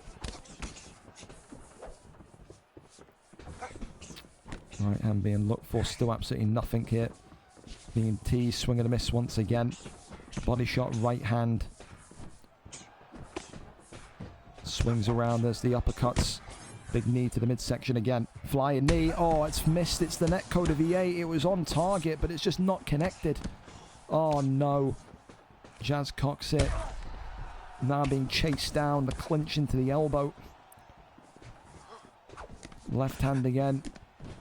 Swings on round. Jazz Cox now very much on rocky territory here. He has to make sure he keeps his composure, keeps his wits about him. It just takes one shot here, one flying knee, one elbow from Leon, and it could be a done deal. Chasing the fight now, though, is Jazz Cox, and with that, opens the door of opportunity for creativity. Avoids that one. No counter shot again, though, from Prates. Wow. A couple more big elbows. Jazz Cox throws the teep kick. Left hand across here again. Still fishing for some sort of strike here to end the evening in joy. Jazz Cox gets that Superman punch. That could be the moment. He's been looking for that all night. Spin kick here to the body. The stamina's running out as well on Leon Edwards. Creativity now eating more and more damage. I think if your Creativity, you just take him down, try and survive this round, win the fight on decision. He may well want to. Creativity eating shots here. Teep against the cage. The block here being worked, though. Jazz Cox's face a crimson mask of red. Trying to work that jab to get the block down. Continues to work it forward. 1-2's down the center again. Superman punch comes in. Shoots the takedown. That one there. Secure. I don't know why Jazz Cox is shooting the takedown. I think although he's got a stun, I do still think Creativity is leading on my scorecards. I think Creativity has done enough in this round. Oh, that submission could change things. I don't know anymore. I was leaning Creativity. I think that submission could change it. That's the first decision tonight. I don't actually have a clue. I don't have a clue on that one. Great fight, though. And it is Carlos Prates, Jazz Cox, with one of the biggest wins of his career tonight against Creativity. People said, can this kid do it against guys that are eventually going to go up to that elite division? Can he do it against the top names? Well, listen, he proved it tonight. He absolutely can. Gets it done by a decision victory here this evening. Congratulations to him. A huge victory on his resume. For Creativity, did he overlook his opponent tonight? Did he think this division's too easy? Did he come in maybe a head too ballooned, ego too high, and maybe a bit too proud? And did he fight in a poor way? I don't think he did. I think it was a very close fight. Could have went either way, but I feel for him tonight. It was a great bout between the two. There'll be a lot of respect there, no doubt. On to our next one then, Sir DJD against Fat Bot Loves Food. Of course, DJD tonight coming into this one with a 23-20 record, 3 wins in 5 for DJD. His opponent, on the other hand, though, listen, a really exciting prospect is Fat Bot Loves Food. We call him a prospect because, listen, he dominated in this middle division. He was the champion, he defended, he did all of that, but it's a different quality jump to go from that middle division to this top division. He keeps saying, I want the next title shot. I want the next opportunity. If he beats DJD here tonight, who again has held gold before, he may well have more ammo for that request. We'll go and see if he can do it, though. The bantamweight division is our place of action tonight. DJD is our cameraman. We're there, we're set, and we are ready to go. Peyton Talbot against Cody No Love Garbrandt. I do not like this matchup in the slightest. Cody Garbrandt against Peyton Talbot. Oi. I don't think that's a good one for DJD, but hey, listen, he's the main man. He knows what he's doing. We'll see. How correct or incorrect am I going to be? I just feel like Cody Garbrandt's got way too much here. Too much power, too much brawn. I think it's very difficult. It's very weird as well. DJD has menu music, by the way, playing during the game. So if you hear menu music in the background behind John Anik, just know that's DJD. I have no idea why people like that, wanting to listen to music when you're fighting. And the menu music is ass. At least have Spotify open. You know what I mean? Crazy. Well, listen, both in blue trunks tonight. The afro, of course, for DJD. The man that's got a big black dot on his abdomen and back there, whereas Cody Garbrandt, the man in, I would say, the other blue trunks, that is horrendously tatted up. Of course, Cody Garbrandt has a lot of power. It just takes one sequence inside the pocket and this fight can be game over. We've seen a lot of Cody Garbrandt on the Xbox side and the PlayStation side now over the last couple of weeks. If DJD has not done his homework, well, he could be in for a shock here, because Cody Garbrandt, this version of him, can bust you open, can stun you, can finish you instantly if you're not careful. You cannot sit around and listen, you have to say what it is. You can't fuck around and find out in the pocket. You just can't. There's no way. You have to be completely focused on that kind of distance striking. You've got to be focused on minimizing the impact inside the pocket. I think the best chance against Cody Garbrandt here is to wrestle, but with Peyton Talbot you also have, like I said, length and reach, so you can literally poke and prod from a distance. But this is where he does not want to be. Pushed back behind the black lines here by Fat Bot Loves Food. He's looking to just kind of pressure him, looking to kind of stifle the belief of Peyton Talbot here. As the uppercut into the right hand connects nicely, continues onwards with the forceful presence. Swing and a miss there on the body shot, goes back down underneath. Does Sir DJD. It feels, we're talking about a fight that is 4 minutes in, and it just feels like we have seen nothing but Garbrandt pressure. This is the kind of fight that you would see DJD having if it was round 3, and if he was up by 2 rounds, looking to just defend the decision victory. There's not really been any offensive charm here whatsoever from DJD and Peyton Talbot. And that's a concern, because you can't start fights like this. It sets a precedent, it sets a tone. You do not want this kind of back foot, I'll strike when you throw one at me message being sent, because that's going to give Fat Bot Loves Food the world of confidence here. Spin kick to the body again, connecting. I would love to see what the significant strike numbers are here, because I think Cody Garbrandt has outstruck him massively here. So much activity. Maybe that's not a good thing. Maybe Cody Garbrandt being gassed out here from Peyton Talbot.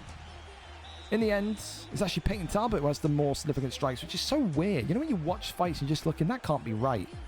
It has felt, watching it, that Cody Garbrandt has been the better fighter. Clearly not the case. So maybe you give Peyton Talbot the first round, but I mean, Cody Garbrandt can end this fight anytime. There's no physical damage on either of them, so that's a bonus.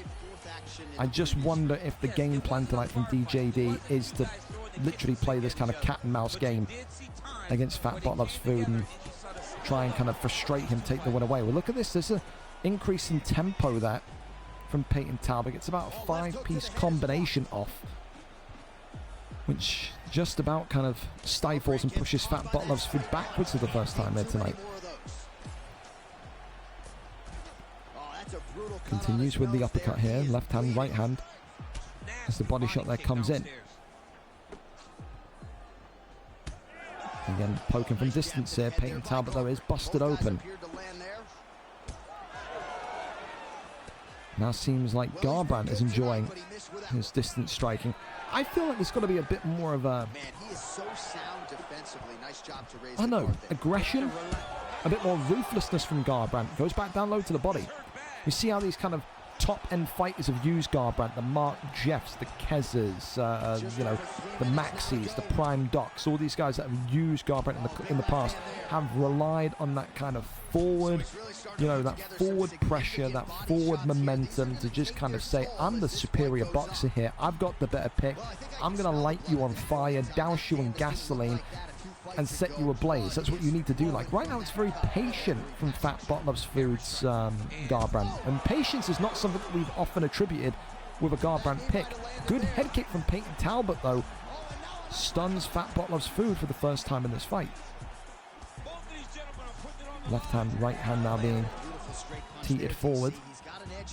Garbrandt there eating a body shot. 1-2's down the center. Swing onto the body here is Talbot just continuing to shuffle alongside the black lines here. Left hand uppercut there comes forward again. Just where he wants him, marshalling him back towards the cage. That's where you want to continuously have Talbot. You get that one drop, that one knockdown, get him against the cage, bang, bang, bang. And then this fight's done. I'll tell you what though, Garbrandt is walking towards him at times with his hands almost down, which is really weird. Really weird from Fat Bot Loves Food. Eats a big shot there, doesn't get knocked down, but signs of belief here from DJD appearing, who of course is always referred to in this PlayStation side as the ultimate underdog. There were fighters tonight that put Fat Bot Loves Food as the favourite in their prediction cards because of that win streak he's on. DJD gonna say to that, well listen, I'll remind you why I won the Upset of the Year award in 2025 and why I continue to beat these big names in this division. Round 2 in the books. As round 3 is approaching rapidly, a very close round of 22-6 to 21. 2 stuns though may well just give it to Peyton Talbot again. There's got to be an increase here. There's got to be an increase here from Fat Bot Loves Food. He cannot play in a very patient way when I think he's 2 rounds down. Third and final round in this one here tonight. Spin kick, oh, left hand, and that's why you don't go for that spinning body kick. It's known to just effectively go right through you. It's a ghost strike, and this one is all over. DJD with the Peyton Talbot pick. I apologize, I was not familiar with your game, did not think that was going to be the correct one tonight, but the distance striking and the patience and that cat and mouse style fight tonight really proved to be beneficial to DJD in his favor. For Fat Bot Loves Food, that'll feel like a really bad loss because he had the pick, he had the power, he had all of this and more, couldn't get it over the line, and in the end, DJD once again proves why he is one of the biggest dark horses in the division. Congratulations to him tonight a huge victory indeed. Up next, Juan Fei and RS Viz this evening. Juan Fei, of course, 6 wins, 2 losses, a 4-fight win streak for him. RS Viz, 2-0 for a reason. The next great hope out of Deco's Grapple Chapel here this evening. We're there and we're set for it. Let's see what the picks are going to be here tonight. Ilya Topuria and Alexander Volkanovski. We keep hearing time and time again about how good this RS Viz kid is, how he should be challenging for the gold, challenging for the strap. Well, again, Ilya Topuria tonight for him, given by Juan Fei, who has the superior record. So he could have taken Volkanovski. He says, you take Volk, man. I'm good with my pocket boxing Volkanovski. I gave him Topuria, excuse me, and says, I'm good with my pocket boxing Volkanovski. I think it's dangerous. I think this RS Viz fella could absolutely run through this featherweight division. I think he can. I think he will. I think, though, tonight he's up against a very tough challenge in Juan Fei, who is, I think, clearly proven himself now on the Xbox side of things in featherweight to be one of the best boxers of not just the division, but of the last 12 months. I've been so impressed by him and how he's been able to kind of, fight against some of the top guys in such a ruthless and aggressive way. Of course, Topuria will have that added ground benefit. We've seen this Topuria in featherweight before get one takedown, one top mount transition, boom, boom, boom, and it's over before you even know it. Of course, this is the typical kind of ice v fire matchup in 145 now. When you're Topuria, you're working off that speed, that kind of nimbleness, that agility of the boxing. Volkanovski, you're thinking about all the power inside the pocket. You've got to completely cut distance if you're Volk. You've got to stay tight, and you've got to just keep him completely within arm's length every single combination. Every time you connect with Volk, it builds and it builds and it builds, and before you know it, you've busted him open, you've got him knocked down, and then you've got maybe your own ability to kind of wrestle in the way that you do. So both fighters tonight have that underlying wrestling quality. It just depends if either one of them are going to take it. In these fights, sometimes you get indoctrinated. You get drunk off the sense of wanting to be able to kind of prove you're the better, superior boxer. That's very much what it could come to. But in the end, Topuria says, no, we're going down to the ground here. Let's see what you can do in terms of your denials. Flip and rotation hit immediately. A great start from Volkanovski, who gets into top mount. Well. Now we've got a little bit of a situation here as RS Viz could be about to eat some big shots here. Clatters on down, and you'd think maybe the potential of a submission. No, posture up again, but then shakes that one off. A great, that's a fantastic bit of top mount as well. Goes for an arm triangle. That one there is rejected. RS Viz waking up with his denies here at this point. Can't keep him locked into top mount that time. Can Juan Fei. Elbows here from side control. Goes up into sprawl. Works the body shots here. Now back over into half guard. Rains down a couple of big strikes once again. Full guard here is gained. Now the hand fighting will absolutely begin, especially you don't want to concede position here if you're Volkanovski. Imagine you get swept and flipped. Find yourself in top mount with 20 seconds to go. Anything can happen. He goes into stack guard, though, does Volkanovski. A nice one here from Juan Fei. It's some big damage. And another big stun there from the top position. This is a really fantastic start right now from Juan Fei. Body shot into the spinning back elbow. And that's going to be the end of round one. Bow respect from both. Good fight. I think RS Viz, maybe looking at this tonight, looking at the Volkanovski, looking at the record and going, this is the toughest challenge I've had yet in this stacked 145 division. So a huge start here so far for Juan Fei. For RS Viz, you got to use that Topuria a bit better, man. Again, I'm not saying it in a way like I'm better than you. I'm clearly not. I don't play, but just seems a little bit off rhythm at this minute in time for RS Viz, and I'm sure his corner, who again probably is Deco Hebden in the corner here tonight with him, has got to kind of instruct him how to do that. I don't know if the wrestling in the end was the correct decision. I think he would have been spooked now by the grappling. I think Topuria, RS Viz, probably going to keep this one standing for as long as he possibly can. I tell you what, he could have got a slip hook there. That would have been absolutely fantastic. But I think he pulled out of that one, didn't he? Pretty sure he did. He was going to go for it and stopped. Teep kick sends him backwards there again. Tries to go on that strike down the center. Left and right handers continuing on. Volkanovski going back down low to the midsection again. Right hand comes across as a teep kick bunches him backwards. More like it from RS Viz, who's now starting to get his handiwork going. Thank you so much for the follow as well. Give you a proper thank you at the end of this one, but that's a big knockdown here. Volkanovski shooting for the takedown. He is not liking what just happened to him. He is immediately panicked. He spooked it.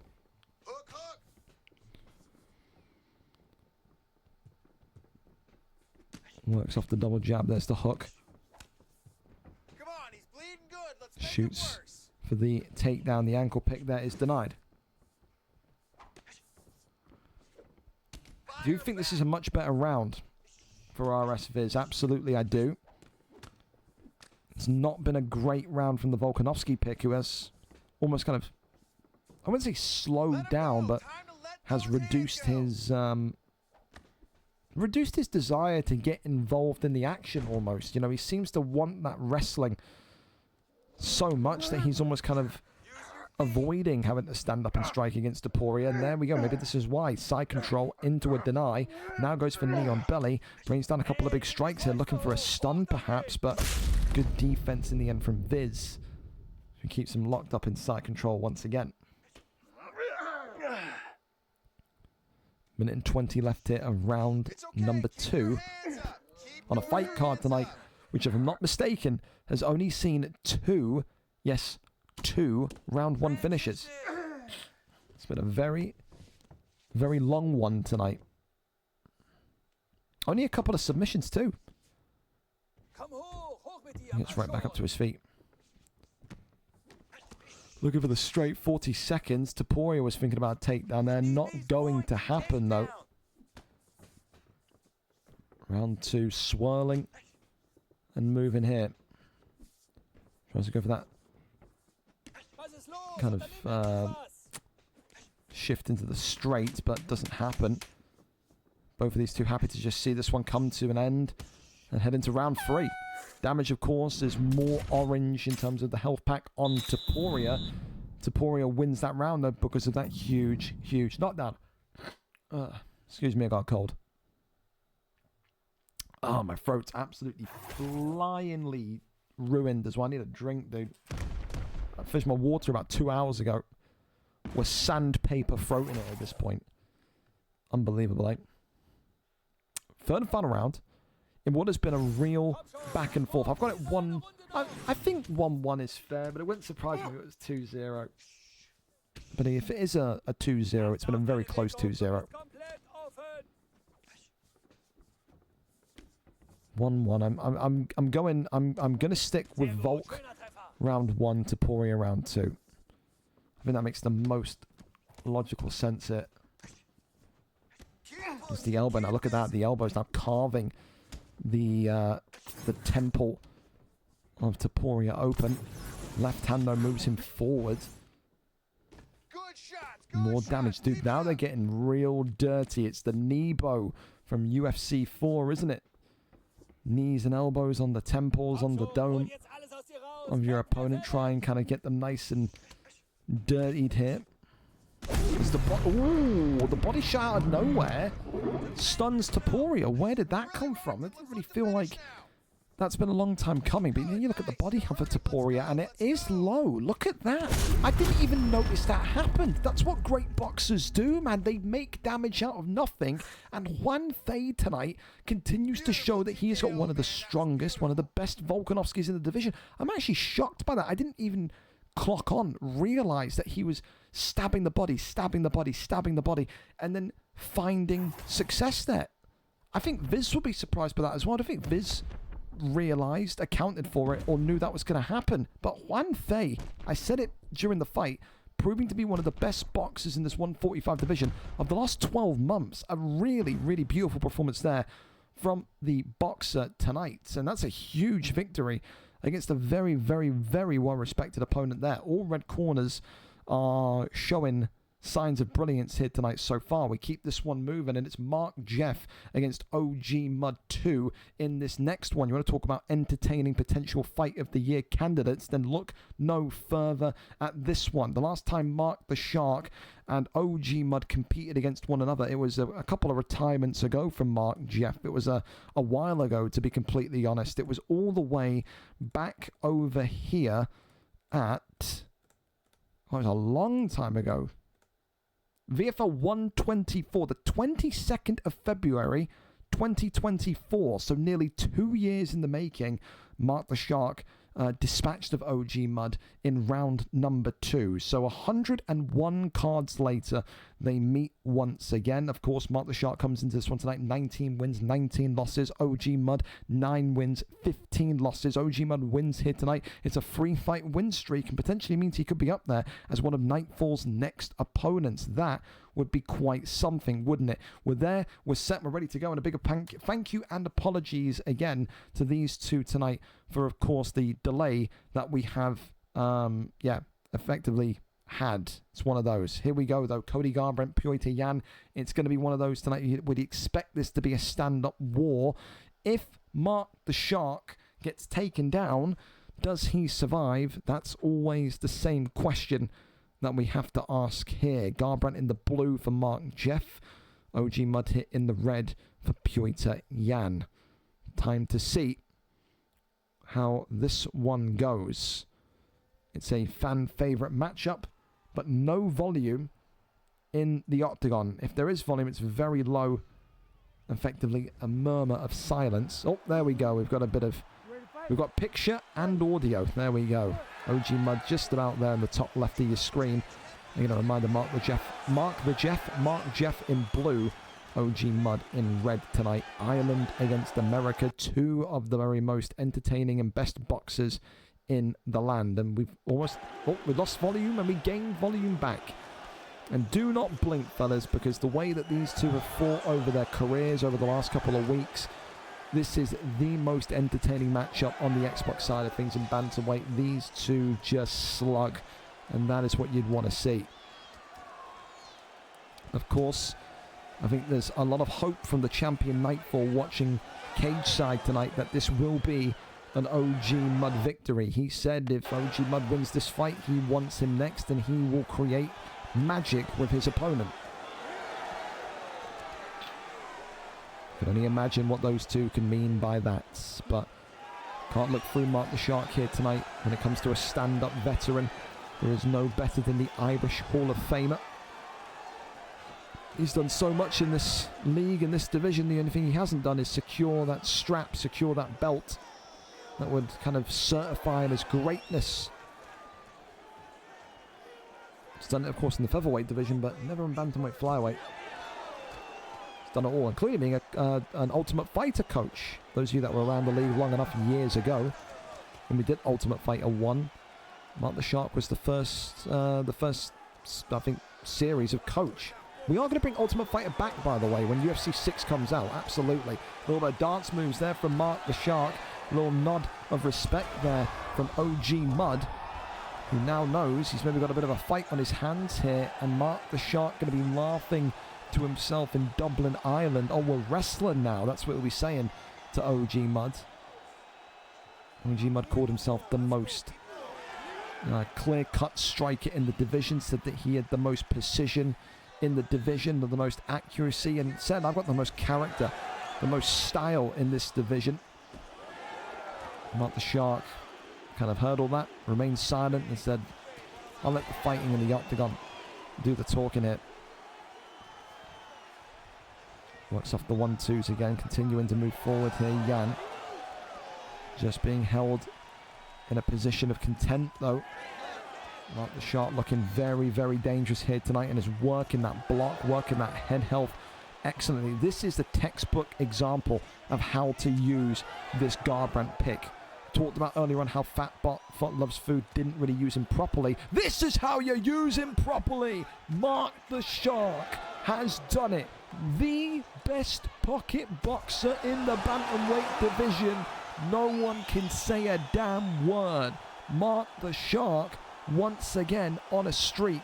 Mark the Shark once again proving that he's one of the very best to ever do it, and Mark the Shark once again climbing towards another eventual bantamweight or flyweight opportunity. The red corner is running rampant here on this main card tonight.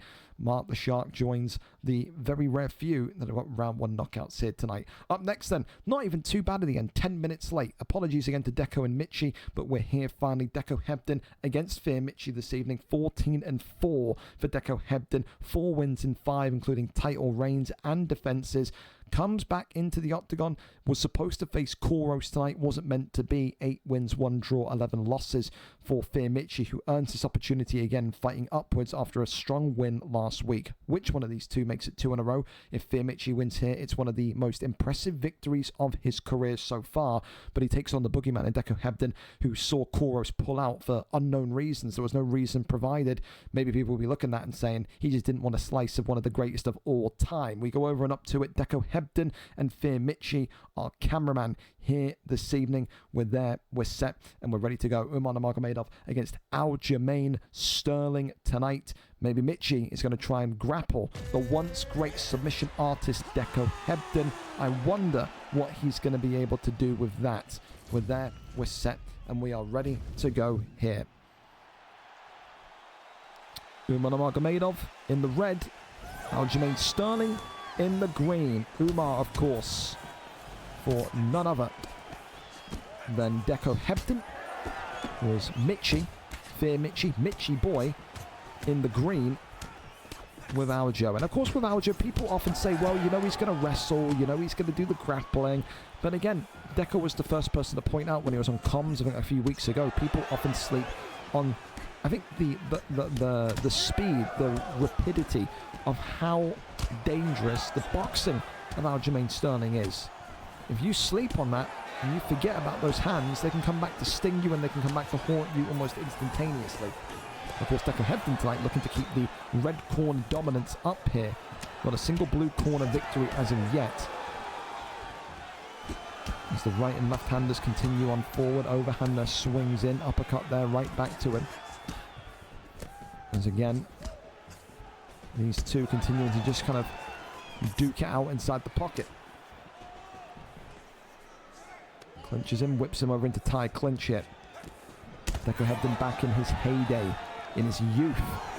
Was the guy that was known for snapping ankles, taking backs, cracking arms, snapping necks. He was doing all of it. One of the most dominant submission fighters we've seen in the early days of this league, but came back after a long hiatus and showcased his incredible boxing standard. Right now, though, he is being given a bit of a run through here by Aljamain Sterling and Fear Mitchie. Again, Fear Mitchie, another one that almost is disrespected in the same way as Sir DJD. You know, when this fight got announced, that it was a kind of, you know, a flip, and Fear Mitchie was getting the opportunity. Someone put the meme up, didn't they? Someone put the meme up of nuclear bomb versus a baby having a coughing fit. Obviously referencing Mitchie as the baby having a coughing fit. This guy is just consistently ignored when it comes to the conversations of consistency, when it comes to the conversations of being able to constantly trouble the high-end players. This isn't a guy that walks in against Deco and Keza and all these others and just gets completely mollywopped, you know, and just obliterated. It's just not what happens to Mitchie. Of course, as well, one of the older guys in the league, I'm pretty sure. Not like he's 50 or whatever, but again, maybe that veteran status, that maturity of keeping you calm, keeping your composure is a key factor as to why he often fares so well against these big fighters. Survives that ground and pound from Umar, but there goes Deco Hebden again, continuing to just try and rain down an artillery of strikes here. Big shots, but good defense in the end from Mitchie. As this one will see the end on round one with Umar Nurmagomedov on top. I think it's a very, very back and forth round. I think if you want to talk about 50-50 rounds, that's the definition of one. First half, I felt for me, was definitely more Fear Mitchie. Second half for me, especially the ending, kind of 60 seconds, was a lot more Deco Hebden. But yeah, I don't think Deco's taking him lightly here. I think Deco's very respectful of Mitchie. You know, a lot of good words to say, kind of almost, you know, stuck up for Mitchie when people were taking the piss out of him earlier on for getting this fight. Said, Mitchie's a good fighter. He's a good lad. He'll be a good prospectful fight to have here tonight, as long as he shows up. Well, no doubts about that. One of the most, tentative fighters when it comes to timings and attendance. That's why we love Mitchie. That's why he's always going to get a spot on the main card when we can provide that for him. Goes back down low to the body here. Mitchie, of course, starting strong in the second round. Looking to go a bit dirty there with that elbow.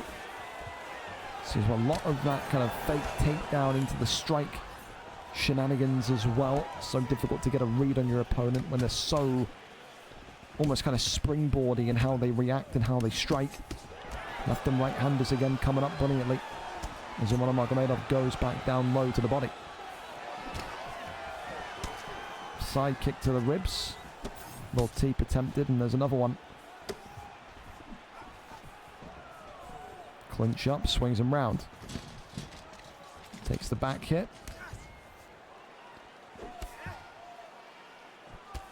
Couple of knees here to the thigh, but not really too much there from Deco. And same thing, we're going to need to see Deco Hebden kind of up the ante here. It's the halfway mark of round 2. And again, as we kind of approach that witching hour of this round, Deco Hebden now getting the damage. And look at that for a knockdown. The axe kick. Oh, I tell you what, if he got a knockout from that, we'd be talking about knockout of the year contendership. I love a good axe kick. I'm a sucker for an axe kick, man. Big right hand, left handers. Same again. First half of this round was all Mitchie. Second half is here. And surprise, surprise, it's all Deco Hebden. Of course, the last non-title fight of the evening. This is 5 remaining fights, all for gold here tonight. The mount here is gained, raining down the heavy strikes once again. Mitchie there, though, that time missing with that bludgeoning elbow. Deco Hebden not able to kind of build on that brilliant dominance after that axe kick dropped and downed this Canadian sensation. I think he's Canadian. I always forget for Mitchie. Canadian, American, Canadian. I mean, they're literally like, they're border brothers, aren't they? So, but Canadians do get offended when you call them American. I've had quite a few DMs from Maxi before. He's not been happy with me. Uppercut that comes in from Deco Hebden as the right hand head kick drops him against the cage here. And Fear Mitchie is in big trouble. That Deco Hebden dominance is reigning in. And this one is all over tonight. A little bit of an anticlimactic one. Maybe could have thought that Fear Mitchie's Aljamain Sterling pick could have survived that one. But it was the tale of 2 halves each round. First half of round 1, Mitchie. Second half of round 1, Deco. First half of round 2, Mitchie. Second half of round 2, Deco. But Deco was a little bit more hard-hitting, a little bit more ferocious, and that gets you the winning quality. Another big win for the greatest of all time, one of a former champion and pound-for-pound hero in Deco Hebden. Gets it done tonight at the death in round number 2. All red corners tonight are looking phenomenal. We move over then to our title fights here this evening, and somehow, fellas, we've managed to swing this back. We're only 10 minutes late. Can you imagine how we've done this? I can't. Quite fucking bizarre to me. But listen, it's a wonderful time to be alive. Title fights are now live.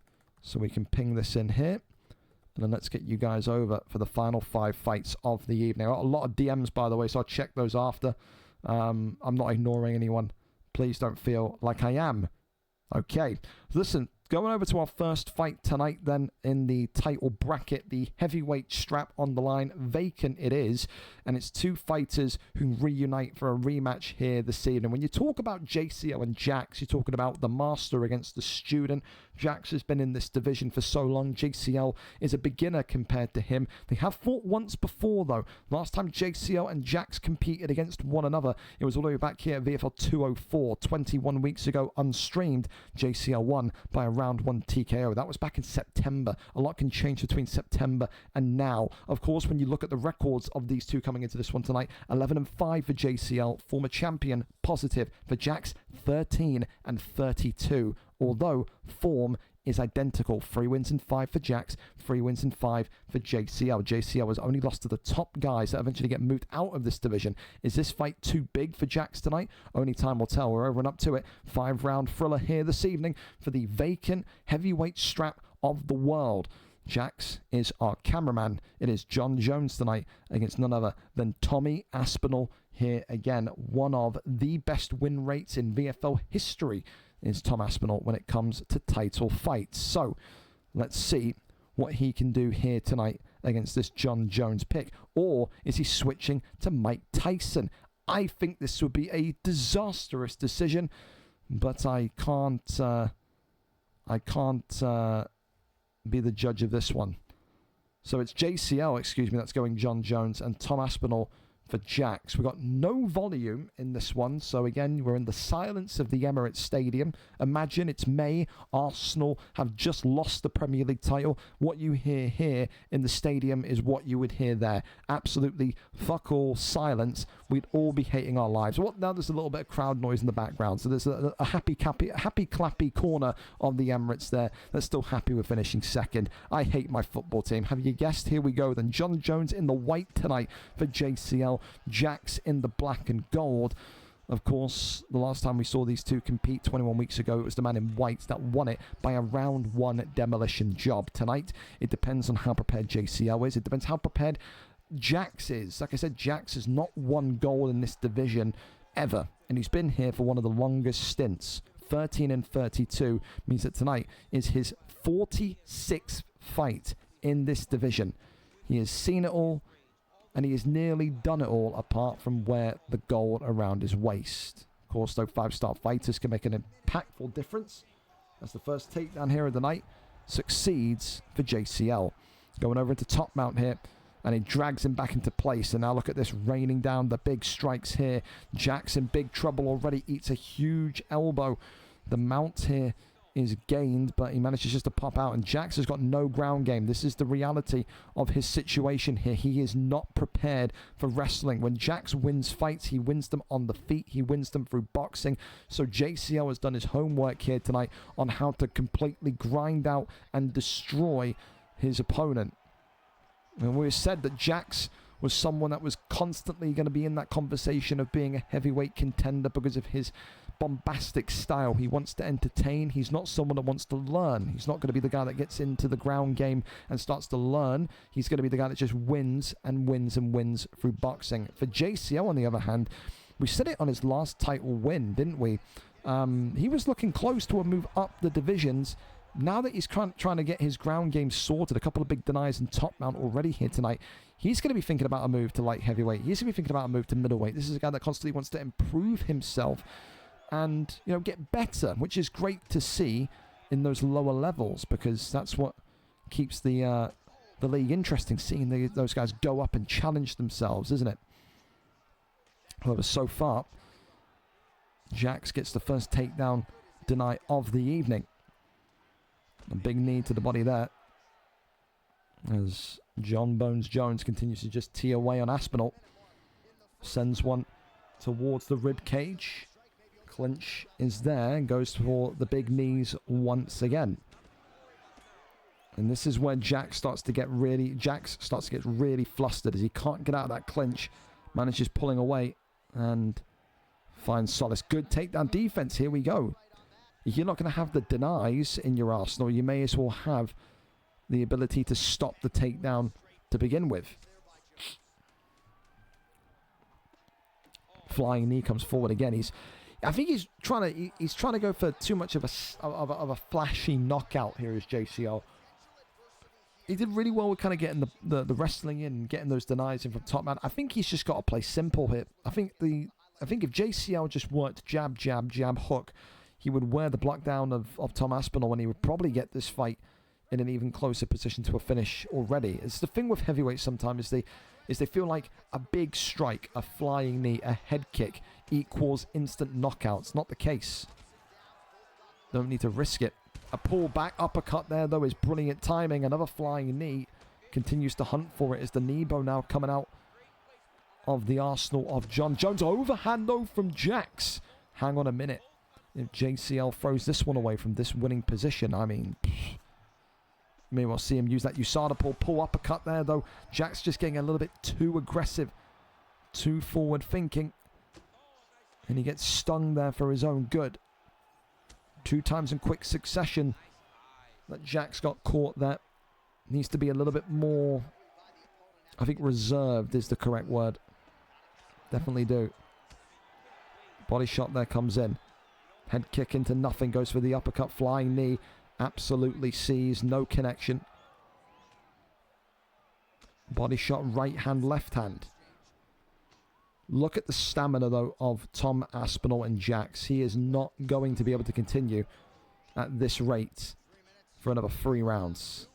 Not a chance. If I'm John Jones looking at that, I'm thinking about body strikes, man. I'm thinking just zap the gas tank and, you know, wrestle, get him down.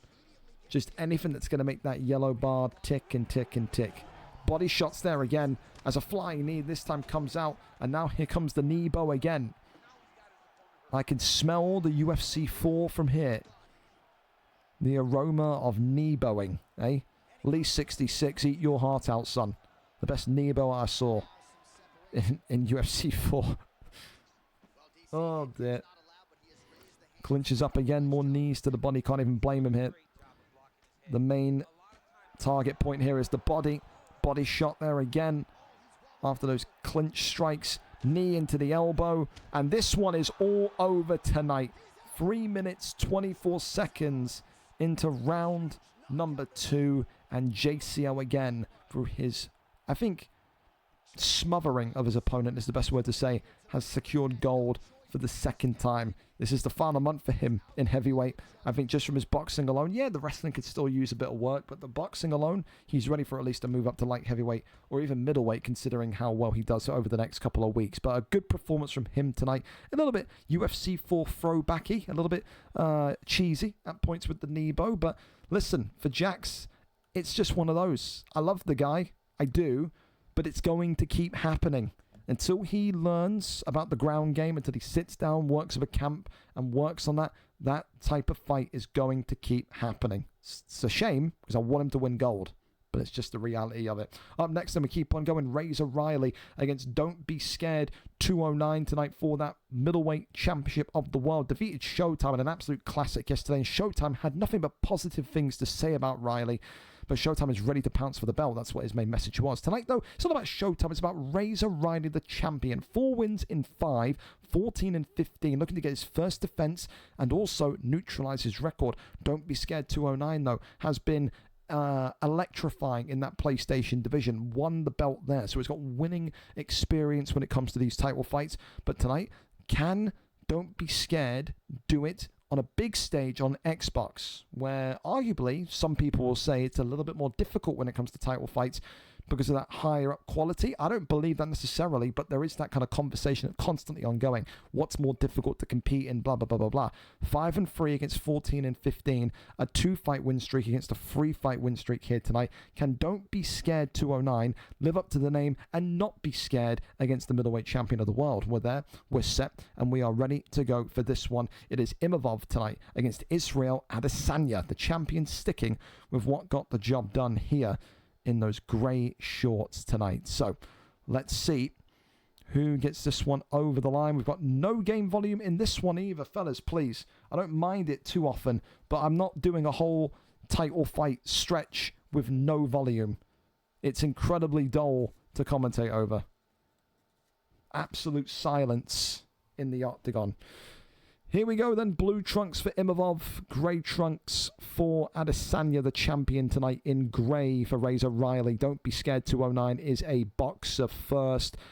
That Nick Diaz kind of blood trickling through the veins of Don't Be Scared 209. The whole thing is going to be about pressure. It's going to be about smothering. And again, it's almost going to feel like a JCL performance that we just saw in heavyweight, but a little bit more technical, a little bit more veteranized. And I think that's the thing here in this middleweight division that you start to see. When you see these guys start to scrap, it's about how and who reacts and adapts and adjusts quickest as to winning the fight. Because right now, I'll be honest, Razor Riley has taken a lot of damage in the first minute and 10 seconds.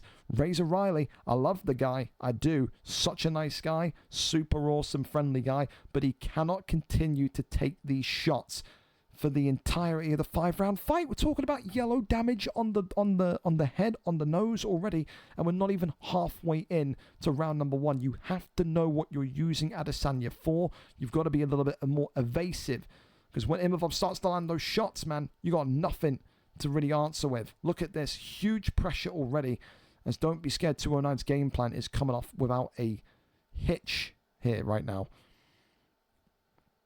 Riley continuing to eat some big shots and is not doing really anything other than walking backwards and kind of getting off the odd tap hit.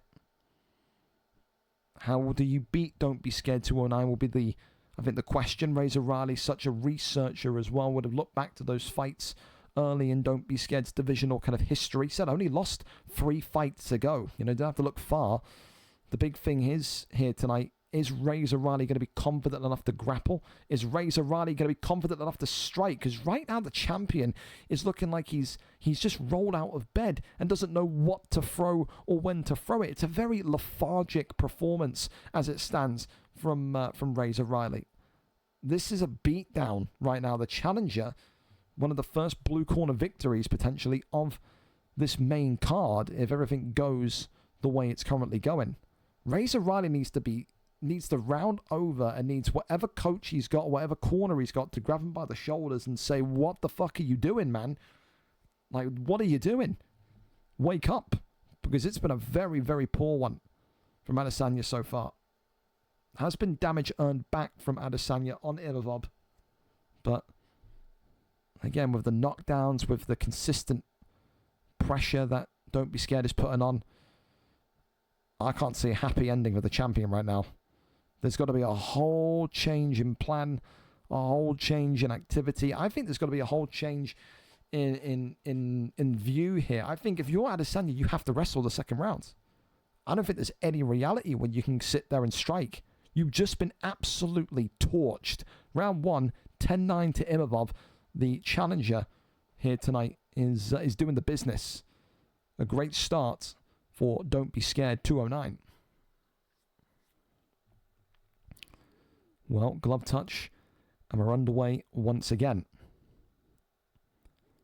Left and right hand is immediately flying forward, and Adesanya is stung again. Imavov now trying to maybe pounce with more forward pressure. This is what I mean. Dude, Don't Be Scared 209 tonight.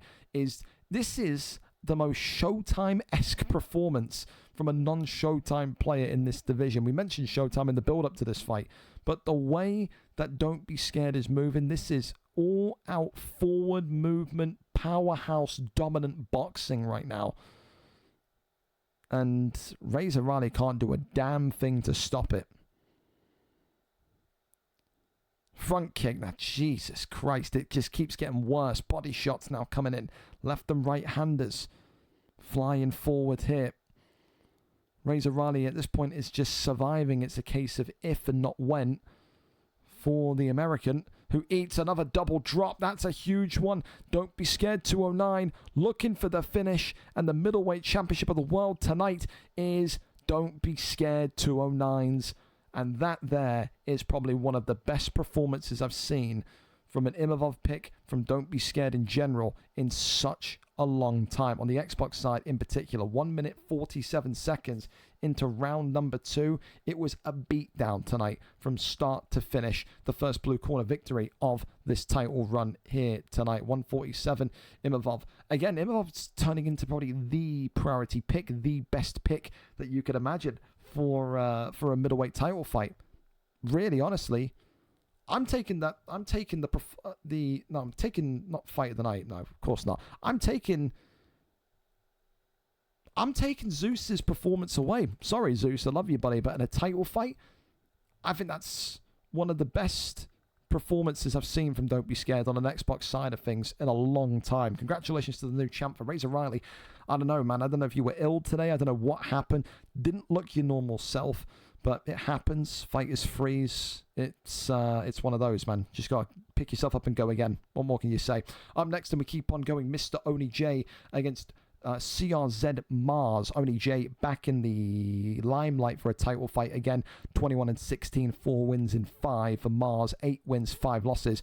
4 wins in 5. The form is identical, and these two, surprisingly, have never fought against one another. That will change here tonight as the middle division, the intermediate division of PlayStation, very much changes the landscape of things. Let's go over and see who gets... Oh, and Mr. Oni J isn't here. Fantastic. When you aren't here, never ever ask to play here again, Oni. I swear to God, man, he's literally on UFC. So what are we doing? Hurry it up then. Hurry it up then, man. He's here. Thank God. I was going to have a conniption, dude. Wait, don't say what is he talking about. Maybe fucking reply to him, Oni. Again, Oni J is saying to me, what is he talking about, man? Maybe reply to him. Maybe send a message, Oni. We can't communicate through blinks and hand signals, my boy. We can't. Let's get going. I can read my DMs quickly here. You win some, you lose some. Hey, listen, Fat Butt loves food. I love you, buddy. It was a good performance, but what can you do? So yeah. Yeah. We've got apologies from people that were late. We've got all the usual. I fell asleep, blah, blah, blah, blah, blah. Sometimes may be good, sometimes may be shit.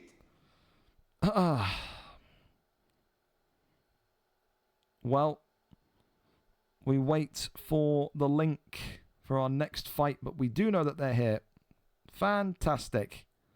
What waits? That's a valid question. It's a vacant strap. So we need to go spin the wheel of doom, don't we? What are the options here? The weight tonight. Middleweight, welterweight, lightweight. So let's spin it. Yeah. Middleweight, welterweight, lightweight. We'll do this.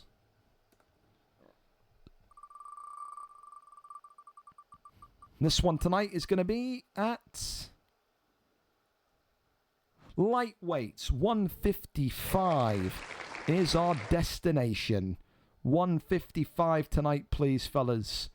Oni J with the first pick of fighters. Here we go then. Who sets the tone? Who sets the stage for this reign here over the middleweight, or we can call it the middleweight, the middle division of PlayStation? Topuria against this alter ego McGregor. Now this is interesting because we haven't seen this McGregor used as a he's gone random. Okay, alright, okay.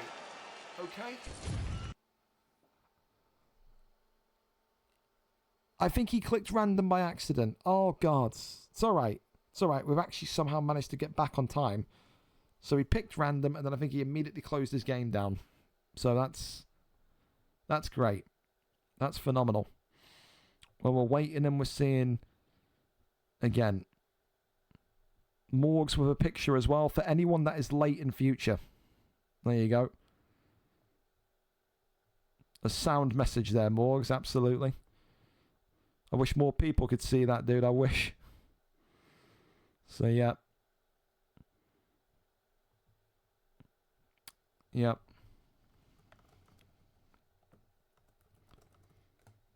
All right. Sorry about that, sorting out. Well, we go again. Or not. I mean, dude, what do we do? I'm sorting what out? What are we sorting out exactly? Let's hurry up, man. Dear gods. What is this today? I am live. Okay, so am I going with Oni J or... I don't know anymore. I'm going to Oni J's link, dude. Okay. He was streaming. He wasn't streaming. We changed the streamer. We changed the cameraman. Nothing else changes. All right. Here we go then. Topuria and McGregor, I guess. I don't know anymore. I think he clicked random by accident. And he wanted to... I think he dashboarded. All right. Well, we're here. And we're set to go then. OniJ and CRZ Mars. A bit of a weird blooper there, but okay.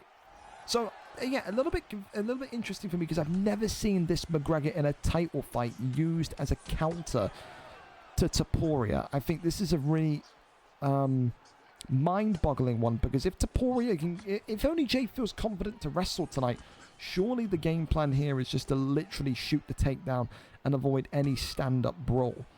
You know, this McGregor gives you that kind of, you know, that Cody Garbrandt type,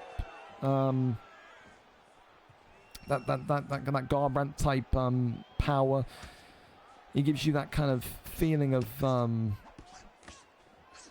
of Conor McGregor in any division. But I mean, there's just this emphasis of the power of the strike damage that this McGregor can do. Now, I'm not saying Topuria is weak. I'm not saying he's not durable. I'm not saying he's got poor resistance to damage, but how many shots can you truly take inside the pocket from a 99 power McGregor before you start to feel it and you collapse in a pool of your own blood? You know, one of those. Of course, these two are both in the same position. They've not known what weight this was going to be tonight. Completely random due to the belt being vacant. The winner of this contest tonight not only wins the strap, but controls the weight for the tenure of their reign as champion. One thing you can say about OniJ, comes in with a heap of experience, was one of the greatest of all time on PlayStation in UFC 4. You think about the likes of someone like CRZ Mars. Yes, of course, a very kind of juvenile career in the sense that he's not had too many fights yet. But this guy has proven that he is one of the great boxers. Right now, though, he's being outpressed and outboxed by this Ilia Topuria pick. And I've said it for time, man. When we see OniJ get back to that full level of confidence like we're seeing here tonight, he is one of the damn best of all time. No one's going to tell me otherwise. He's definitely a confidence fighter. If he has a loss or two losses in a row, you know, he's the first guy to kind of raise his hand up and say, hey, man, can I get a move down? Can I get a move down the division? He has to believe in himself, has to convince himself that he is absolutely a higher echelon of player, because he shouldn't even be in this division for me. I think he should be right back in there with the elites, competing with the top-end names. But sometimes we've seen it with Mark Sharp, we've seen it with Weber, we've seen it with all these kind of Xbox guys. You know, you go on a big enough losing streak, you sometimes need that confidence booster, that confidence builder. That will come today if he wins here. If he loses here today, then maybe it cripples OniJ in the complete opposite way. For Mars, of course, an opportunity to compete for a belt, an opportunity to win the belt here for what I believe is the first time. I don't think he's ever claimed VFL gold before. But to do it, you have to be so technical, because you can see already OniJ is very respectful of that McGregor pick.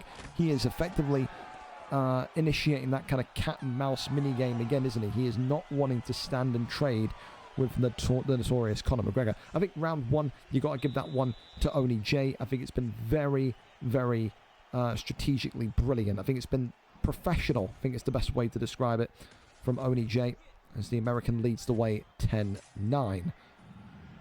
So, round two on its way. And the Conor McGregor pick here right now is not really showing enough substance inside the pocket, outside the pocket, really anywhere. It's effectively just walking forward with McGregor and going, me McGregor, me smash, but he's not really doing anything to kind of get that damage initiated. And it's just brilliant striking from OniJ. Just not overthrowing, not underthrowing. It's just the right amounts. And look at this here. Teeing away on Mars again. Wants to send his head to Mars, man. The way that OniJ is striking right now. Big left hand connecting again. Huge shots coming forward. And it comes back to that same old question, man. How do you beat a really good Ilia Topuria user? That's going to be asked again here tonight. Because right now, Mr. OniJ looks undeniable, man. He really does. Continues forward again. Oh, clips him. Oh, my jaw, by the way. I feel like I'm getting hit. Oh, my God. Wow, done and dusted. I feel like I was getting popped by by Topuria.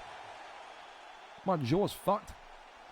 I kind of like clicked my jaw during that fight. Now it hurts.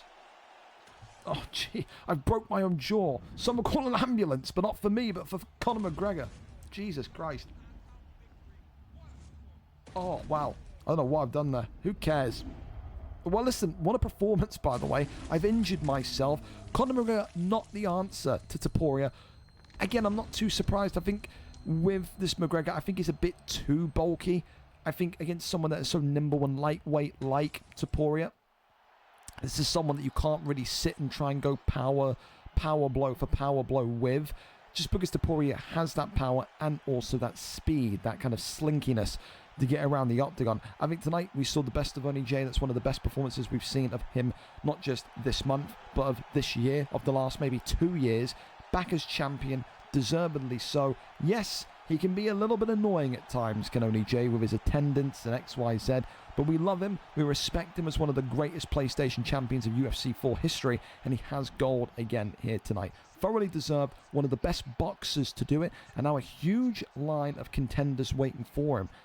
Maybe Advxrsary will be looking at that and saying, that's mine eventually. Who knows? Round 2, 201 for Mr. Oni J here this evening. Congratulations to him. Back on top of the mountain he goes. Round 2 KO. There you go. On the feet. Oh, that's the first time I've heard Oni J speak. Wow. He's got a nice voice. You got a fucking nice, sexy voice there, Jay. Fantastic. You should do fucking commercials and shit, dude. That's great. That's wonderful. Wonderful stuff. All right, on to our next fight, co-main event of the evening. Adversary against Bully of MMA. I've been looking forward to this fight all week long. Let me tell you.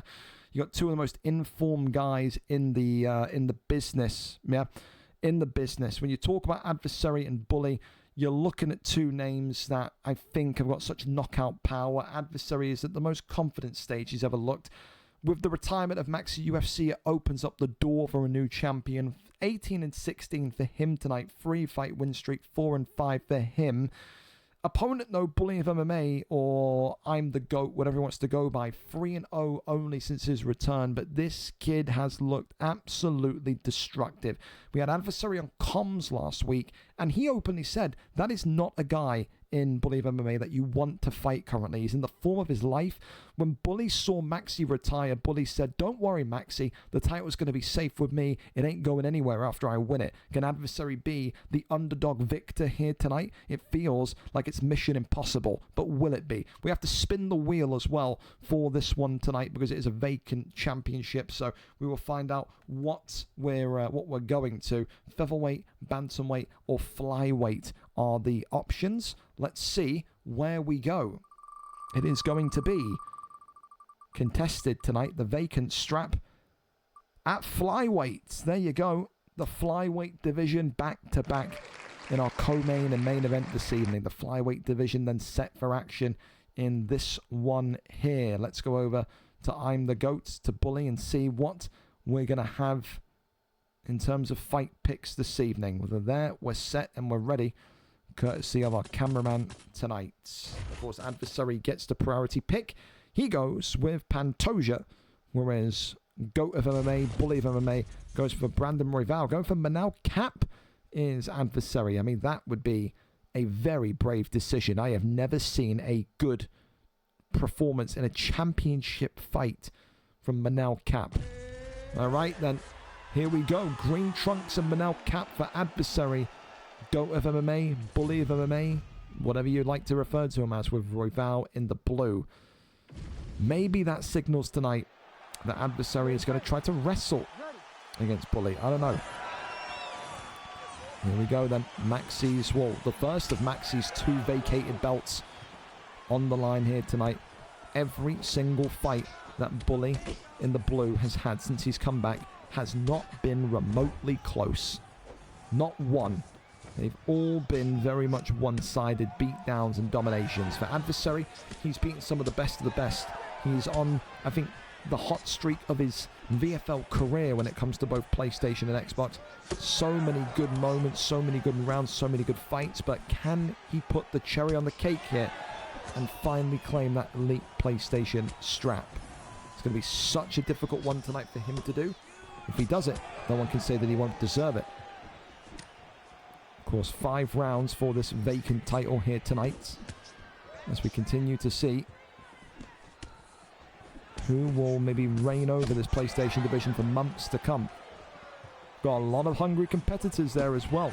DJD is pretty much the next man up. Your DJD tonight, especially after winning that fight earlier on, kind of looking at this and going, all right, let's pick some holes. Let's do some research. Let's do some homework here as to what they're good at, what they're bad at, so we know ahead of time. So far, the Manal Cap pick, though, an adversary, doing a good job in what I like to call bank-robbing boxing. Kind of walking forward, getting his shots off, and then exiting the pocket. Not really taking too much flack, too much damage. Teep kick there. Body shot comes in. Flying knee onto the clinch. Head kick there comes up again. Body shot. Right hand. This is the first time we've seen Bully in trouble here since his comeback. GOAT of MMA stunned here in the first round by adversary's Manal Cap.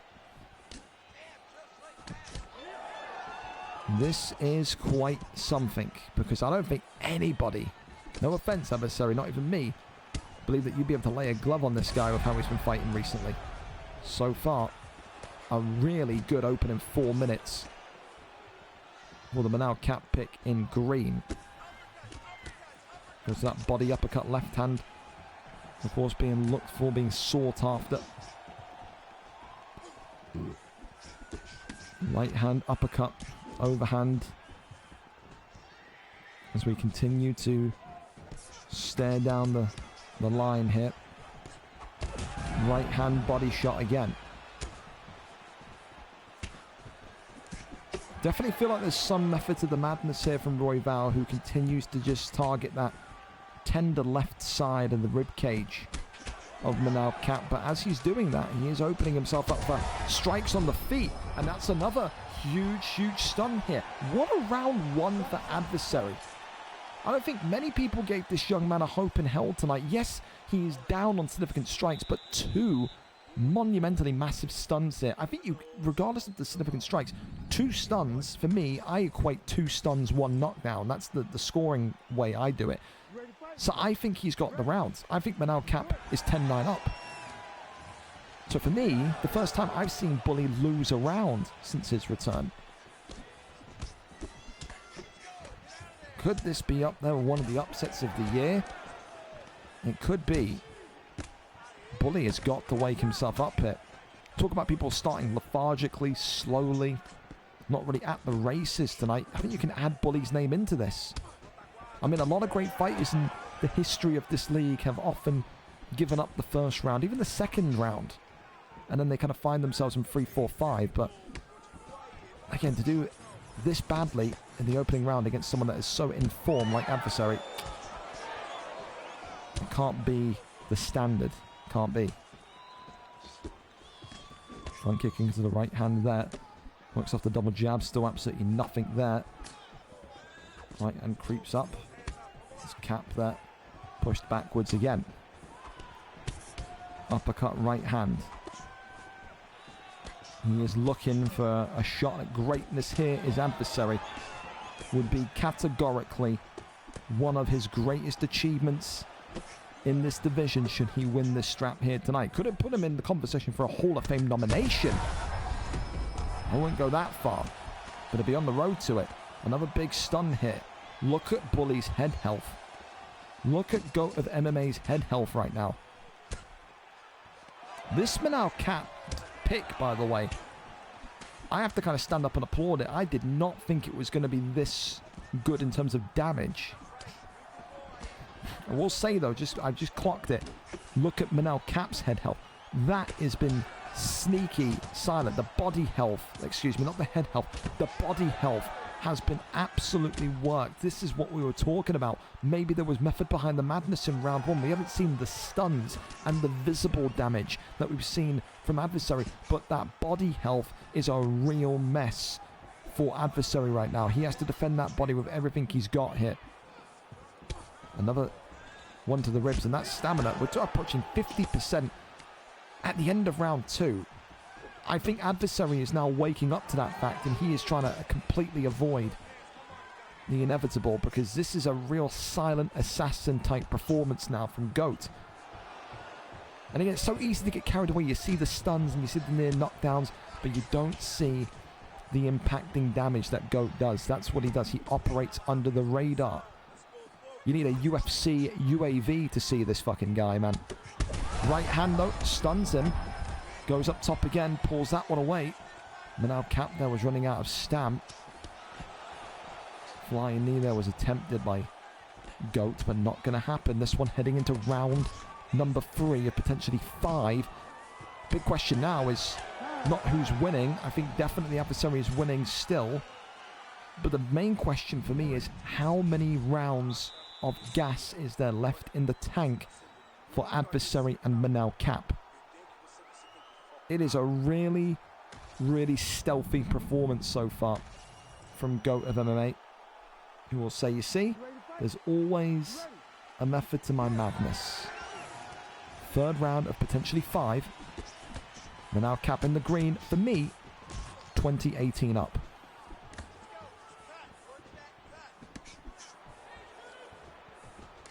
How prone is he going to be to body damage? Well, that's how quickly we find out the answer. The clinch is there. Big knees, of course, upstairs. And then back to the body. Keeps him grappled up here. Head kick now comes up, and he's got license to go for those kind of dry head kicks, because Adversary's not going to be thinking about protecting the head, is he? He's going to be thinking about protecting that tender rib cage of his. The ribs are broken. They're being cracked off one by one. Cap again. Just kind of surviving for the time being. But definitely the first round of the evening we've looked at GOAT of MMA and gone, oh yeah, he actually may be in control after all. Grudge back down low himself. And of course, when we get to like round 4, Adversary may not have the stamina left within him to really throw anything, but it's another big shot here. Good head movement that time. Really nice from GOAT of MMA. Knees to the body. Oh, Adversary with an uppercut. Hang on a minute.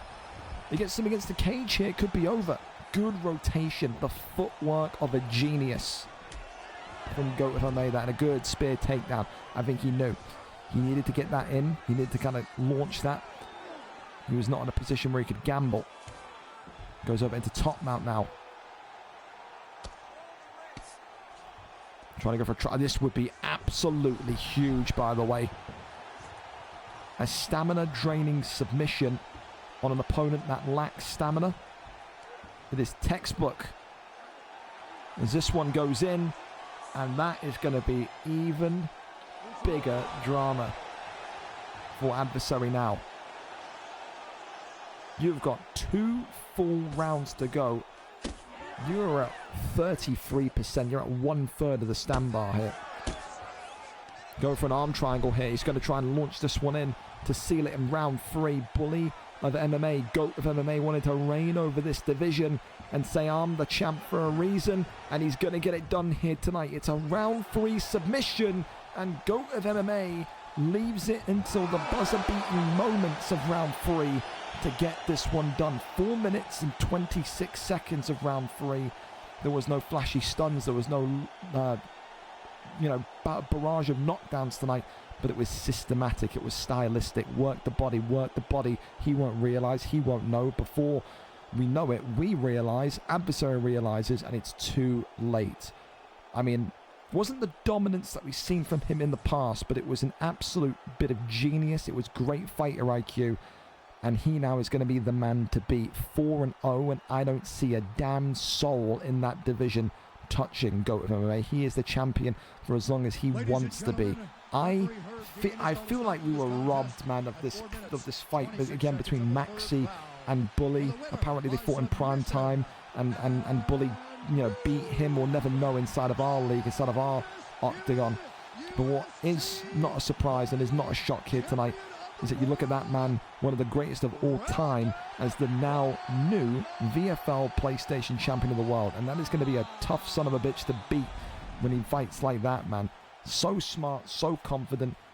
Not dominant tonight, but all the hallmarks of a future Hall of Famer. 4:26 round 3 gets it done here this evening. Congratulations to the new champion bully of MMA.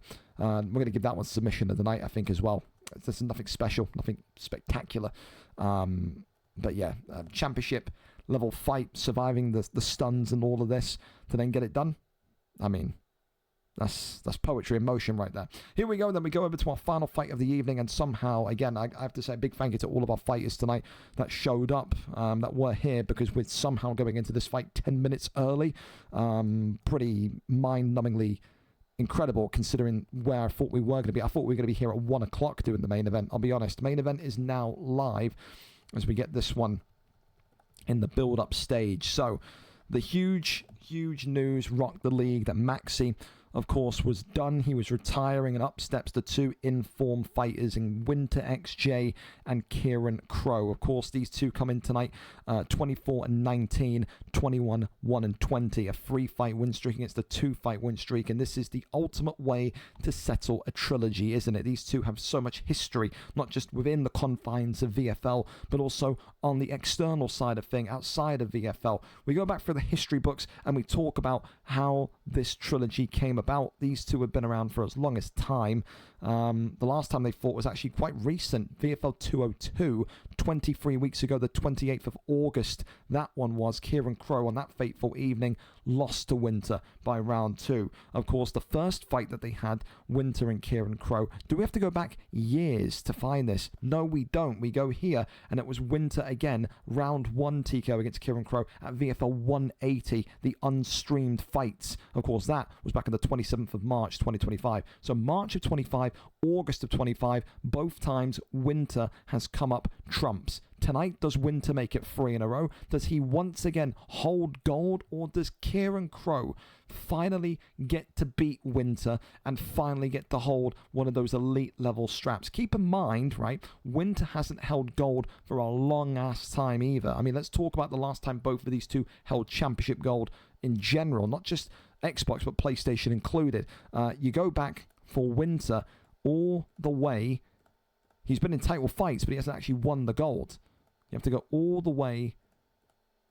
Christ, here, VFL 166 against Kemure, the 19th of December 2024 for Winter. Of course, Winter's had multiple retirements and XYZ, so you can kind of understand the weight there. Of course, Kieran had a vacation, a holiday in the PlayStation division where he's one of the very best to ever do it. The last time Kieran KRO won a championship strap, whether it be PlayStation or Xbox, was all the way back over here, VFL 191, the 12th of June 2025. So it's been a long time for both of these two. Over 6 months for Kieran KRO, over a year for Winter. Tonight, only one of them gets their arm raised. Only one of them becomes the new flyweight king of this Xbox side of things. Who is it going to be, and how is this fight going to go? We're there, we're set, and we're ready for the final time here this evening for this one. I've asked KRO to invite me, and he hasn't joined or responded. I'm telling you, if Kieran KRO is not here again for a main event, I'm done, bro. I'm kicking him. I'm straight up, bro. I'm kicking him. When I replace him, I'm kicking him. Oh my god, man. Oh my god. I just can't with these absolute morons, bro. They sit and they fucking talk and they yap in the Discord, and then they can't even show up to the main event. Repeatedly.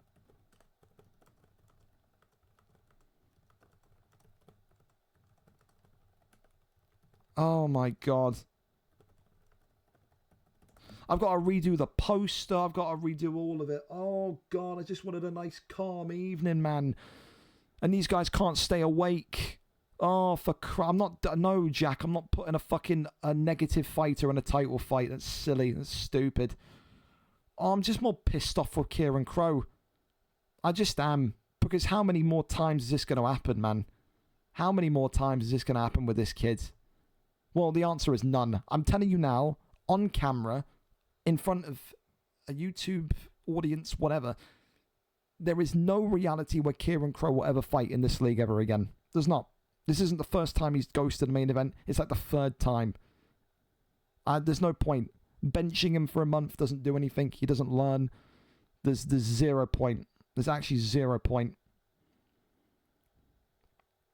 Actually ridiculous. I think I'm going to call up Adversary. I think Adversary's getting 2 fights in one night. I think he is. I think he dead ass is.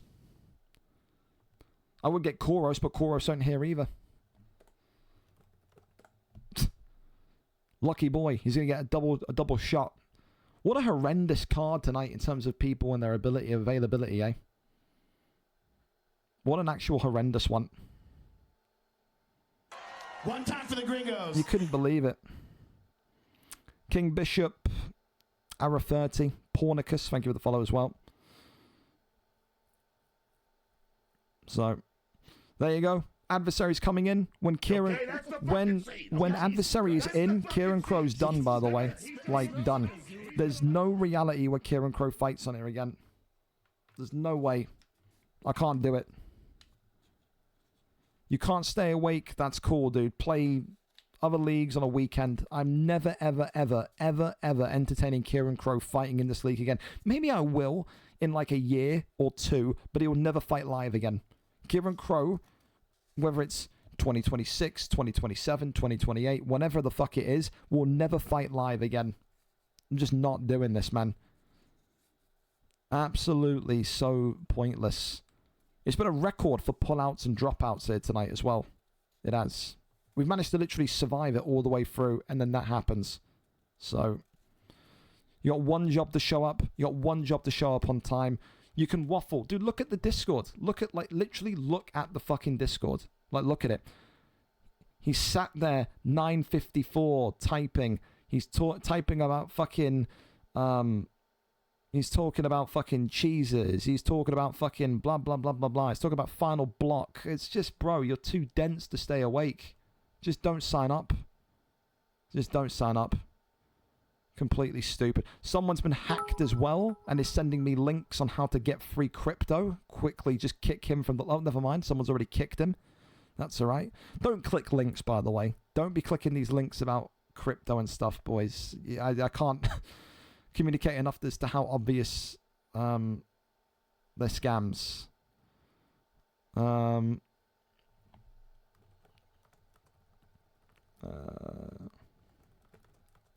2 seconds, just typing. There you go. Thank you as well. 200 bits, Maxi. So much for the sub to Kilowa's live and also the 200 bits. Appreciate you so much. But yeah, that was Robbie. He got hacked. You know that guy? I have no idea who that guy is. You don't know that guy. That's a fucking lie. You pulling my pecker there. That's a lie. You don't know who the fuck that guy is. He's the chap. That's not Robbie. That's not Robbie. It's some guy that was asking. The last time I speak to Robbie often. The last time I spoke to this Saxton guy was the 31st of August. It's not Robbie. It ain't. If Robbie sent you something, then Robbie's been hacked as well. So yeah, don't click whatever the fuck Robbie's sending you. That's all I can tell you on that one. So, let me know. It's going to be Adversary. We're switching it, as we have done all night tonight. Not a surprise, man. Kieran KRO letting me the fuck down. Grass is green. Kieran KRO is a fucking liability. What can you say, man?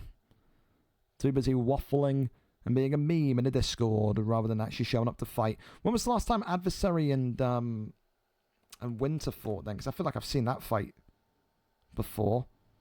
It must have been back when he was on Xbox the first time, no? Teela, Theo, James Kruger. I mean, this is like the most generous title shot you're probably ever going to see in regards to resume. Because do I believe he can win? I mean, to be fair, he fought well in that last fight, and he's warmed up. I mean, anything can happen, I suppose, but like I said, you got one job to show up. There'll be a rejigging and a revamping of the weight classes categorically, man. If I can't trust you to show up, don't fight. And if I can't trust you to retire, then I'll kick you. That's how it's going to be. It's just that's... So they never fought. That's interesting. I've really thought I'd seen Adversary and Winter fight before, but fair enough. All right, it's the first time ever then. I'm going to have to edit, dude. I feel so bad. You know how much of a dick I'm going to be to send the graphic guy a message and be like, hey, man, listen, one of the guys was too busy fucking being a fucking a meme in the Discord and fell asleep. Can you redo the entire poster? Do you know how much of a piss take that is to tell the guy to do that? It's crazy. Well, listen, you can. You'll be overcapped.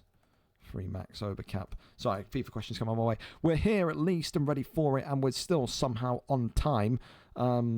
Just barely. Adversary and Winter is the new main event. And with that, I'm kicking Kieran KRO out. And I don't want a single one of you that like Kieran KRO to DM me, oh, let him off, man. It's like the third time he's done this. I'm not asked for Kieran KRO. It's a pointless thing. The kid can't stay awake. He can't stay up. There's no point. There's no point.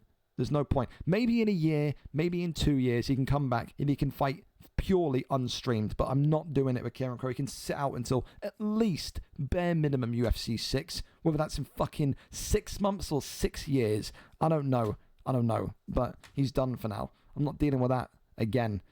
I gotta go and DM the poor fucking graphics guy and be like, listen, man, the guy's a clown. Can you re-edit the poster? Just great. I look like an asshole because of that. That's great. It's alright, I'll toss him some money, I suppose. It's just so fucking stupid from KRO. Alright, do we have game volume in this or not? I would prefer if we can... Oh, we do. Fantastic. I just got flashbanged in the ears, didn't I? Here we go, here we go, here we go. We're set and we're ready to go then. It is a big one tonight, Adversary. Getting another shot at glory. He's had a PlayStation fight. Lost. He's now got an Xbox title fight. Is he going to lose this one as well? Let's wait and see. Of course, Adversary tonight in the black and white trunks, whereas Winter in the green trunks. An opportunity for Winter, as we said, to go and get the first title of his career in over, I would say, what is it, 13, 14 months? And for Adversary, listen, he's been on the Xbox side of things back in his juvenile days when he was first new to the league, but he never fought against someone of Winter's quality and level. Some people will look at the resume, the 3-0 victory he has. I didn't think he was ready for a title fight, but when opportunity calls and situations like this come forward, I guess you have to step up to the plate. The idea for Kieran KRO, for Adversary, excuse me, was to literally put him in a contendership opportunity next week and have him fight from there onwards. But hey, things happen. We move, we adapt, and we go forward. Of course, the big thing here tonight is, can Winter just keep his calm as well? Because Winter is a bit of a loose cannon. We've seen Winter be the guy that's, you know, half cut, pissed on Discord at 6 o'clock in the afternoon, and then kind of shows up to the fight and looks completely sloppy. And we've seen Winter kind of show up to fights before and look absolutely world class. It really does depend what version of him we get here today.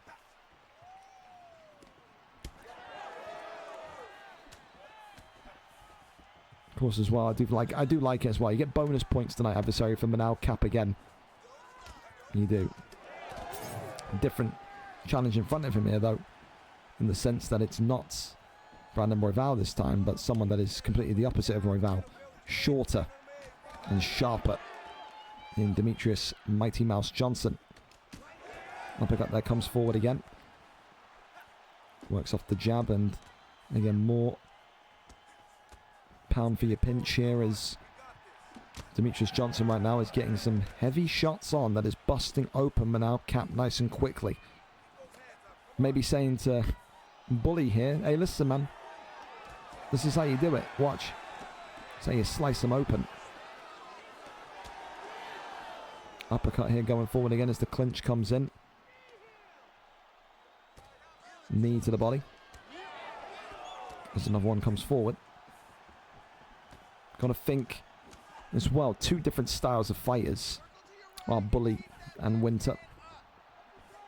This is not one where realistically you can sit back, relax, look and say, alright, well, strike from distance and hope. Because Demetrius Mighty Mouse Johnson can effectively He can grapple. I don't know. I mean, listen, Bully can grapple, but I think Brandon Royval, not exactly a grappling pick, is he? Demetrius can certainly be a case. I think a one-sided one, that one. Yep, absolutely. That is Demetrius McMaster Johnson leading the way as things stand. So, a good start here from DJ. Good start here from Winter. Glove touch, and off we go again. Of course, the main thing here tonight for Adversary is just using that last fight, getting over it mentally, nice and quickly, using it as almost a practice run, and then getting yourself in a position to win here. Easier said than done against one of the greatest of all time and a Hall of Famer in WinterxJ, who is just systematically breaking down the face of Adversary, the face of Manal Cap, with these short, sharp, and stiff jabs. Big shot there again as the left hand continues to move forward.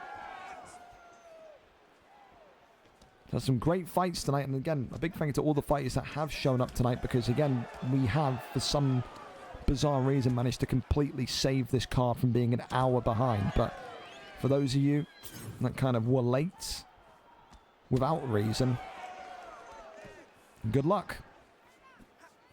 Because you're either going to be on stream for the next 4 weeks, or you're getting to move up the divisions, and you can use that as a punishment. But again, a bit of respect for the guys fighting late. Be here, be on time. All I can say. In fairness as well, we had a lot of fights tonight. Round 2 and round 3 knockouts. We had rarely any round 1s tonight. Body shot there comes in again. There's the right hand. Rocks Adversary neatly there. Uppercut's just being looked for as the jabs now onto the block coming forward. Uppercut drops him against the cage here. The up kick saves Adversary from near impending doom. And how quickly fate can turn. Start of this evening. Adversary was kind of this... Oh, hang on a minute. Hang on a minute. That's a good shot that stuns Winter, pushes him backwards. But now Cap now looking to break the block hit of Demetrius Johnson. Right hand though stuns him, drops him, and WinterxJ, could this be the crowning moment for the first time since December 2024? The answer is no. Full guard there is denied as the posture up is here again, rains down some big strikes. Nothing more than some attempts there. Back up we go. Drags him down, nothing there in the end. Besides an easy bit of resistance and get up.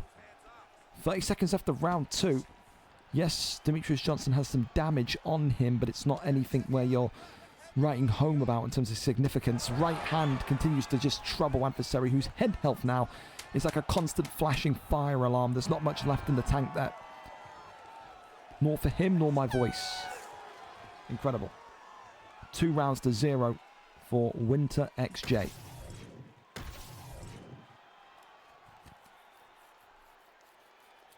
Round 3 of 5. And you can maybe argue that it's going to take somewhat of a miracle here to maybe find this one back for Manal Cap. Works off the 1-2s again. Manal Cap just continuing to find himself left and right handers. Pulls on backwards. Head health is a real concern, and this is why Winter is just advancing and pressing with the little man. Demetrius Mouse Johnson doesn't need to be wary of Manal Cap's presence anymore. It feels like a crowning moment for Winter, who's one step away from putting gold around the waist again. Uppercuts are sending him to Mars and back. WinterxJ gets it done tonight. Round 3, 121 And we have our new flyweight king of the world. Not supposed to be Adversary tonight. It was supposed to be Kieran KRO. But you can't help it if one person is mentally damaged and the other person is not. Congratulations tonight to Winter. Commiserations to Adversary. 2 losses in a row. It's a VFL first, sadly, for you. But listen, I mean, you were here. You took the opportunity. And at least you still have a league to play in, unlike Kieran KRO. So, hey, every cloud, I guess. Yeah? No? I don't know. Trying to make you feel better, man. I don't know what to say. But there you go. Finally, this card from hell, this nightmare has finally ended. We had this week, before we even announced the card, 1, 2, 3, 4, 5, 6 people pulling out up until, of course, this afternoon. And then you had the flurry of just mind-numbing jellyfish, these crabs, these I don't know, the IQ of this Coke can who can't read clocks. Oh, I'm on at 8 o'clock. Don't worry, man. I'll show up at 10 past 10 because, quote, I've got something going on. Great, man. Awesome. Thumbs up to you. But thankfully, we get there. Hallelujah, Lord above. Listen, a big one tonight. Let's talk about the champions and reign this one up then. Of course, and new heavyweight champion of the world, JCL, and new middleweight champion of the world, Don't Be Scared 209, and new PlayStation champion of the world, Mr. ODJ, and new PlayStation champion of the world, the elite level bully of MMA, and of course, new flyweight champion of the world, WinterxJ. Performance bonuses tonight. Submission of the night went to bully of MMA with that tap with Rolly Football. He wishes with Roy Val. The performance of the night went to Don't Be Scared with Imavov. Knockout of the night went all the way down here to Charlie 18 against Rossetti, and fight of the night, Theo B against Lewis Bex, with an absolute bloodbath, to say the very least. Again, it's not really a difficult process, lads. I run this league every week for people that have a brain, all right? There's other leagues out there. Prime time, they're great. They are way more nicer than me. They are going to be patting you on the back. They're there. Don't worry. You missed your fight. It's fine. I'm not. I'm a dick, okay? If you are late, if you are not giving me any comms, if you're going to miss a main event, I am going to kick you. The requirement is simple. Yeah, the requirement is simple. Just be here on time and communicate. Talk. That's all I need, all right? That's all I need. It's not a difficult concept. It's not a difficult process. If it is, then don't play here. I will be whatever you want me to be, but I am organised and I want to finish on time. I don't want guys going to bed 30 minutes, 40 minutes, 50 minutes longer than they should do because you're sat there shoving ice cream up your ass and not here on time. That's just the only way I can really describe it to you. Listen, a fantastic evening of fights. We somehow got done on time, and we moved to VFL 226 next week. Sign-ups will be out by morning. Remember, don't sign up if you can't make it. Don't see the fight card on Monday, see you fighting at 7, and then tell me, hey man, I can't fight on Thursday, alright? Tell me if you can't make it. It's simple. Good night. I'll see you when I see you. I'm going to go do Madden for a little bit and probably lie down in a dark room. I'm out.